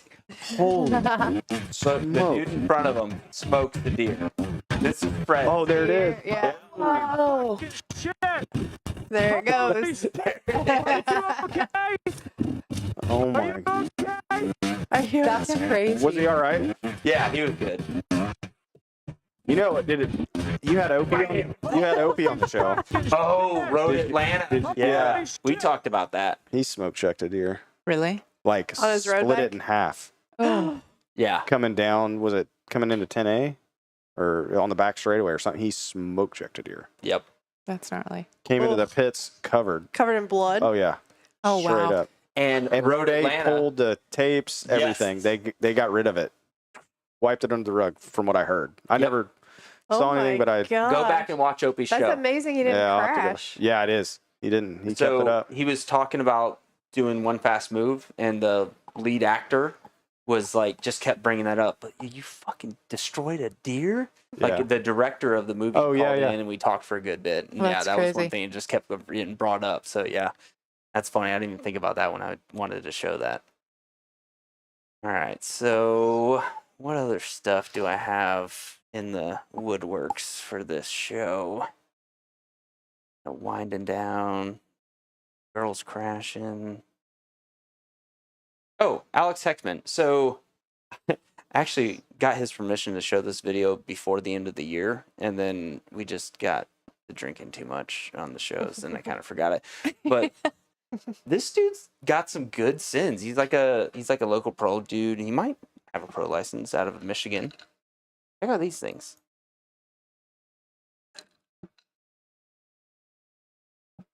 Eight one. Oh, Right? nice.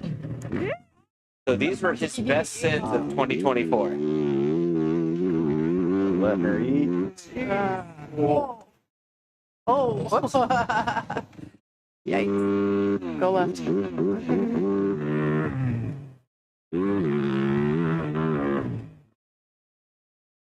Dang, brother.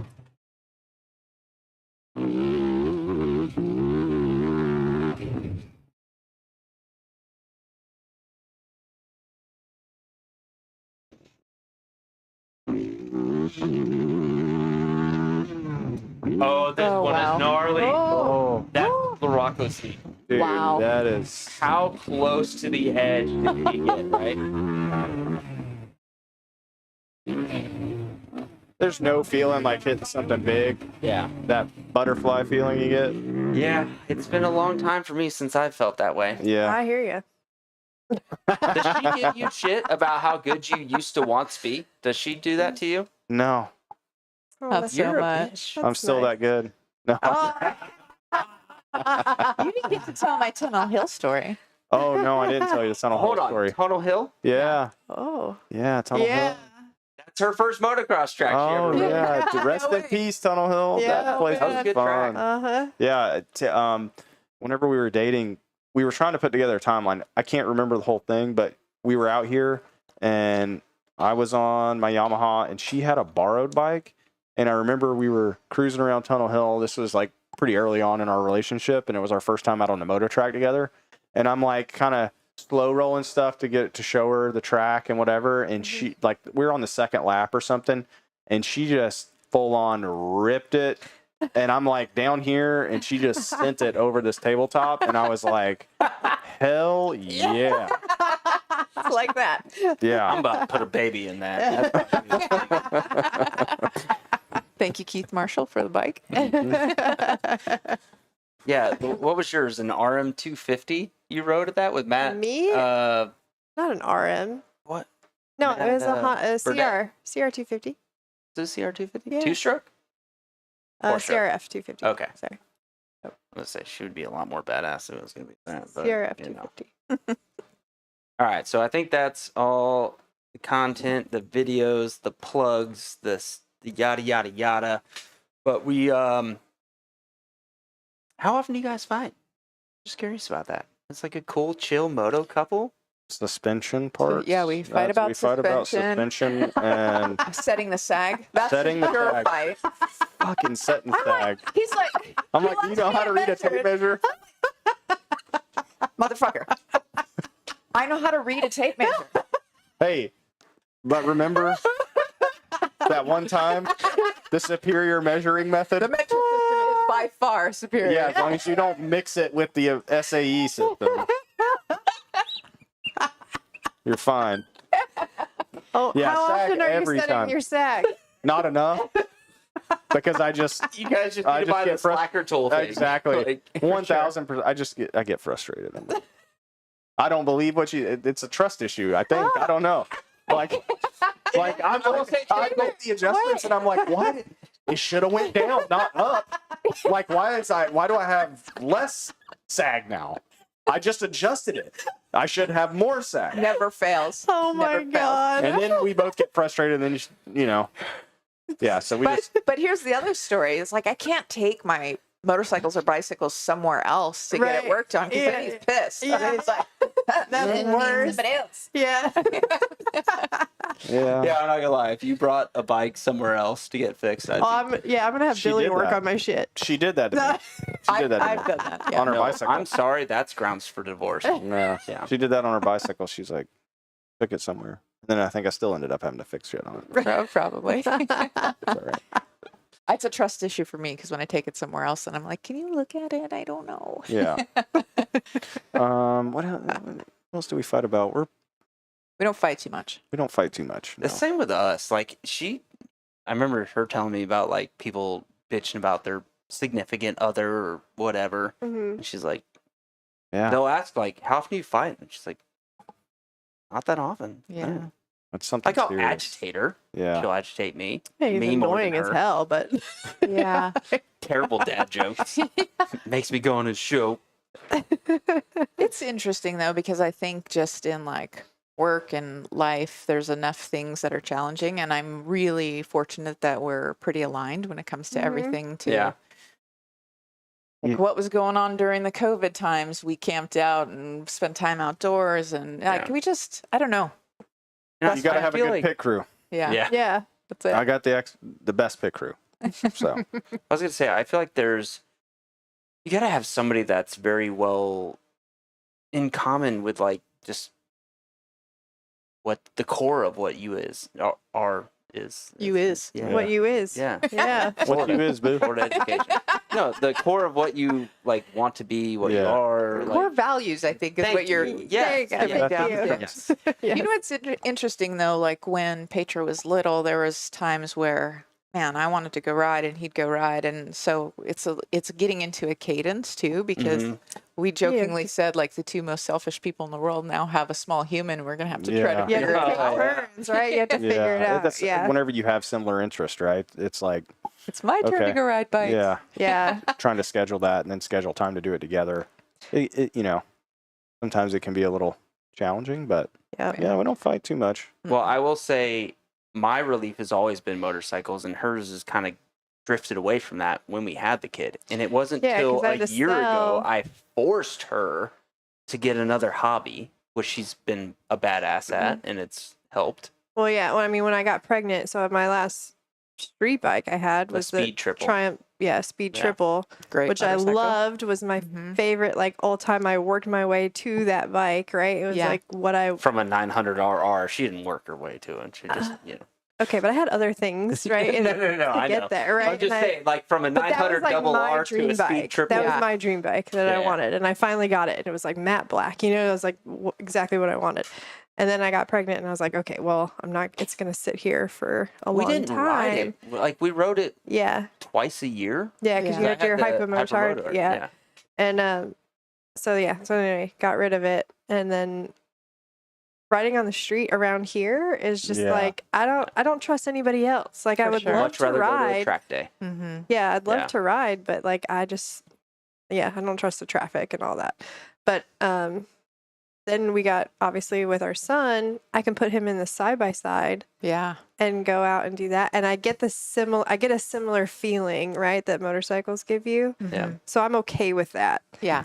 Um, And you're also doing something with him too, I think, encompassing the family. right. We've talked about that. Like that for us is something that it's super important to get Petra out. And if she's not able to ride on the back, then what's the next option? Because we took her on a dual sport ride not very long ago. Yeah, we did. Well, we did like I have a KTM 990. Yeah. And, I put her on the back of that, and it got a little spicy. We got rained on. We got to a It was closed cold. We road. got to a closed road. Yeah, I got. Matt's like, what do you think about the closed road? And I'm like, don't ask me. You know what I'm going to say. We're on off-road Yeah. bikes. She's ready to go around it. We went around everything. Fortunately, everything was open at the end. It worked out. I mean, we were all cold and wet because we did not prepare correctly. The forecast did not show rain. Yeah. And so I didn't bring rain gear. I went to Big Springs. It was horrible. It was bad. But I think we took a safety blanket, one of those, silver emergency blankets. I cut it up and made a little poncho for Petra and stuffed it underneath her clothes to kind of try to keep the wind off of her. It was fun. I mean, it was fun. It's a good memory. Maybe not for her right now. It's not a good memory, but if she's older, hopefully. So, yeah. All right, so we got the do you fight too often? So we talked about this before the show. We're all going to go around and we're going to share on Valentine's. What something does that your partner annoys you with. So she's already got it teed up. Teri, you go first. You probably got the most. I'm going last. How many do you have right now off the top of your head? I just have one. And it should be no surprise to you. Okay. I can always tell where Matt's been and somewhat in a hurry because every fucking drawer is open or cupboard door or closet door. I'll literally be like working on something and go to turn around and bam, like walk right into it. I'm like, are you trying to kill me?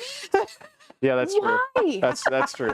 I think I walked in the kitchen one day and she was just standing there pointing at like 3 different. And I'm just like, I don't know. I don't know if it's a sign of smacking your head too much or I don't know. I'm just like, I don't get it. Honestly, You do that too. So maybe it's a little like. It's not your turn yet. No, that's what I was going to say. It's like on to the next. Yep. On to the next. On to the next. But I don't do that. The drawer leaving open too often. Matt gives me the line. I just left it like that so I could remember to do it later. Yeah. I'll do that with other shit though. Not the drawers, but other shit. I'm like, I set this here. What if you threw something away? Bread.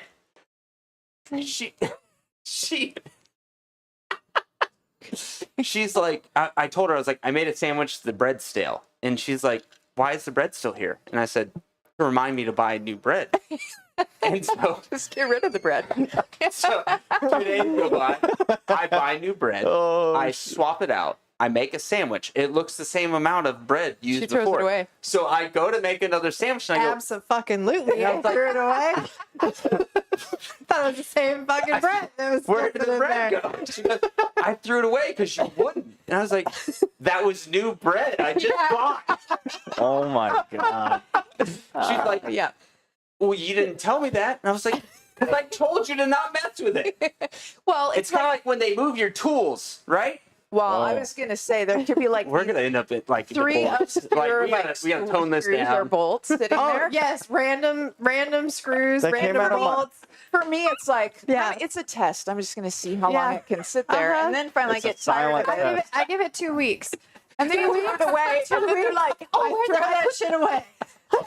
I left those there. Yeah. Or it's gone. And Yeah, what- probably it's I don't in the know. trash and I'm looking for it later. And that nut or bolt or screw that came out of my pocket, it's gone now. I'll never know that it's lost, and I'll have to Yeah, I just claim Source a innocence. new I don't one. know what happened to it, but I threw that shit away. All right, Matt. What is yours, sir? Let's see. I got. I already know what this is going to be. What do you think it is? Let's see what she thinks it is. No, that's a cop out. Well, hold No, on. I want to know what you think. No. Because I guarantee you it's not what you think it is. But I'm curious to know what you think it is. All right. What do you think it is? You have to be honest with what you thought it was. Yeah. You say what it is. What? Oh, so you I say go what first. you were going to say. Yeah. Yeah. the goddamn curling iron gets left on. Oh man, I had no idea. 415-degree curling iron gets left on in the bathroom. Do you grab it? No, I just like walk in there and the curling iron's on it. I'm like, we're gonna burn the damn house down. Have people's houses burned down because the curling I iron don't was know, on but it's 415 degrees. I mean, it's like, Did you break out the heat gun from your toolbox?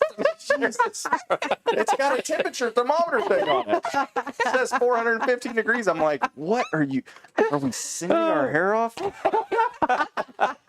And then probably the next thing would be the fruit basket.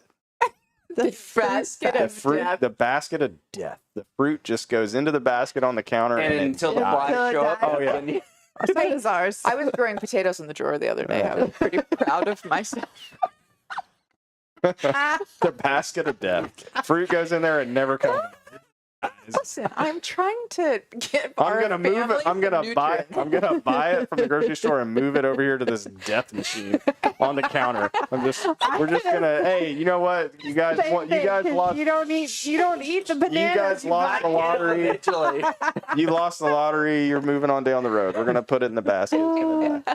Oh my gosh. That's probably more of a thing. All right, what did you think it was? I thought it was going to be me asking him, "Hey, babe, if you could put your hands on my pedals." Oh yeah, no, that's true. What? Well, yeah. She has This an is some affinity weird for kinky always. sex thing No, right she now. always asks me where her things are, and somehow I know where they're at. He does. That's the opposite for us. It has to do with like pedals or bicycle stuff or motorcycle stuff. Like, do you know where mine? GPS. Yeah.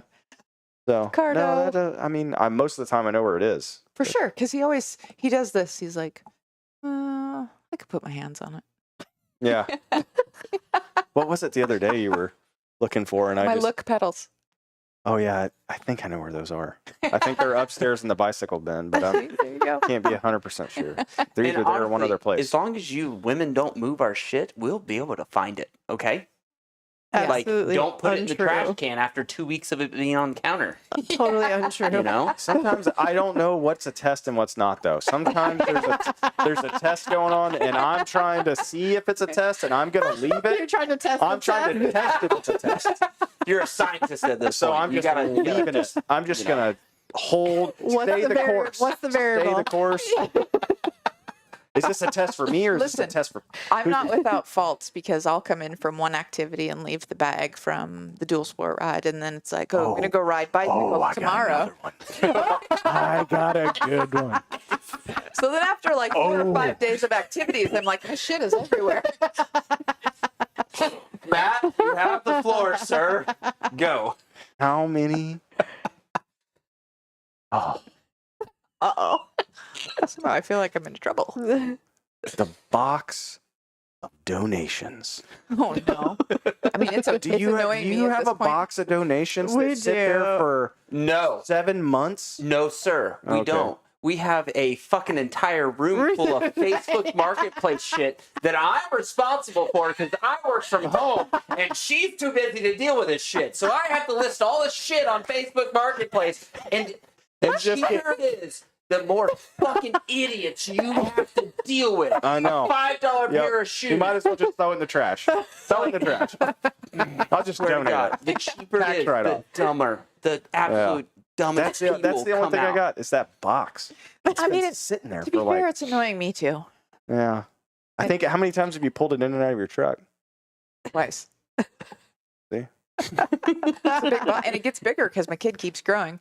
Actually, rallied her the other day. I said, "Hey, if you start selling this stuff on Poshmark, you can have the money." So now she's taking stuff out of the Doing box. it, yeah. Well, no, now there's a pile beside the box. Oh, they have two boxes. You mean Apples don't fall too far from the tree, Dude, so our we'll see. kid, Megan will tell B, like, we got to sell some stuff. And he's just like, he hasn't touched it in 3 years. And he's like, I think I want to play with that. You could just pull the Terry move and just donate it. Oh, I'm still in the there's a doghouse. You're lot still of in the shit. doghouse on that. The Doc McStuffins cart. Doc McStuffins cart. The only thing she Dude, played with, kids and you were remember like, shit. and you were yeah, like, that's the thing is he remembers everything. So like Yeah. I have to tread lightly. yeah. Yeah, no, for But- sure you should. Take it from me. That's about it. I can't think of anything other off the top of my head. You know? That box is going to be gone by Sunday. See, it's a challenge. Weekend now. goal. Yeah, It's a challenge. exactly. Well, Megan, you're up. How do I pick just one? Do you Ooh, have you got a list list? to go through, or do you? I do have a couple. Which? Okay, so first of all, you can't find anything, even if it's right in front of your fucking face. You'd be like, where's this? Where? I'm like, it's right fucking here. So that's very annoying. And also, you always have to be right. That is not correct. Exhibit A. Yeah. Want me to keep going? Yeah, Or let's hear it. let's see. Remember, I conned you to do this show for our son when he's older to get to see how, like when you divorce me and move on to yeah. like some Hispanic How about guy, all the you know. unfunny dad jokes? He'll agree. You laugh at 10% of them. What's the 90%? 1 out of 10? Funny. Yeah. Yes. Yeah, that's the joke range I go for. What else? I don't know. That's maybe it for now. All right, now it's my turn. Oh. My wife is amazing, and I don't have anything to complain about. So I can't believe you guys would shit on your partners like this. Like, this is out there. You can't take this back. Like, she is amazing. Our daughter's watching. Yeah. She's texting. She's the smartest woman I've ever. No, even more than you. Sorry, like you're pretty intelligent. You've done some badass shit in the motorcycle industry, but yeah, I don't know. So we're gonna wrap the show up now, and Oh my god. so no, will you fucking throw away your goddamn soda drinks? Okay, I swear to God, that's my test from her. Right? I put them right by the trash can. You just have She to. will never you just have to Open empty the it. fucking You just have lid. to empty it in the sink. Oh. And I'm then not throw it doing away. Yeah, you gotta dump it out of the Yeah, thing yeah. first. Throw it in the trash can, Yeah. literally. All right, trash can is here. Sink's right there. Where the drink is here. The sink is at your knee. Gonna save it for later. 7 days. Yeah. 7 days later. fly That's where it's gonna be. Amongst the 5 others that are corralled right Making for a the first one. Cornucopia of drinks. Collection. Yeah. It's a collection. That's You're responsible for the trash. Ooh. once it's in the trash. Hmm. What about Yeah. the cardboard boxes that just get Yeah, winged exactly. into the garage? Do you get that? And you mean the I'm for Amazon sure. boxes? Mm. yeah, Yeah. of course. Mostly. With all the No, actually, it doesn't get there. Our child steals them and makes things out of them, and then we can't throw them away. We have to strategically get them from him when he's ready to let them go. I remember those days. For sure. There's a giant box in her living room. I Right don't know if you now. saw it. Yeah. And he told her, Don't throw that away. Don't let Dad throw that away. Amazing. Yeah. Listen, the one time I was in charge of trash, Matt was in Costa Rica riding motorcycles. We ended up with a bear in our front yard. So Oh, that's true. I Yeah. cannot Oh be my responsible gosh. for trash because Yeah. I don't like the way it smells and I left it outside. And then all of a sudden, There's a bear. yeah, Smokey the bear was in the front yard. Oh and no. He was big. So Speaking of trash, that made remind me about how you're going to pick on me for this. I'm sure you want to. My gag reflex. Oh, I saw it earlier. Oh, you gotta. Huh? Yeah. you saw it? You saw Yeah. my gag reflex? Yeah, you were doing the. Oh, Was yeah, it fake or real? that was kind of fake. Oh. No, No, he- I've got it. If you smell something or what is it like boogers? You He see can't boogers. even brush his teeth Oh, All right, so without doing it. I'm way better right now because I've been icing and heating constantly for 2 Your days. throat? What am I gonna shove down my throat? That's gonna ice and eat it. I don't know. My neck. Oh, okay. So Yeah. so my neck has been. So I'm kind of like roboting a little bit this whole show. People won't notice it. So Thursday morning, she gave me a little bit of sickness. This was a little swollen. I'm brushing my teeth and I'm just vomiting. Water, bile. At least 7 to 10 times I threw up While you're brushing your teeth. right after. In fact, I hear the kid walk in. I say the kid, he's kind of fucked up. Riley walk in, and he's like, "Is Dad throwing up?" And I'm just in the sink, right? So fast forward 20 minutes after they leave, I threw my fucking neck out, throwing up. Oh my God, that's terrible. Yeah. And So that's how you know you're old. I go to get my hair cut today, and I didn't tell you this part of it. I was saving this for the show. The lady walks up, and she's like, "What's your name?" And I was like, I put in the thing to like reserve a spot. And I was like, "It's Aunt." She's like, "Okay, you're ready." And I look up, one eye's this way, one eye's over here.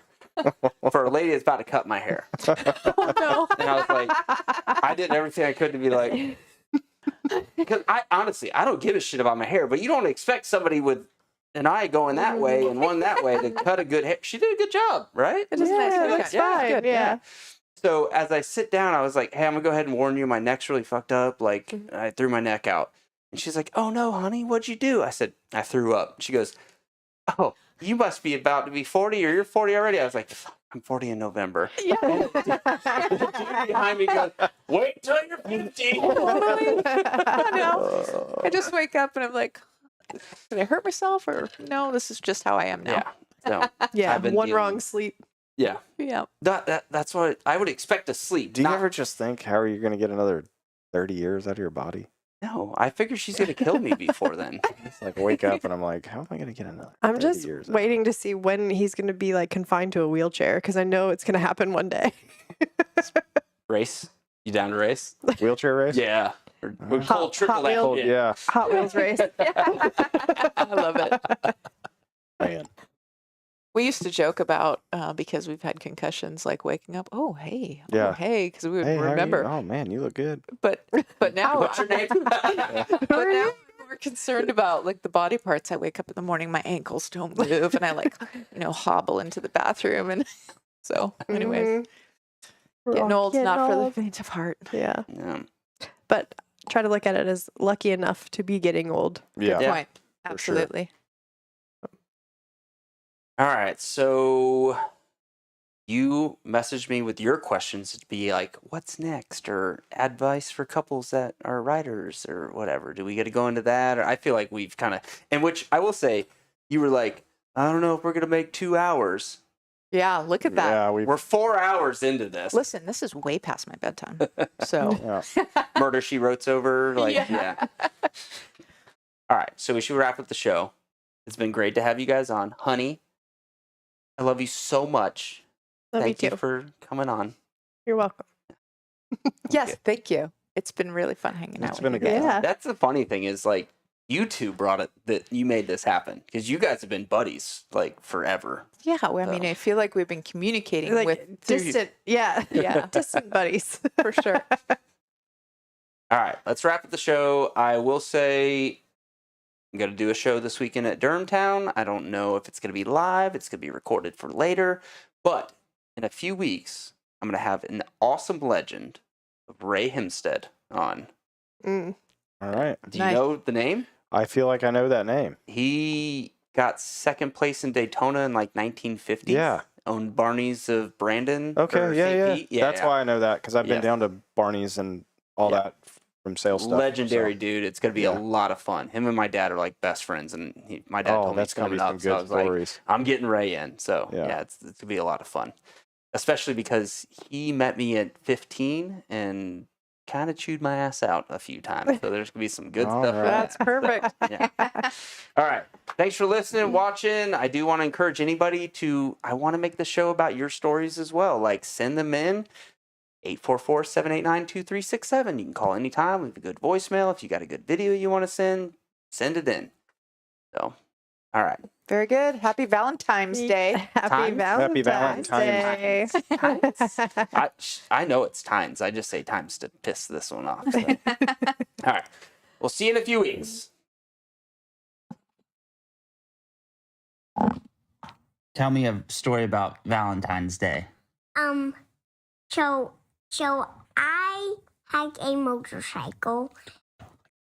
I had a motorcycle.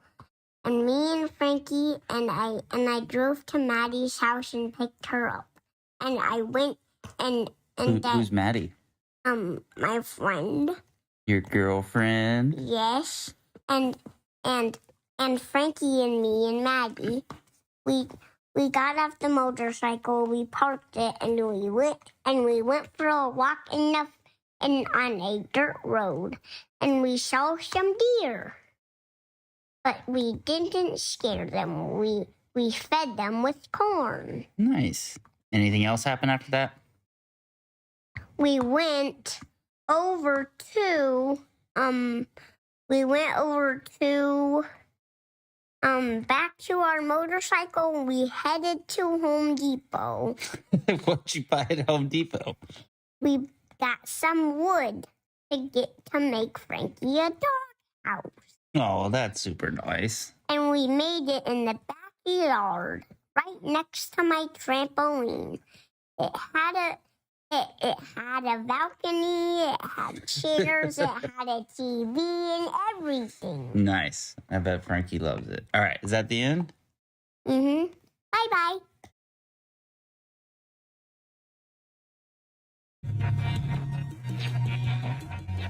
You wanna talk about a leap of faith? I have not shut it in the darkness. With cups and rolling dice, we get no fucks now. Who thinks twice? Yeah. And when this whole thing slower, felt like it was trying to shake us. Held on to what we knew. It could try, but it never break us. It could try, but it never break us.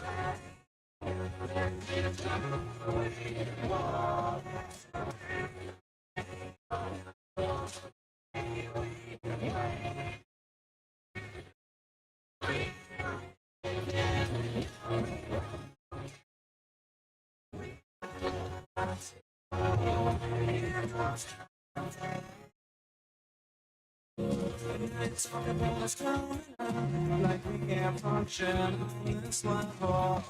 You laugh at who we are. You're the joke that's taken too far. Let's go crashing over. We won't let them take us down. We just keep getting closer. Getting used to